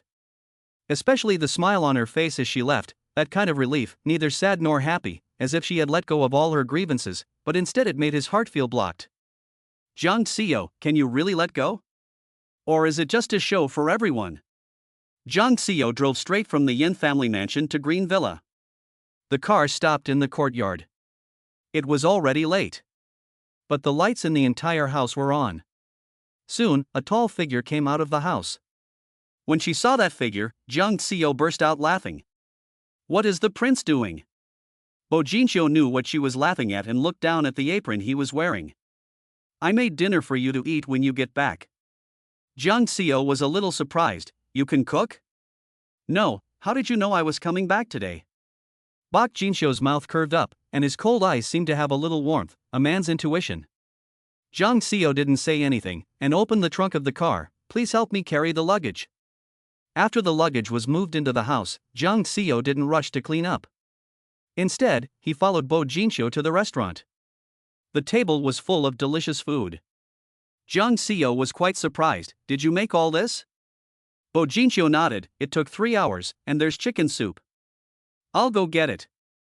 In the evening, Jiang Xiao didn't actually eat much at the Yan's house. Seeing the delicious food on the table made her hungry. The two sat down at the table and began to eat. Jiang Xiao tasted the braised pork ribs and was very surprised. It's delicious. How did you learn to cook? I was sent to England to study when I was 13 and stayed there for 7 years. He only said a short sentence. Jiang Xiao already understood. The UK is a global food desert, and white people's food is notoriously bad. If international students want to eat authentic Chinese food, they have to cook it themselves. That's why most international students have excellent cooking skills. Do you usually cook for yourself? Bok Jinxiu shakes his head. Rarely. Today is a celebration. What are you celebrating? The man said calmly, to celebrate Miss John's turning from darkness to light. After dinner, Bo Jinsho volunteered to clean up in the kitchen. Jiang Zio stood at the door with a cup of coffee in her hand, watching the man wash the dishes inside. This man has a model's body, with perfect proportions. Even a back view can make one's heart beat faster. In public, he is always cold and aloof, as if he is unattainable. But in front of Jiang Zio, he seemed to be a different person. Thinking back on the past 3 years, Jiang Zio has never touched water with her fingers here. This man can do housework, he can fold clothes, he can be creative in bed, and afterwards he will hold her and help her bathe gently. She always thought he was a well-trained charmer. But he had such a prominent identity. Even now, Jiang Zio still feels split. The man finished tidying up and came out of the kitchen. He saw Jiang Zio holding a cup of coffee in her hand and frowned. Drinking coffee so late at night? Don't you want to sleep? Jiang Zio smiled. I already have insomnia, so it doesn't matter. Jiang Zio has insomnia, and it's not bad if she can sleep for 3 hours a day. This is something that Bo Jinsho has known for 3 years of sleeping with her. She often turns over in the middle of the night, and sometimes she gets up when she really can't sleep. Many nights, when he opened his eyes, she was on the balcony chair watching the stars. Bo Jinsho's eyebrows twitched slightly, and his eyes were dark and deep. If you can't sleep, we can do something else. Chapter 29, The Prince Likes to be Taken Care of. After saying that, he had already walked up to Jiang Zio. He naturally put his arms around her waist. Although Jiang Zio did not push him away, she still turned her face slightly. I have a few questions. You say. Why did you pretend to be someone else? Bo Jinsho looked into Jiang Zio's eyes and said indifferently, You never seem to have asked me about my identity. Jiang Zio pursed her lips. Indeed, in the past 3 years, she had never cared about him, nor had she been curious about him. Although they often slept together, she knew nothing about his daily life. You knew that Yen Feng and I were not really married? Bo Jinsho flicked Jiang Zio's long hair and said nonchalantly, I'm not interested in other people's wives. When did you know? The night at the Black Horse Club, you were drunk and ranting all night, so I had to listen. Jiang Zio was a bit surprised. That night, nothing happened between us? Bo Jinsho shook his head. Nothing happened, except that you were tired of complaining and fell asleep against me. Jiang Zio was speechless. Why didn't you tell me that nothing happened that night? She was inexplicably angry. Bo Jinsho smiled. So will you still support me? Indeed, supporting Bo Jinsho was a way for her to get back at him for the affair. Jiang Zio felt like she was being manipulated. You are the prince of the Beijing circle, how could you have such a strange hobby? You actually like being taken care of. Bo Jinsho pinched her waist slightly. Who doesn't have a little hobby? Of course, she would never know that night at the Black Horse Club. He recognized her at first glance. But even now, she still hasn't recognized him. Jiang Zio rolled her eyes, but with her naturally charming eyes, it looked like she was flirting. Have you said hello? Yes, can we start now? The man leaned in to kiss her on the lips. Jiang Zio's finger pressed against the man's lips. It's different now. You're not the same person you were before. Since we've chosen to be together, we need to make a few rules. The man grabbed Jiang Zio's small hand and kissed it on the lips. He looked very patient. 3 rules? First, we only talk about love and sex, not about feelings, and we don't fall in love with each other. Second, respect each other's privacy and personal space. The second floor is yours, and the third floor is mine. Third, during the time we are together, we cannot have a second bed partner. I don't plan to share a man with others. If you have a better choice, tell me in advance and I will leave on my own initiative. The man nodded in agreement. I don't share my female companions with others either. Jiang Zio's hand stroked the man's beautiful and unparalleled face, and her eyes were sparkling. You can also make any requests. Bo Jinsho leaned closer to her rosy lips, and his voice had already taken on a hint of desire. I only have one request. This time, I decide when it ends. Jiang Zio smiled. This man is quite stingy. It seems that last time she broke up with him, she hurt his pride. Jiang Zio put her arm around the man's neck. As long as you follow the rules of the game, you call the shots. If you break any of the rules, our relationship will end at any time. The man's eyes darkened, his handsome face serious, as if he was thinking. But the next second, a dense shower of kisses fell. He had agreed. This night was like any other night, but it seemed very different. The same was the feeling she had with the gigolo, the same heat, from the seduction to the insatiable demand. His body temperature, every detail of his body, his habitual movements, the sound of his moans of satisfaction, and the way he held her in his arms afterwards. Everything was so familiar. But what was different was that his identity had changed. He had gone from being her 3-year sugar daddy to the unattainable prince of the Beijing social circle. Psychologically, there was still something different. Jiang Xiao's sleep has always been bad. But last night, he was so tired that he slept until morning. When he woke up, there was no one beside him. I thought that Bo Jinsho had already left, but I didn't expect him to be in the dining room. He had even made a hearty breakfast. Jiang Xiu did not hesitate to praise him, and sat down at the table and started eating without any hesitation. Bo Jinsho was wearing a white shirt and Western-style pants, with his buttons fastened all the way up to the top button, looking cold and ascetic. Jiang Xiu didn't understand. He was clearly born with a cold and aloof appearance. In the past, why did she think he was a playboy? Were you satisfied last night? The man suddenly looked into Jiang Xiu's eyes. What? Jiang Xiu didn't react. You seduced me so early in the morning. I thought you weren't satisfied last night. Or should we try again? The man's beautiful eyes had already added a hint of cunning, and his mouth was slightly raised. His face was as beautiful as a god, but there was a hint of a rascal about him. Jiang Xiu finally understood. The playboy is still the same playboy. Jiang Xiu went to the TV station. Early in the morning, everyone came to congratulate Jiang Xiu on becoming the host of the primetime show. Not long after, Vivian came out of Tang Fei's office. When she passed by Jiang Xiu, she glared at him with hatred. Jiang Xiu, I won't let you go. Then she left. Everyone started to talk about it. Mrs. Li found out about Vivian and the CEO of Hangli. Yesterday, Mrs. Li had someone strip her in the street, which made the news and even alerted the police. How could she blame Sister Jiang? It was her own fault for being so indiscreet. She has ruined the reputation of the TV station. She is like a rat dropping in a pot of porridge. How can she still have the face to stay at the TV station? The TV station is also a place where people push each other when the wall falls. This group of people used to say the same thing about her. Jiang Xiu just smiled and didn't care. At the morning meeting, Director Tang announced, "Today, I have 2 announcements. First, Vivian has resigned due to personal reasons." Everyone knew that Vivian had been fired, and that her resignation was just a way for the station to give her some dignity. The second thing. Director Tang looked at Jiang Xiu, his eyes somewhat complicated. Zhang Xiaxia, the news editor who was on good terms with Jiang Xiu, said, "The second thing must be to announce that our sister Xiu has become the host of the prime time slot, right?" Everyone else echoed her, waiting to flatter and congratulate her. Only Xia Ling sat quietly in the corner of the conference table. Tang Fei's face showed a look of embarrassment. "I did say that whoever got the interview with the prince could become the host of the prime time slot, but just this morning, Xia Ling got the Yan's 5-year advertising contract. The contributions of both Xia Ling and Vivian to the TV station cannot be ignored, so I plan to let you 2 compete fairly and win this position based on your professional abilities." Chapter 30. What shampoo is this? It smells so good. Everyone was shocked when he said this. Yan's 5-year advertising contract. Yan's annual advertising fees are tens of millions. Xia Ling, you are too amazing.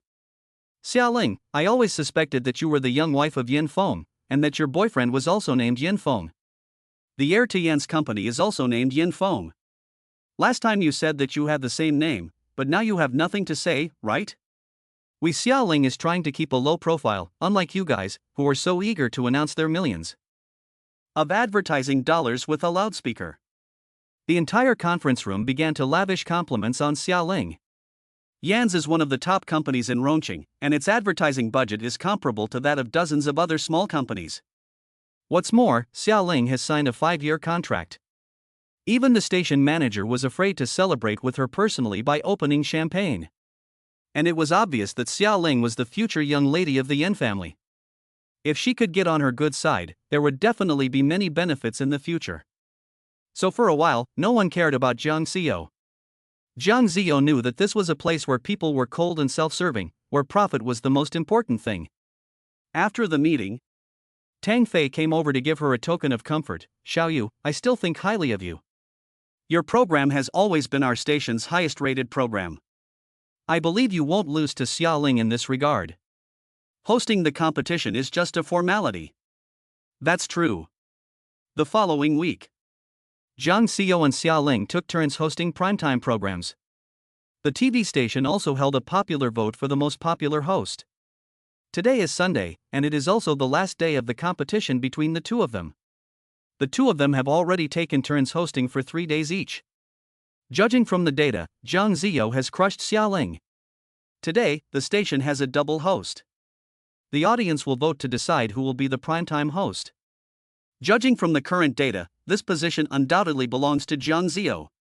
Whether it's appearance or professionalism, Jiang Ziyo is impeccable. Especially since she used to host the midday news, she already has a group of fans. So from the beginning of the news broadcast, Jiang Ziyo's voting data has been a long way ahead of Xia Ling. When everyone thought that Jiang Ziyo was the obvious choice for the primetime host, an accident still happened. While the two were reporting the news, a hot search topic quickly rose to the top of the Weibo search list. The name of the hot search was hashtag the murderer's mother of the primetime host Jiang Ziyo hashtag.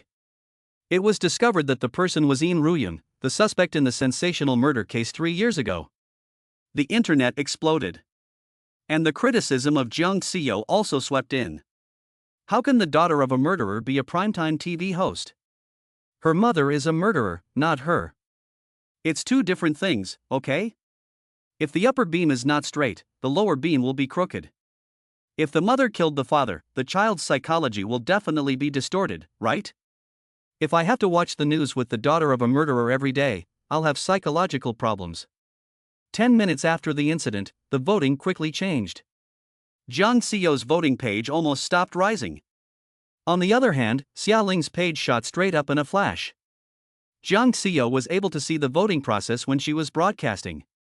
It was so abnormal that she guessed that something must have happened. But she still calmly finished the broadcast professionally. After the broadcast, Jiang Xiyo and Xia Ling came out of the studio. Everyone looked at Jiang Xiyo with a look of wanting to say something but not being able to, and their gaze was extremely complicated. What's wrong? Jiang Ziyo asked. Camera operator Zhao Yuan said, Sister Jiang, take a look at the hot search on Weibo. Jiang Xiyo immediately picked up her phone and opened Weibo. Her expression gradually turned cold. Editor assistant Xiao Zhao asked carefully, Sister Jiang, is what they say online true? Others also came over. Sister Jiang, is your mother really Yin Ruyun? I heard that you were there when your mother killed your father? Sister Jiang, you never mentioned your family or your parents. Don't ask, it's not Ziyo's fault. Xiaoling came over. She looked at Jiang Ziyo with a worried look on her face. Ziyo, are you okay? You don't need to worry about what happened online. Your parents' lives don't represent your life. It seems comforting, but it actually confirms the fact that she is the daughter of a murderer. Jiang Ziyo turned off her phone and looked up. There was a smile on her lips, but her eyes were cold and terrifying. Xia Ling, did you do it? Xia Ling suddenly had an expression of surprise and hurt. What are you talking about? I just saw the news and learned about it. Jiang Xiyo's smile deepened, and her eyes were even colder. I hope it wasn't you, otherwise, you know my temper. Xia Ling tried to explain, but Tang Fei had already walked over. Tang Fei frowned and looked solemn. Xiao Jiang, in fact, your family's business has nothing to do with you, but this incident has caused too much of a stir, and the public's resistance is too severe. I also have to consider the impact of the TV station. The position of the primetime host will be given to Xia Ling for the time being. After the incident subsides, we will make adjustments. Jiang Xiyo smiled faintly, always maintaining a dignified and elegant appearance. Okay, I'll follow the director's arrangements. Tang Fei was relieved. You haven't taken a vacation in a long time, so you can take a week off first. Jiang Xiyo left the TV station and went straight back to Green Villa. The light in the study was on. Jiang Xiyo went straight to the study. The man was sitting at his desk. He had obviously taken a shower and changed into a gray pajama set. He stared at the computer, thoughtfully, his long fingers sliding over the mouse, his handsome face showing no expression. Those hands are really beautiful. This was Jiang Xiao's first thought. Jiang Xiao walked in wearing high heels and then sat directly on the man's lap. She leaned over and sniffed at Bo Jinxiu's ear. What shampoo did you use today? It smells so good. Bo Jinxiu's arm had already naturally wrapped around Jiang Xiao. Looking at the woman in his arms, who was as charming and lazy as a cat, his eyes darkened a little. Are you in a bad mood? From the moment Jiang Xiao appeared at the door, Bo Jinxiu had already sensed that she was in a bad mood. Jiang Xiao looked up and nibbled his Adam's apple. Yes, so she needs to be comforted. In the past, at this point, Bo Jinxiu would have taken the initiative. But today, he caught Jiang Xiao's little hand that was poking into his clothes and messing with him. Because of the post on the internet? Jiang Xiu was a little surprised and laughed lightly. The prince, who has a million things to do every day, also has the leisure to surf the internet. With one hand, Bo Jinxiu held Jiang Xiao's slender waist, and with the other, he clicked on the computer on the table. I've already found out who posted the post. Take a look. Jiang Xiao was a little surprised and immediately looked at the computer. On the computer was a video of a woman wearing a cap posting a message in an internet cafe. And the content of the post is the top search post. Chapter 31, Enjoying the Pleasures of Fish and Water. Bo Jinxiu continued, I have also found out who this person is. Su Weiwei, also known as Vivian, is a colleague of yours in the news department. She used to be the host of the morning news program. Do you have any problems with her? Jiang Xiao's face showed no sign of surprise. There was some trouble. Jiang Xiao looked at the back of the video and smiled mockingly, but she is just doing someone else's work. But Bo Jinxiu was staring at Jiang Xiao's perfect profile. You mean she was being manipulated? Jiang Xiao's eyes suddenly turned cold. I know who it is. Bo Jinxiu said in a deep voice. What are you going to do about it? Do you need my help? Jiang Xiao concentrated for a few seconds, then reached out and closed the computer. He turned and held the face of Bo Jinxiu. No, I can handle it myself, don't bother the prince. Hearing the words prince, the man's expression changed. Jiang Xiao had already offered her lips, her voice alluring. How about going to my room tonight? The man naturally couldn't refuse her invitation. Jiang Xiao felt that the man was especially gentle today. It seemed that he was trying to comfort her and even make her happy.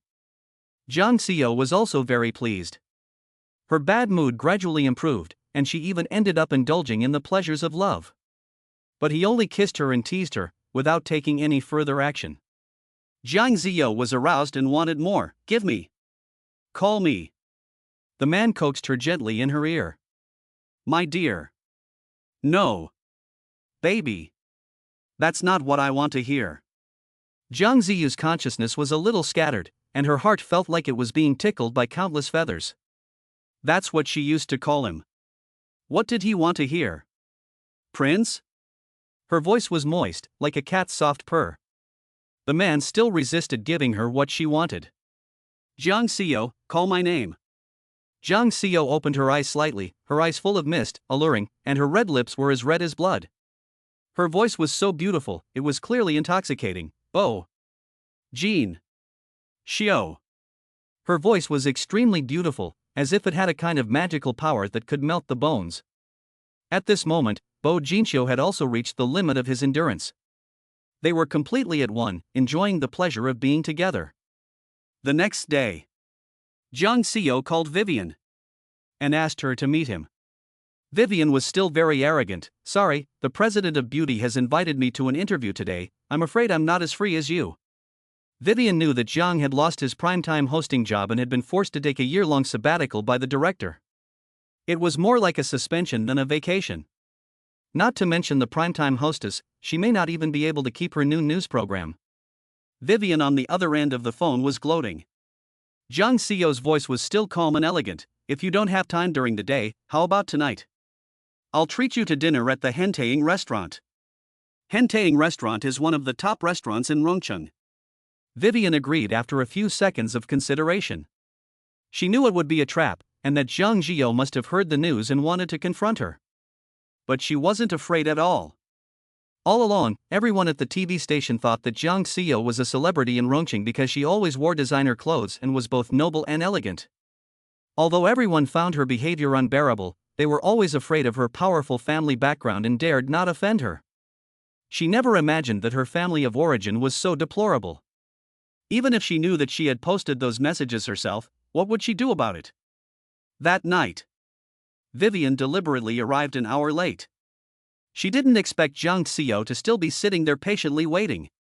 Jiang Xiao had a great seat, with a large glass wall on the side and a view of the river. Jiang Xiao was leaning his head to admire the river view, and his elegant and beautiful face frequently attracted people around him to stop and chat. Vivian's eyes flashed with a hint of jealousy. She walked over to him. The director is really ruthless.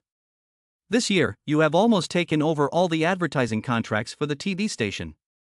You can turn your back on people at will, which is really heartbreaking. Vivian had already sat down across from Jiang Xiao. I just got the editor-in-chief position at Beauty, and I need an assistant editor. Why don't you quit your job and come work for me? It's only an assistant editor, but I'll take care of you. It's better than sitting on the bench at the TV station. Vivian's eyes were extremely sarcastic and contemptuous. She had worked at the TV station for 5 years, and Jiang Xiao had only worked there for a year, yet he was always putting her down. Now she could finally get her revenge.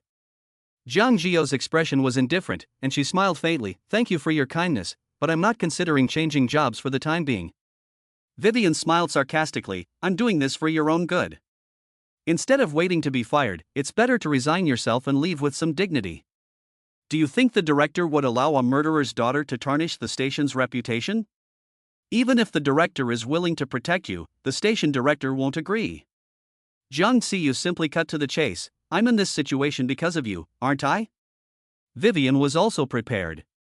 She pretended to be innocent. Jiang Xiao, you got yourself into this situation, don't blame me. If I had dirt on you, I wouldn't have waited until today. Jiang Xiao opened a video on his phone and put it in front of Vivian. After watching the video, Vivian's face changed. She didn't expect that the video of her posting in the internet cafe was found by her. Vivian's face flashed with panic, but she quickly calmed down. She simply admitted, yes, I posted the post, so what? I didn't slander you. Your mother is a murderer. That's the truth. Vivian, I'm not here to settle scores with you today. You were right when you said that if you had this information, you wouldn't have waited until now to release it. I just want to find out who gave you this information. Although Jiang Xiao already had an answer in her heart, she still wanted to confirm it. Vivian had received a lot of benefits, so of course she couldn't tell her. Besides, at this moment, Jiang Xiao has no one to rely on and her reputation is in tatters. What is she afraid of? No one gave it to me. Jiang Xiao, I've been investigating you all along. You're so high and mighty, acting as if you're untainted by the mud. I originally thought you were really a noble lady from a high-ranking family, but I never imagined that you were also born in the mud. Your designer clothes and bags are all a disguise. Jiang Xiao, you look down on me for finding a sugar daddy, but what's the difference between you and me? You're just as hypocritical and vain. How can someone like you look down on me? Jiang Xiao frowned slightly. Chapter 32 Introducing Jiang Xiao as a girlfriend.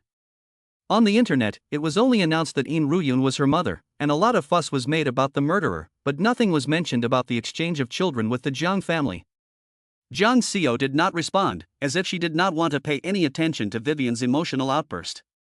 She remained calm. I just want to know, who gave you that information? Vivian didn't expect Jiang Xiao to completely ignore her, still looking down on her. Her anger was already boiling. You want to know? I'm not going to tell you. If you tell me now, maybe I won't hold you responsible.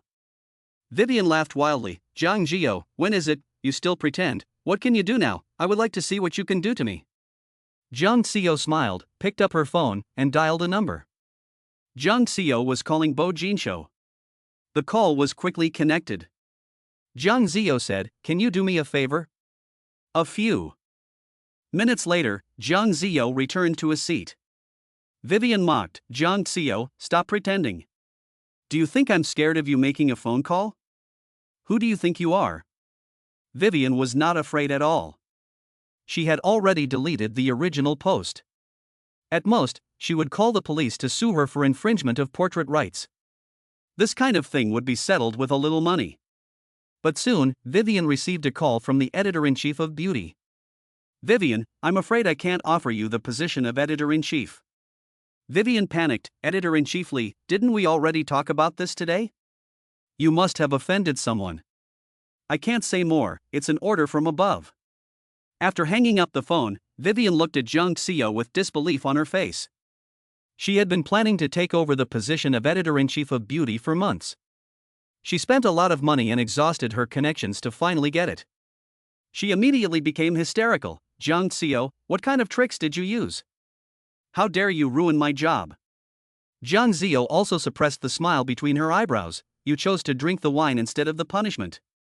Vivian pretended to be calm. "I forgot that you have a good relationship with the editor-in-chief of Beauty." "What, did you sleep with her?" "Zhang Xiao, don't think I'm afraid of you. I can't be the editor-in-chief of Beauty, but there are many other media and magazines begging me to go. You probably won't be able to, because you've already been blacklisted by all the media." Vivian didn't believe it at all.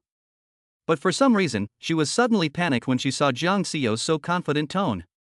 She quickly made a few phone calls. What Zhang Xiao said was true. Several major newspapers and magazines she was friendly with had received orders to ban her. She had been completely blacklisted from the industry. Vivian suddenly sat down in her seat, staring at the person across from her. How could Zhang Xiao have such power? "Who are you? How stupid, not even knowing who you've offended." A tall figure suddenly appeared behind Zhang Xiao. Vivian looked up, her face suddenly filled with terror. "Oh, Your Highness." Bo Jinxiu stood behind Zhang Xiao, one hand affectionately resting on Zhang Xiao's shoulder. Zhang Xiao looked up, a little surprised. "Why are you here? Didn't I tell you last night? Today is Shui Tao's birthday, and the private room is booked at the Henteing restaurant. I didn't expect you to be here with your friends." Bo Jinxiu looked up and his gaze fell on Vivian. His eyes instantly changed from gentle to cold. Vivian's face turned pale. From their manner and tone of voice and the conversation just now, Vivian could tell that these two people had a special relationship. Zhang Xiao had actually hooked up with the prince of the Beijing circle. Her eyes burst with unparalleled jealousy and hatred. But under the cold gaze of the man, she became pleading. "Prince, let me live. It wasn't me, it was Xia Ling. She gave me the information. The day I left my job, she suddenly gave me a data bag. She wanted to be the host of the primetime show. She told me to post it online on the last day of voting. I was just being used. I was Xia Ling's tool." Vivian knew what would happen if she offended the prince. She went to university in the capital, and there were many rumors about the prince in the capital. The legend has it that he is ruthless, with a face like a bodhisattva and a heart like a demon. Anyone who offends him either disappears without a trace or dies without a burial place. Bo Jinxiu's voice was cold and indifferent. "Even tools deserve to die. You have 3 days to leave Rongqing and never show your face again. Otherwise, I guarantee that you won't find a place to live in this great country of China." Vivian's face turned pale and she was so desperate that she could not say a word. Zhang Xiao got the answer he wanted and got up. Bo Jinxiu held her hand and said gently, "Why is your hand so cold?" Then he took off his jacket and draped it over Zhang Xiao's shoulders. As they walked out of the restaurant, Zhang Xiao said, "Thank you for your help. I owe you a favor." Only the power of the prince could get Vivian on the blacklist of the media.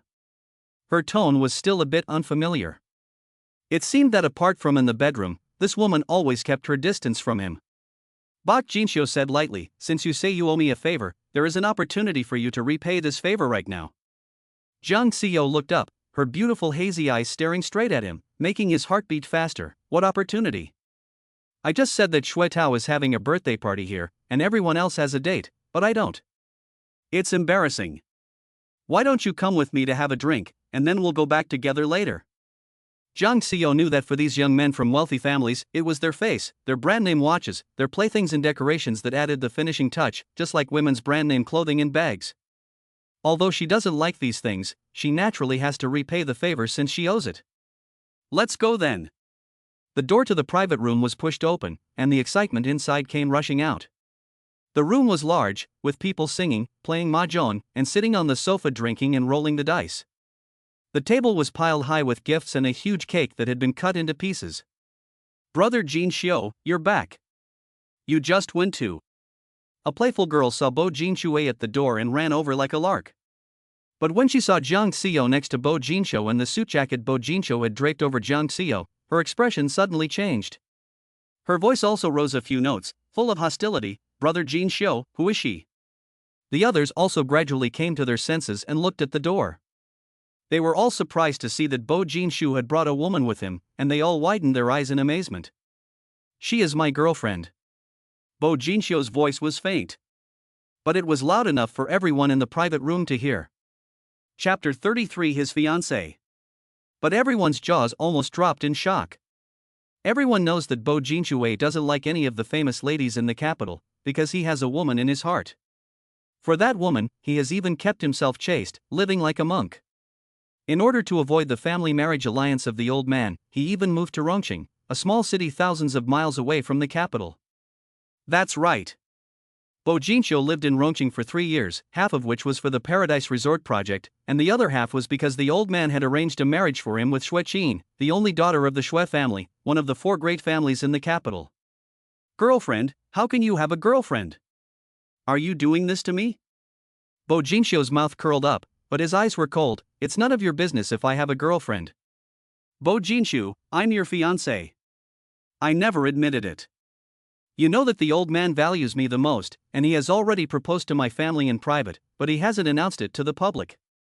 Bok Jinshu's mouth curled up coldly. "Since it was the old man's decision, then you can marry her." The girl looked at the man in front of her in disbelief. "Bo Jinshui, you have no heart." It looked like a fight was about to break out. Shui Tao hurriedly came over to smooth things over. "Qin, your marriage is not yet finalized, so don't be silly." Shui Qin was furious. "Brother, who are you helping? Are you going to let your brother-in-law raise other vixens?" Brother-in-law? He wouldn't dare hope that Bo Jinshu would be his brother-in-law. Shui Tao walked up to Bo Jinshu. "Xiu, she is my sister after all. Give me face and don't be so hard on her." After that, Shui Tao turned to Jiang Xiu. He was surprised to see her. "It's you, reporter Jiang. We met at the Royal Golf Club last time." Jiang Xiu was very generous. "I happened to be here for dinner today. I heard that Shui Xiao's birthday is today, so I came to get a piece of cake to share in the happiness." Shui Tao was very happy. "It is my honor that reporter Jiang would do me this favor." The room was full of friends of Bo Jinshu's from childhood, and they all looked at Jiang Xiu with a special meaning in their eyes. They all speculated about what the prince had in mind for bringing her here today. Is it because she can't stand the harassment of Miss Shui'er, or is she really over it and no longer being a Casanova for Miss Shin? But no matter which, the woman in front of them is the girlfriend that the prince himself has admitted to. The weight of the word girlfriend alone can guarantee her a life of wealth and glory. Xue Qin was furious. At the old lady's birthday party, Bo Jinshu didn't even pay any attention to her. She had even given up the opportunity to study abroad for him and traveled thousands of miles to the small city just to see him more. She never expected that he would bring a woman here and publicly introduce her as his girlfriend.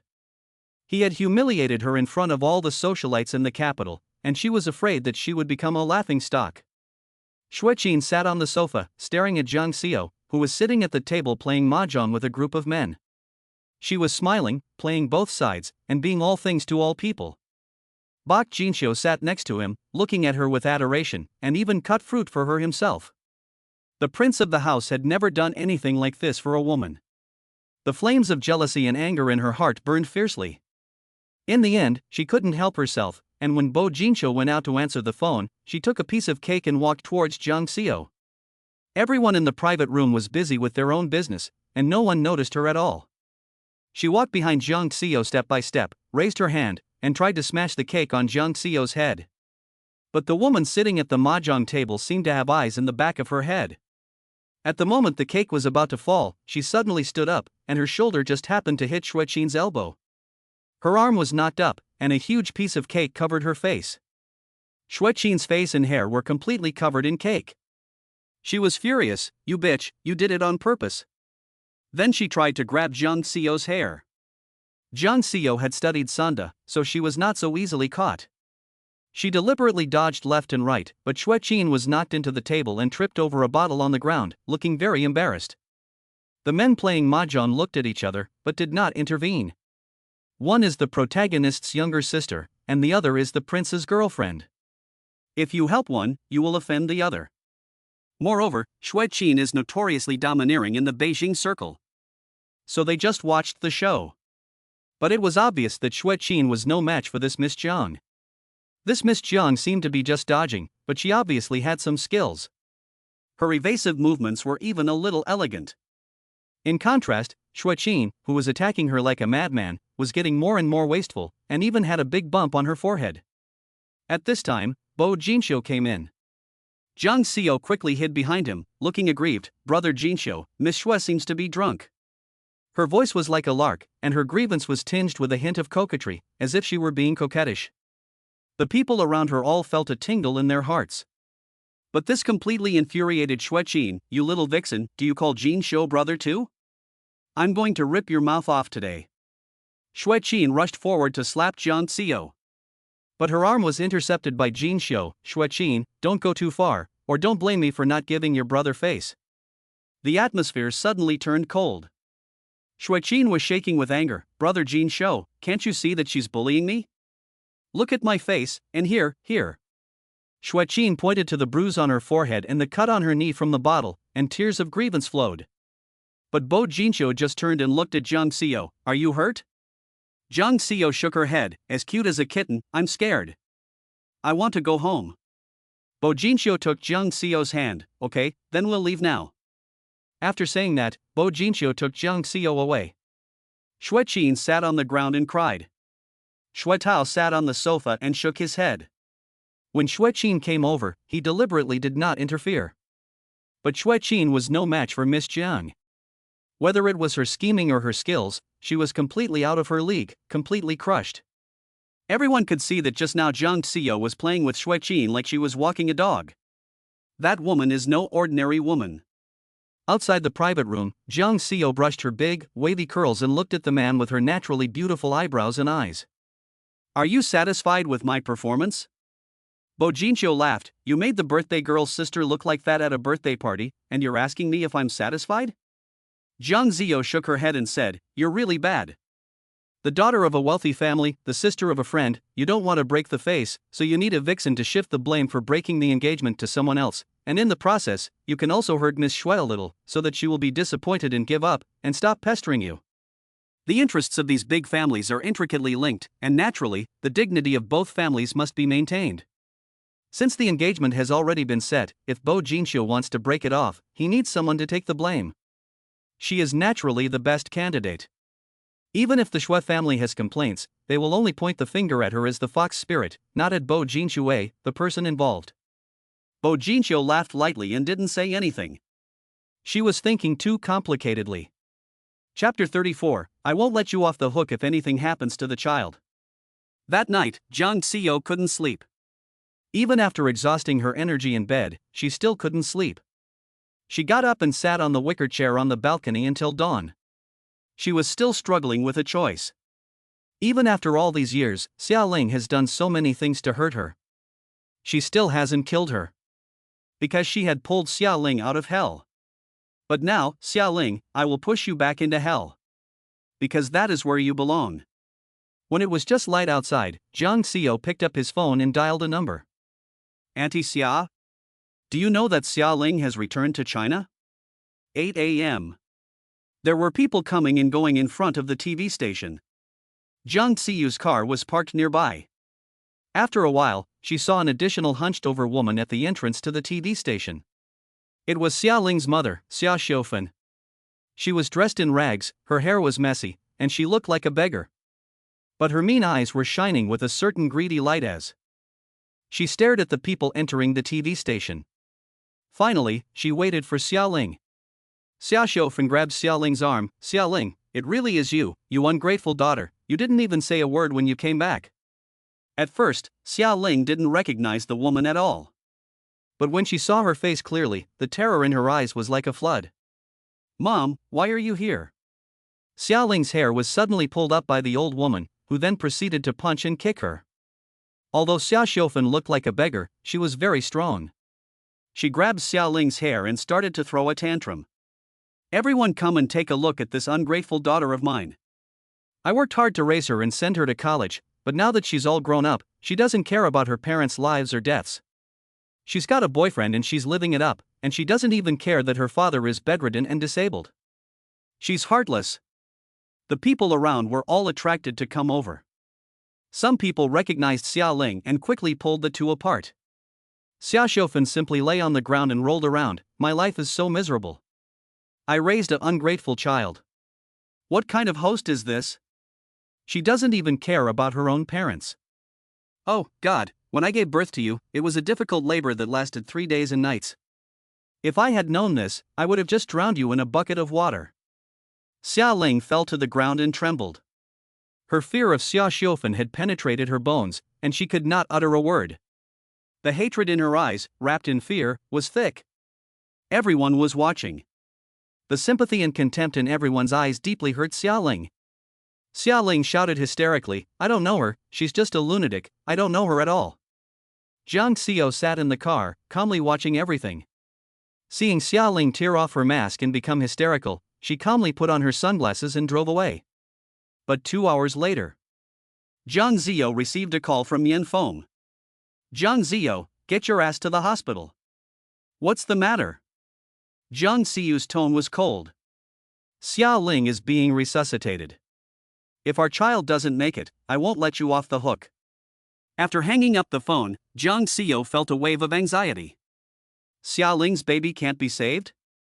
She told Xia Xiufen about Xia Ling's news, only to treat her in the same way she had been treated. She never wanted to cause Xia Ling to miscarry. Jiang Xiao always felt that children were innocent. In the end, Jiang Xiao drove to the hospital. When Jiang Xiao arrived, Xia Ling had already been discharged from the emergency room and was in a high-end VLP ward. Jiang Xiao walked to the door of the room. The door was ajar, and Jiang Xiao could see everything clearly. Xia Ling was like a frightened rabbit, hiding in Yanfeng's arms and sobbing, only Xiao knows about my family. We don't even have a TV at home. My mother can't read a word and never watches the news. She must have told her. She knew that my mother was a vampire, and that I had been controlled and persecuted by her since I was a child, and that I had almost died at her hands. Now that she's caused a scene at the TV station, everyone knows that my mother is a crazy woman. I can't even look up in front of my colleagues. Director Tang also called and said that I should rest and not worry about hosting the show at 7 p.m. I worked so hard to get this hosting position, why would she do this? She is so cruel. Yan Feng held her tightly in his arms and coaxed her gently, it's okay, you still have me. Even if you don't work, I will support you for the rest of your life. Jiang Xiao knocked on the door. The two of them looked towards the door at the same time. When she saw Jiang Xiao, Yan Feng's anger was about to explode. Jiang Xiao, you actually dared to come. Jiang Xiao's face was calm. I asked the doctor, your child is fine. Yan Feng sneered, you seem disappointed. You won't stop until you kill our child. You are a poisonous woman. Jiang Xiao's eyes darkened, I never intended to harm your child. Xiaoling's eyes were full of grievance and innocence, did you tell my mother about my business? Jiang Xiao did not deny it, that's right. Xiaoling's tears flowed down, Gio, why did you do this? You knew my mother was a devil, why did you push me into hell? Why did you do this to me? Jiang Xiao said lightly, it's mutual. Xiaoling was stunned. She then cried and said, I know, you must think that I posted those things on the internet. I didn't, I really didn't. I wouldn't do such a thing. I can swear on the child in my belly. Don't swear. Jiang Zhio intended to tell her, I am afraid that the retribution that belongs to you will fall on your child. Xiaoling's face turned pale. Yan Feng, however, could no longer bear it. He raised his hand and was about to slap Jiang Xiao. Jiang Xiao, however, firmly stopped Yan Feng's wrist. She smiled flirtatiously, but was exceptionally cold. Yan Feng, you forgot that you couldn't beat me in fights since we were young. Yan Feng's arm was actually pinched by her, causing him to feel a sharp pain. But he knew that Jiang Xiao looked as delicate as a flower, but in fact she had been a violent person since she was a child. Jiang Xiao, you are a lunatic. The last thing I regret in my life is that I loved and doted on you since you were a child, spoiling you beyond all bounds and being malicious. Jiang Xiao smiled even deeper. Did you ever love me? If you really loved me, you wouldn't have been provoked by Xiaoling's few words and stood on the opposite side of me. If you really loved me, you wouldn't have stabbed me twice when I was at my most desperate. Did you never suspect Xiaoling when we got to this point? It's not easy to be sad. They were childhood sweethearts, and they played together when they were still bare-bottomed. Even if there was no love, there was still a revolutionary friendship of more than 20 years. They were once friends who could talk about anything, and they were each other's first loves in their youthful throes, but now they hate each other. Chapter 35. Yan Feng knows the truth about Xiaoling's plot. Yan Feng seemed to be stunned for a moment. Xiaoling is very kind, unlike you, who has always been pretending. Jiang Xiao sneered. She took out the recorder and turned it on. A woman's voice came from the recorder. It was Xiaoling. She gave me all the information. The day I left, she suddenly gave me a data bag. She wanted to be the host of the primetime show, so she asked me to post it online on the last day of voting. Yan Feng's expression gradually became solemn. Yan Feng had also read that post. There were indeed many smearing elements, and many places were glossed over. The goal was to label Jiang Xiao as the daughter of a murderer, a bad influence, and a psychopath. After listening to the recording, Xiaoling. Her face changed instantly. It's not me, this is fake. Vivian is slandering me. This recording is fake. Jiang Xiao, how could you frame me like this? Jiang Xiao's mouth curled up slightly. This recording is indeed fake. I had someone re-record it. It's not Vivian's voice at all. But how do you know that Vivian posted those posts? Xiaoling's face turned pale and she was speechless for a moment. Jiang Xiao walked over to Xiaoling's bedside and grabbed her chin with her hand. Xiaoling, remember, this is just the beginning. If I find out that you did this in the past, you will die a miserable death. Jiang Xiao left. Yan Feng looked at Xiaoling, who was weak on the bed, and for the first time, he did not go up to comfort her. Xiaoling was crying like a child. Ah Feng, you have to believe me. It was Xiao who set me up. It was all a trap. You know how much she hates me. She wanted to hurt me and our child. You know how hard it was to have this child. I had to take so many injections and take so many pills. It hurts so much. Xiaoling suddenly covered her stomach. Yan Feng quickly went forward and urgently called the doctor. This child of theirs was a test tube baby, and it was indeed hard to come by. And perhaps he would only have this one child in his entire life. Yan Feng grabbed Xiaoling's hand. I believe you, don't get excited, Xiaoling, I have always believed in you. Xiaoling finally let out a sigh of relief and leaned into Yan Feng's arms and sobbed. But once the seed of doubt is planted, it will grow wildly. Yan Feng was not a fool. Xiaoling only said that Jiang Xiao had framed her, but she could not refute the evidence that Jiang Xiao had provided. In the evening, Yan Feng returned to the apartment where he and Xiaoling lived to pack some clean clothes for Xiaoling. But all day long, the words of Jiang Xiao kept echoing in his mind. Yan Feng, have you ever doubted Xiaoling since we started dating? When he reached the door to the study, Yan Feng's footsteps suddenly stopped. Xiaoling's laptop was on the desk. For the first time, he opened Xiaoling's laptop. The computer was password protected. Yan Feng tried several times. Xiaoling's birthday, his birthday, the date he went abroad with Xiaoling, none of them could be unlocked. He was about to give up. But then something flashed through his mind, and he typed in a series of numbers on the laptop. As a result, the computer was actually opened. The password was Jiang Xiao's birthday. How much did she care about Jiang Xiao that she set the password to her birthday? Yan Feng frowned and opened the computer. Without much effort, Yan Feng found a folder. The folder contained the original images of the posting incident. They were exactly the same as the ones on the internet. But the photos had been stored for over a year. At that time, they were still abroad. In other words, these pictures were indeed collected by Xiaoling for someone else. While they were abroad, Xiaoling was premeditatingly gathering dirt on Jiang Xiao. Not only that. Yan Feng also found several other folders in Xiaoling's computer. All of them were about Jiang Xiao, and they were all black materials that could ruin her reputation. Of course, most of them were taken out of context and deliberately fabricated fake news. For example, high school campus bullying, bad girls who had abortions, etc. They had spent their high school years together, and he knew very well that Jang Seo had never bullied anyone, nor was she a bad girl. On the contrary, in high school, Jang Seo was bright, generous, frank and sincere, and had excellent grades. Everyone, from teachers to students, loved her. Obviously, these are slanderous. Once exposed, any one of them could drag Jang Seo, a public figure, into an abyss. The room was dark. The flickering light shone on Yanfeng's expressionless face, making it seem somewhat mysterious. Jang Seo has been unusually free these days. For the past year, she has had to broadcast the noon news every day. She has hardly taken any vacation. Now that she has suddenly become idle, she has nothing to do.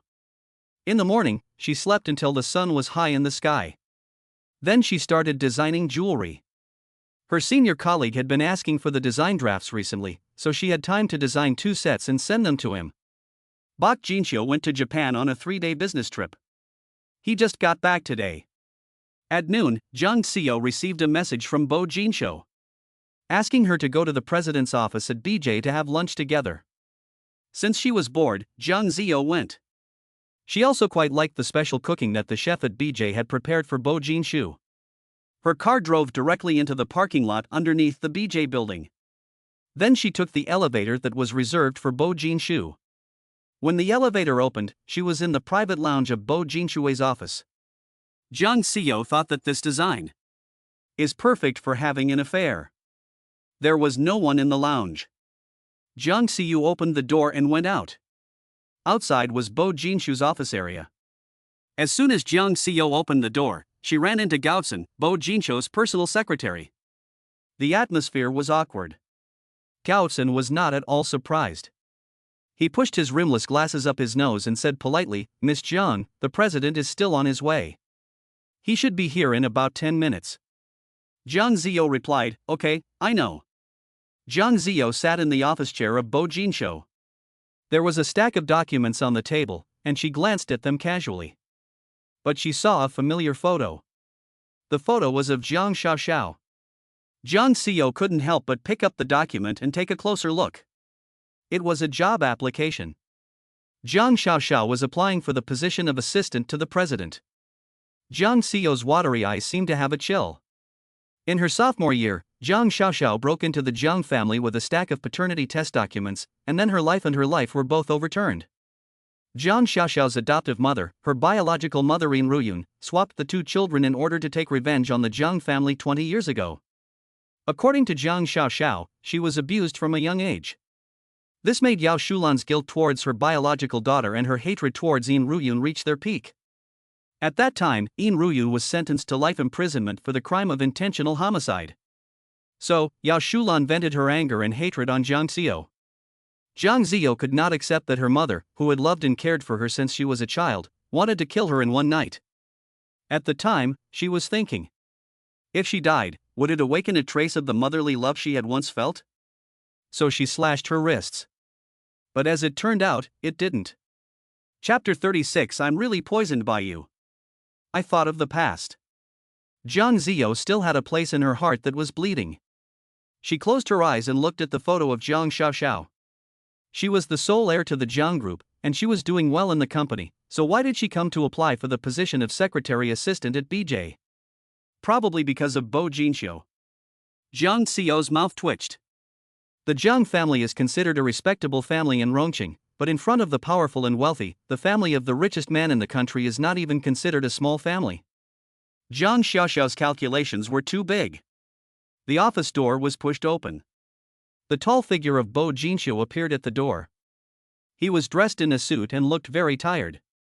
Jang Seo did not get up, but her serious little face instantly became smiling. Back? Bo Jinxio looked at the woman curled up in his office chair, looking as lazy as a cat. The bright, open smile instantly brightened up the entire office. Bo Jinxio walked over and directly hugged Jang Seo. Jang Seo had no choice but to cling to his waist. After being surprised, she smiled. There seemed to be some kind of flirtation in her eyes. Do you miss me that much? Bo Jinxio's eyes were deep and dark, and he looked deeply at the woman in front of him, who was smiling charmingly.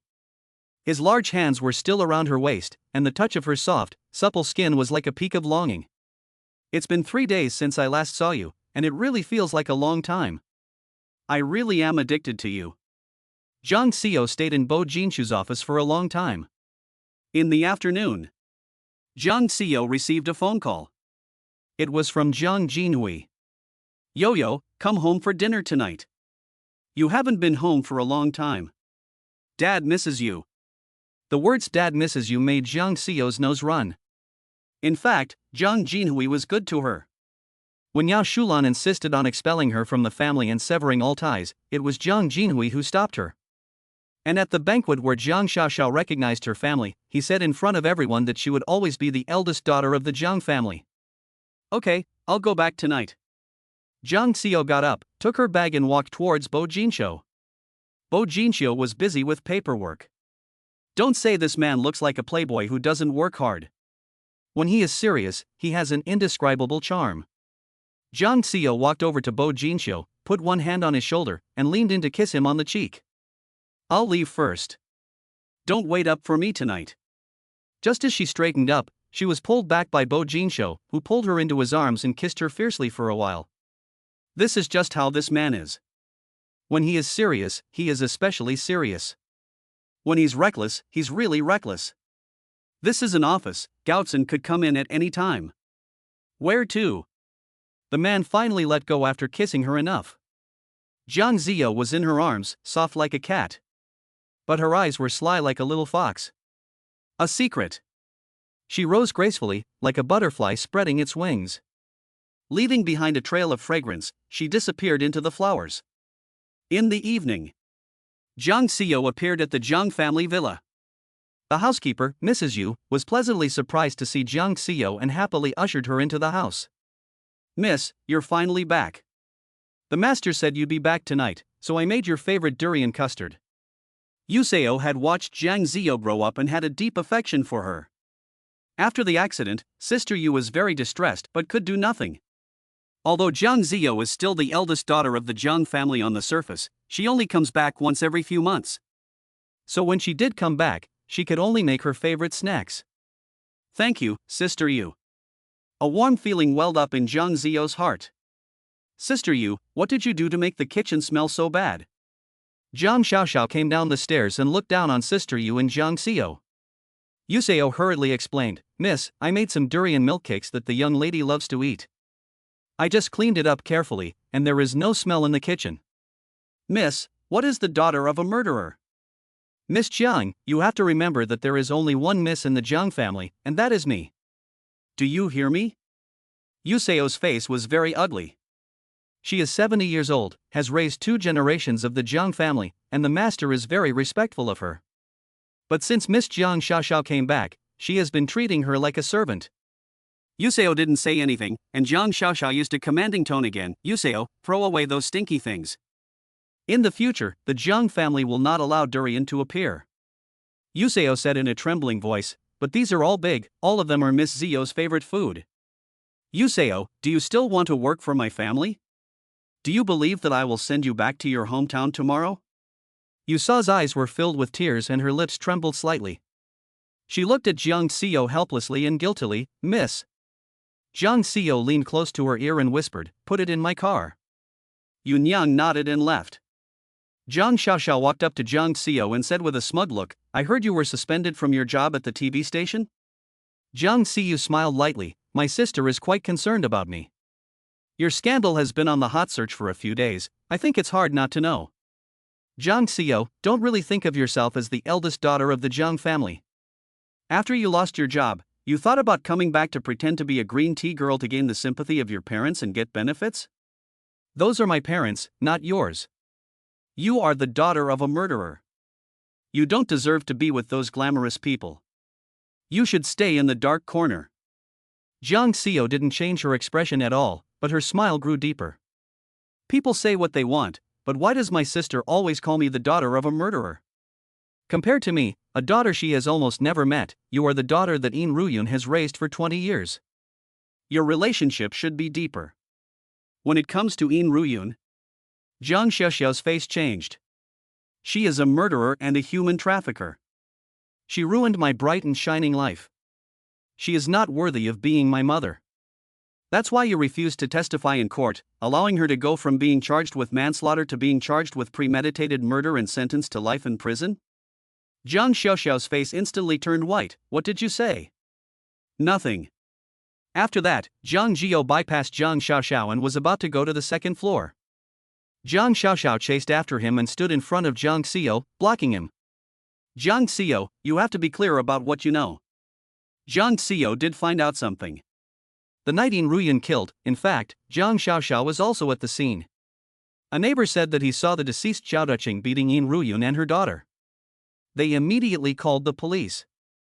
But when the police arrived, there was only Yin Ruyan and Zhao Dushang, who had been stabbed in the heart with a fruit knife and was already dead. Yin Ruyan was charged with murder. But if what the neighbors said was true, Yin Ruyan was probably guilty of manslaughter by excessive self-defense. But from beginning to end, Jiang Xiaoxiao never appeared in court to defend Yin Ruyan. Jiang Xiaoxiao was pale and obviously panicked. She was afraid that Jiang Ziyo knew something. But on second thought, she didn't think that was possible. If Jiang Ziyo knew, how could she have remained silent for 3 years? She must hate herself too. Chapter 37. I'll show you the green tea. What do you think I should know? Jiang Ziyo looked at Jiang Xiaoxiao with a half-smile. Jiang Xiaoxiao felt weak in the heart, but her face was fierce. She hated the way Jiang Ziyu looked at her with such a calm, superior air. Jiang Jiao, you are now a dog that our family has taken in. You'd better know your place. If a dog dares to bite its master, it will surely die without a burial. Jiang Xiaoxiao's voice was full of warnings and threats. She wanted to tell Jiang Xiao that no matter what she knew, if she dared to say it, she would be dead. Jiang Ziyo was not angry at all, and laughed lightly. No place to be buried? You? Jiang Xiaoxiao was angry. Jiang Xiao, what are you so arrogant about? You have nothing now. Don't think I don't know. Yan Feng doesn't want you. After returning to China, she would rather live with her lover than look at you. Your parents don't want you, your husband doesn't like you, you lost your job, you are no different from a stray dog now. How dare you yell at me here? What are you? Jiang Xiao's smile deepened, and there was no trace of anger on his face. His eyes were contemptuous. She looked at Jiang Xiaoxiao as if she were looking at a clown. I heard that the more a person is ashamed and scared, the louder they will scream. Of course, dogs are the same. Jiang Xiaoxiao froze for a moment, her eyes bulging. Jiang Xiao, you called me a dog. It seems that if I don't teach you a lesson today, you simply don't know your place. Jiang Xiaoxiao raised her hand to slap Jiang Xiao. Jiang Jiao intercepted her wrist. A fierce murderous intent flashed in her eyes. But when Jiang Xiao looked up and saw a figure just appearing at the top of the stairs, she suddenly squeezed Jiang Xiaoxiao's wrist hard, then let go. Jiang Xiaoxiao's wrist was in severe pain, and her movements were off. The slap that was originally going to land on Jiang Xiao's cheek landed directly on her shoulder. Jiang Xiao fell backwards. She fell onto the stairs. Sister, what have I done to offend you that you have to hit me as soon as I get back? Jiang Xiao instantly lost her momentum, holding onto the railing of the stairs, looking like a weak willow in the wind, just like Lin Dayu. Didn't you say I was a green tea? Then I'll show you green tea. Jiang Xiaoxiao's wrists were almost crushed, and her head was buzzing with pain. She had just clearly sensed the murderous intent in Jiang Xiao's eyes, and now she looked like a weak and feeble person. But she didn't care, and she was about to kick him. Stop. Xiaoxiao, what are you doing? Jiang Xiaoxiao turned around and saw Jiang Jinhui and Yao Shulan standing at the top of the stairs, looking at her. Jiang Xiaoxiao reacted instantly. Dad, Mom, she's pretending. She clearly wanted to hit me. Jiang Jinhui came down the stairs. We saw it clearly from up there. I've said it many times, worry is always a part of our family, and your sister is no exception. You can't bully your sister. Jiang Xiaoxiao was furious. Jiang Xiao was obviously faking it. She didn't hit her at all, but her wrist was hurting like hell. Yao Shulan came out and took hold of Jiang Xiaoxiao's hand. Why are you scolding our daughter for the sake of an outsider? Hasn't Xiaoxiao suffered enough because of her over the years? After saying that, she took Jiang Xiaoxiao's hand and went to the dining room. Before leaving, Jiang Xiaoxiao turned and looked at Jiang Xiao. Her eyes were full of pride and defiance. Fortunately, Yao Shulan was still completely on her side. During dinner, Jiang Jinhui asked, "Xiu, why didn't Feng come with you?" "He's busy at work." Jiang Xiao replied vaguely. The Jiang and Yan families are like one big family. She and Yan Feng had separated, and Jiang Jinhui probably knew about it long ago. She didn't need to explain. "What work is busy?" "I heard that after Yan Feng's brother returned to China, he has been living with his mistress and doesn't want to see you at all." Jiang Jinhui glared at Jiang Xiaoxiao. Then she sighed, "You and Yan Feng were childhood sweethearts, but now you've just been taken advantage of. Yan Feng is someone we've watched grow up, and he's always been devoted to you. I believe that if you're willing to put in a little more effort, you'll be able to come to your senses sooner or later." The two families knew very well about Yan Feng and Jiang Xiao's affair. I'm afraid that today, when Jiang Jinhui suddenly asked her to come back for dinner, he must have been entrusted by the Yan family. "Dad, I know what I'm doing. There are some things that are best left unsaid," and Jiang Jinhui didn't say anything more. Jiang Xiaoxiao saw Jiang Jinhui asking Jiang Xiao about his health, and interrupted their conversation. "Dad, Mom, I have an announcement to make." Everyone looked at Jiang Xiaoxiao. Jiang Xiaoxiao said, "I applied for the position of secretary to the president of BJ and have been accepted. I will start working at BJ tomorrow." Jiang Jinhui was very surprised. "You are doing well in the company's design department, why go to BJ?" The Jiang family is a clothing company. It has its own company and factory, as well as its own clothing brand, Qingben Jiayin. The company went public 2 years ago. Qingben Jiayin is well known in China and is also well known overseas. Therefore, the Jiang family is one of the wealthiest families in Rongcheng. After Jiang Xiaoxiao returned to the Jiang family, the family wanted to send her abroad to study. But she was not cut out for studying. So she was arranged to study management in the company, but wherever she was, there was always chaos, and even a few senior executives had to resign. As a last resort, she was assigned to the design department, where she was idle. Unexpectedly, Jiang Xiaoxiao had some design talent, and she was like a fish in water in the design department. But compared to Jiang Zhio, she was still far from being talented. Jiang Zhio showed an amazing talent for drawing and design at a very young age. At the age of 9, she began designing clothes for My Fair Lady.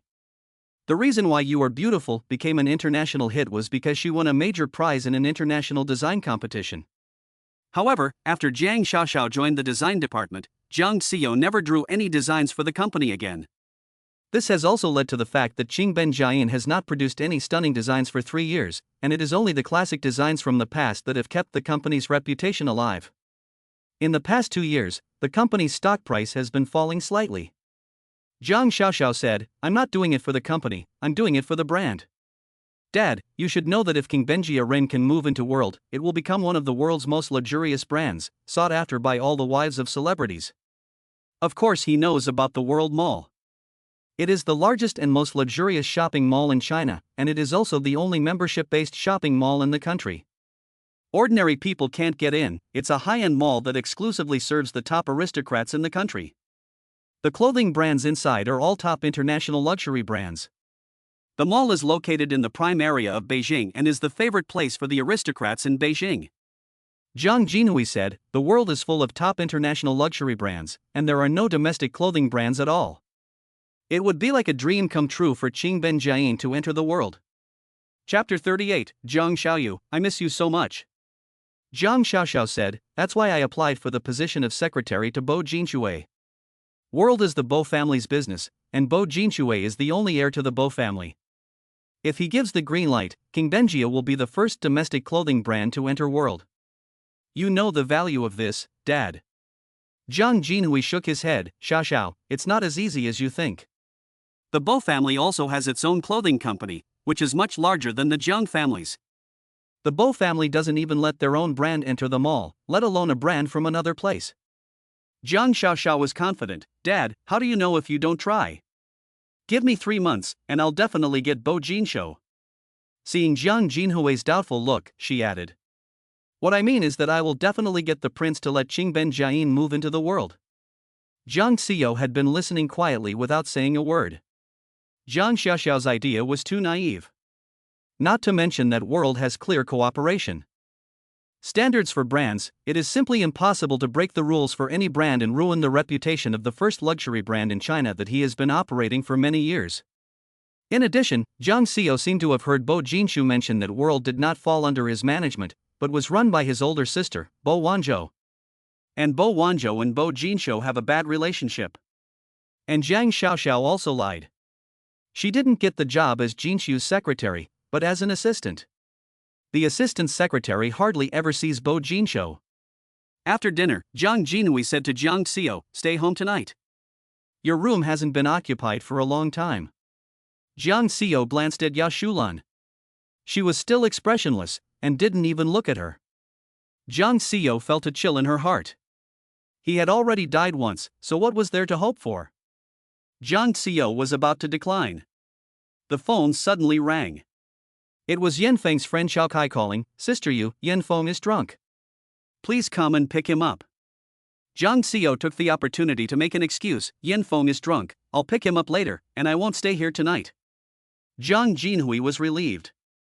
It seemed that Jiang Xiao had listened to what he had just said. He hurriedly said, "That's fine, you go quickly. Room 1008, Fanhua Club."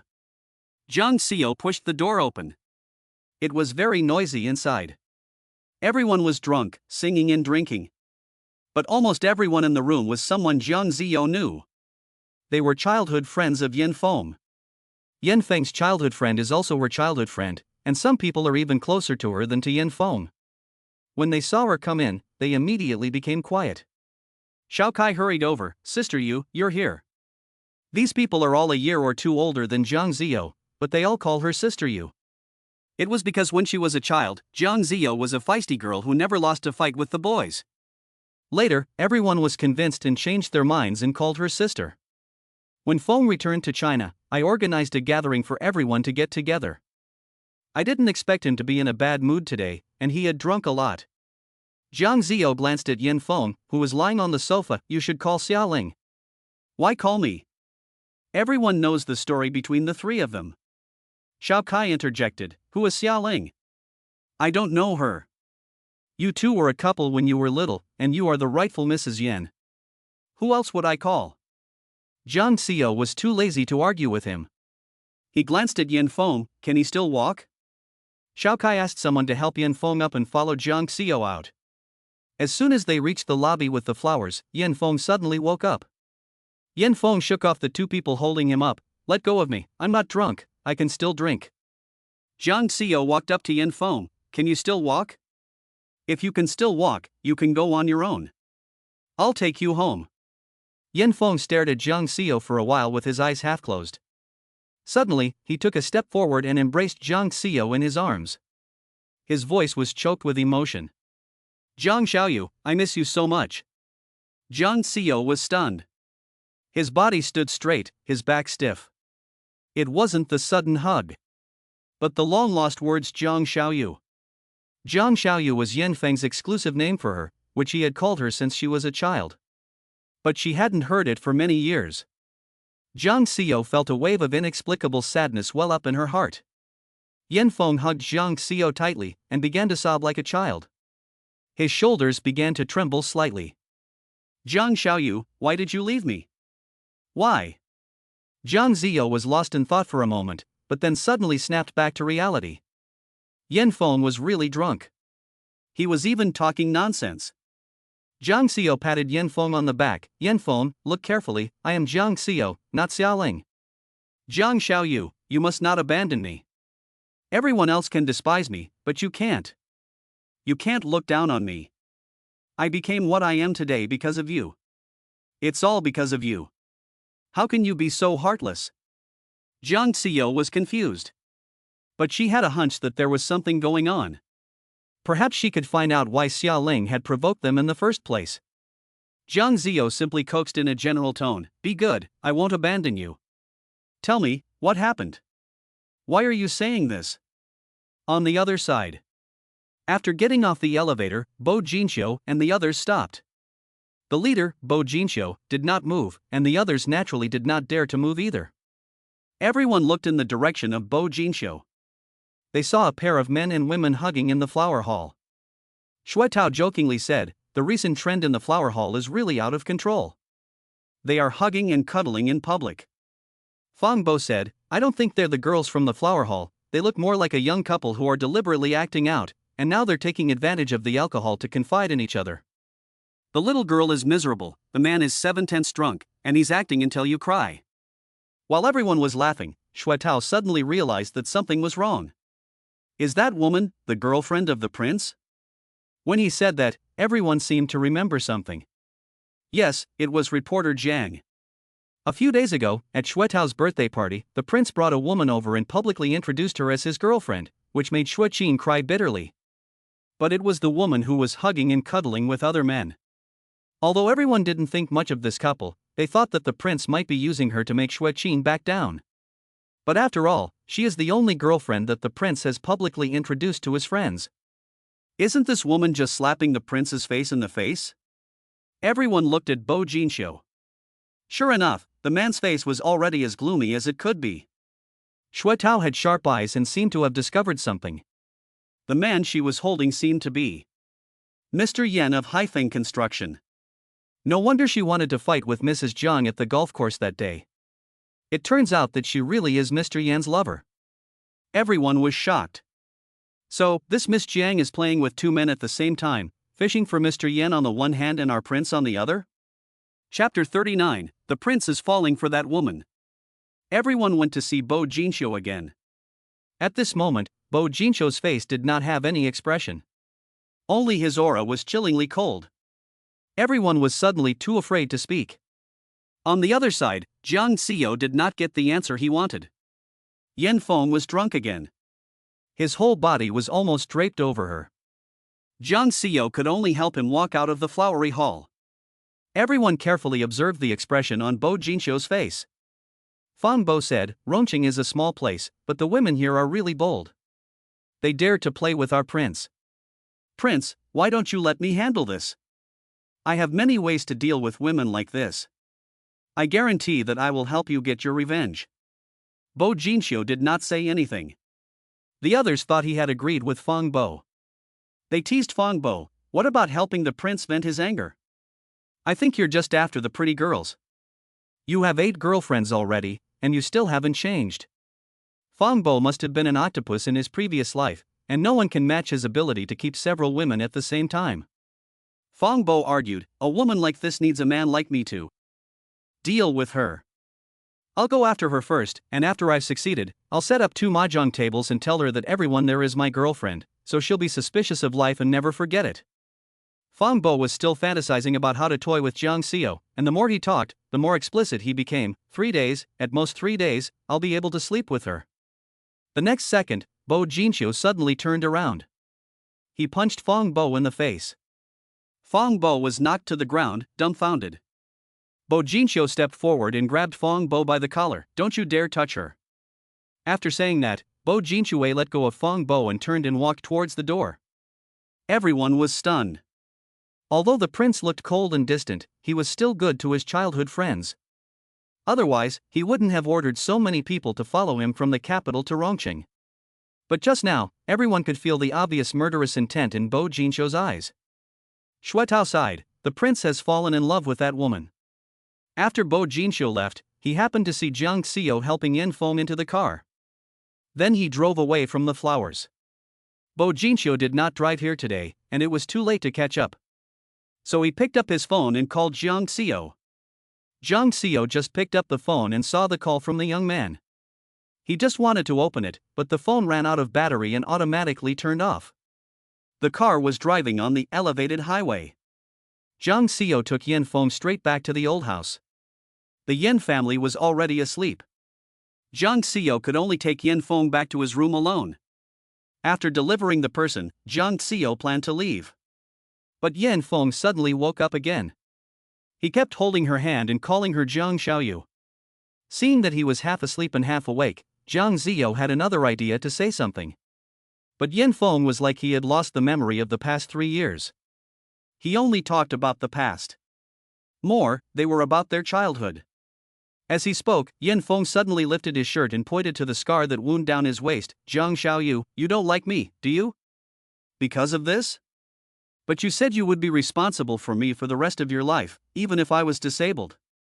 Jiang Xiao looked at the scar on his waist and was shocked. It was when they were 12 years old, and they were both participating in an outdoor adventure camp. In the middle of the night, Jiang Xiao was hungry. He climbed out of the tent, dragged Yin Feng along, stole some instant noodles, and set up a small stove over the fire to cook them in a pot. But when Yin Feng took the pot down from the fire, the handle on the side of the pot broke. The boiling soup spilled all over Yin Feng's waist. Yin Feng was badly burned. Jiang Xiao remembers that Yin Feng was very badly injured that time, and he was hospitalized for a long time, and also spent a few days in the ICU because of a serious infection. At that time, Jiang Xiao stayed by Yin Feng's bedside day and night. At the worst, the doctor said that the infection could not be controlled and that an amputation might be necessary. Jiang Xiao cried and told Yin Feng that even if he became a cripple, he would take care of him for the rest of his life. After Yin Feng was discharged from the hospital, he never mentioned this again. He also didn't tell Jiang Xiao what the wound looked like. This was the first time Jiang Xiao saw Yin Feng's wound. The muscles were deformed, the skin was uneven and of different shades, and this was only a small part of what was exposed. The most serious burn was on his left leg. Jiang Xiao could almost imagine how hideous the scar there was, shocking to the eye. Memories were suddenly brought back, and Jiang Xiao looked at his wounds, his eyes red. Ah Feng, why do you say that? When have I ever looked down on you? You wrote it yourself in your diary. Do you still want to argue? Yin Feng looked heartbroken. I'm so badly injured, I'm a cripple, I'm not worthy of you. Jiang Xiao wanted to ask something else. Yin Feng suddenly went crazy and pushed Jiang Xiao out of the door. Go, Jiang Xiao, go. I don't want your sympathy or pity. After that, he slammed the door shut. Jiang Xiao was about to leave. When she came out, she ran into Yan's mother. Seeing Jiang Xiao's unusual surprise, Yan's mother took her hand and asked about her health. In the end, she insisted that Jiang Xiao stay for the night. Jiang Xiao saw that it was already midnight, and she still had some things she wanted to ask about. So she stayed in the next room. That night, Jiang Xiao tossed and turned, unable to sleep. What did Yin Feng mean by that? And what about the diary he mentioned? Jiang Xiao got up early in the morning. When he went to the dining room for breakfast, he ran into Yin Feng. When Yin Feng saw Jiang Xiao, a hint of emotion flashed in his eyes. Yesterday, you drove me home? Jiang Xiao was very generous, sat down and started eating breakfast. You were drunk. Xiao Kai called me. Yin Feng was silent for a moment. Next time I'll tell them that we've broken up and ask them not to bother you. Jiang Xiao's expression was indifferent. Whatever you say. Yin Feng stared at Jiang Xiao's face. She had just gotten up, and she was not wearing any makeup, so she looked completely different from her usual refined appearance. Jiang Xiao was wearing makeup and looked radiant, like a seductive vixen. But without makeup, she looked very small, like a college student. After a moment of absent-mindedness, he said, I've looked into the matter of the post. It was Xia Ling who did it. I don't know why she targeted you like this, but I apologize to you on her behalf. Jiang Xiao did not respond, and looked at Yin Feng. Yin Feng continued, I can also compensate you. You can name any condition. Jiang Xiao's eyebrows slightly raised. Really, any condition? Yin Feng's face darkened slightly, and a hint of vigilance flashed in his eyes. As long as I can do it. Jiang Xiao just found it funny. He was acting as if he was protecting her. Don't worry, I won't let you leave Xia Ling and come back to me. Yin Feng's brow seemed to sink even more. Chapter 40, Bo Jinxiu is jealous. Jiang Xiao lazily tore the bread into pieces and put it in his mouth. Xia Ling played a trick on me, and I played one back. Please tell her that this matter is even, but if she continues to use tricks behind my back in the future, don't blame me for being rude. Xia Ling smeared her on the internet, causing her to lose her position as the host of a primetime show. She got Xia Ling's mother to come and make a scene at the TV station, which was a victory for her. And Xia Ling's future days should be more troublesome. Yin Feng was silent for a moment, but then he said, I was drunk last night. Did I say anything? Jiang Xiao thought of Yin Feng's scar on his waist and couldn't help but look at his waist. Yin Feng seemed to have noticed, and his face turned pale. You saw it? Jiang Xiao's face showed a hint of guilt. I didn't know that you were hurt so badly back then. Yan Feng's eyes seemed to flash a hint of anger and disgust. Jiang Xiu, don't look at me with this kind of look. He saw through Jiang Xiu's guilt and pain. If it were true, it would be fine, but it was false, an act. She clearly felt sick, but she had to pretend to be so sorry, which was really disgusting. Pity is bad enough for a man's pride, but pity that is hypocritically packaged is even worse. Sorry, this wound is also because of me. Yan Feng suddenly became furious. Jiang Xiu, stop acting with me. You clearly hate it, and even curse me to death. You are a vicious woman who is not what she seems. Now what are you pretending to be? Jiang Xiu heard the key point in his words. What did I do to make you think this way? Your diary was very clear about it. Are you still trying to deny it? Jiang Xiu did have the habit of keeping a diary since she was a child. But she never remembered writing about her hatred of Yan Feng or cursing him in her diary. Moreover, it seems that she lost a diary from her college days. Since then, Jiang Xiu has not written a diary. You read my diary? You tell me, what exactly did I write that made you think I was so despicable?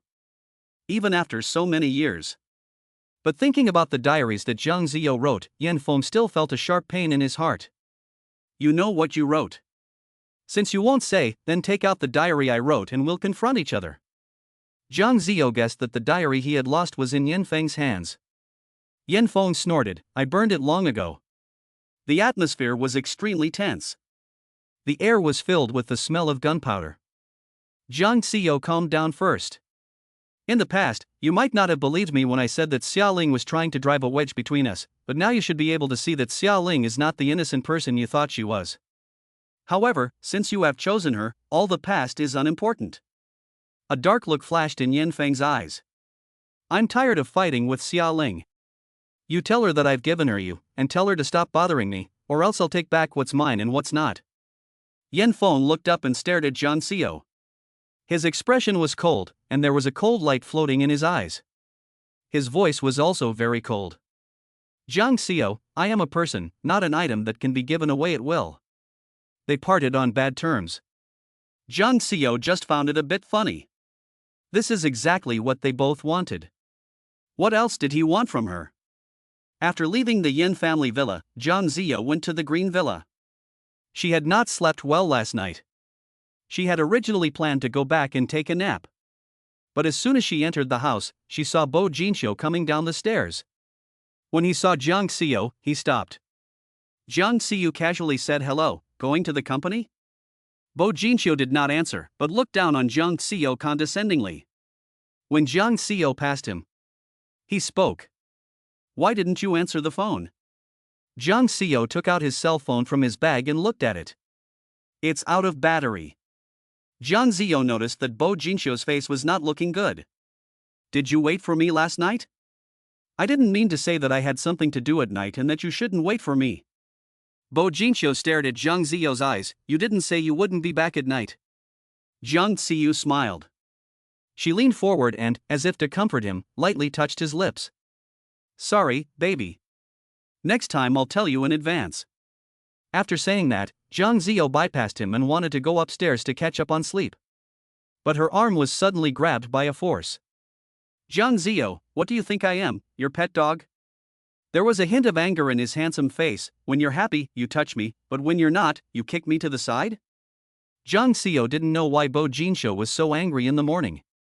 She had clearly told him not to wait for her yesterday. But in the past 3 years, occasionally, he would also have these little tantrums. Jiang Xiu tried to appease him. I really had something to do yesterday, so I'll make it up to you tonight. Usually, when Jiang Xiu coaxes him like this, Bo Jinxiu will usually accept it. But this time, his expression did not improve, but became even more gloomy. By something, you mean you were flirting with Yan Feng in the lobby of the Blossom Hotel? Jiang Xiu quickly reacted. Were you at the flower hall last night? It seems that Bo Jinxiu saw her with Yan Feng, no wonder he was so angry. Jiang Xiu thought about it and still opened his mouth to explain. He was drunk yesterday, so I took him home.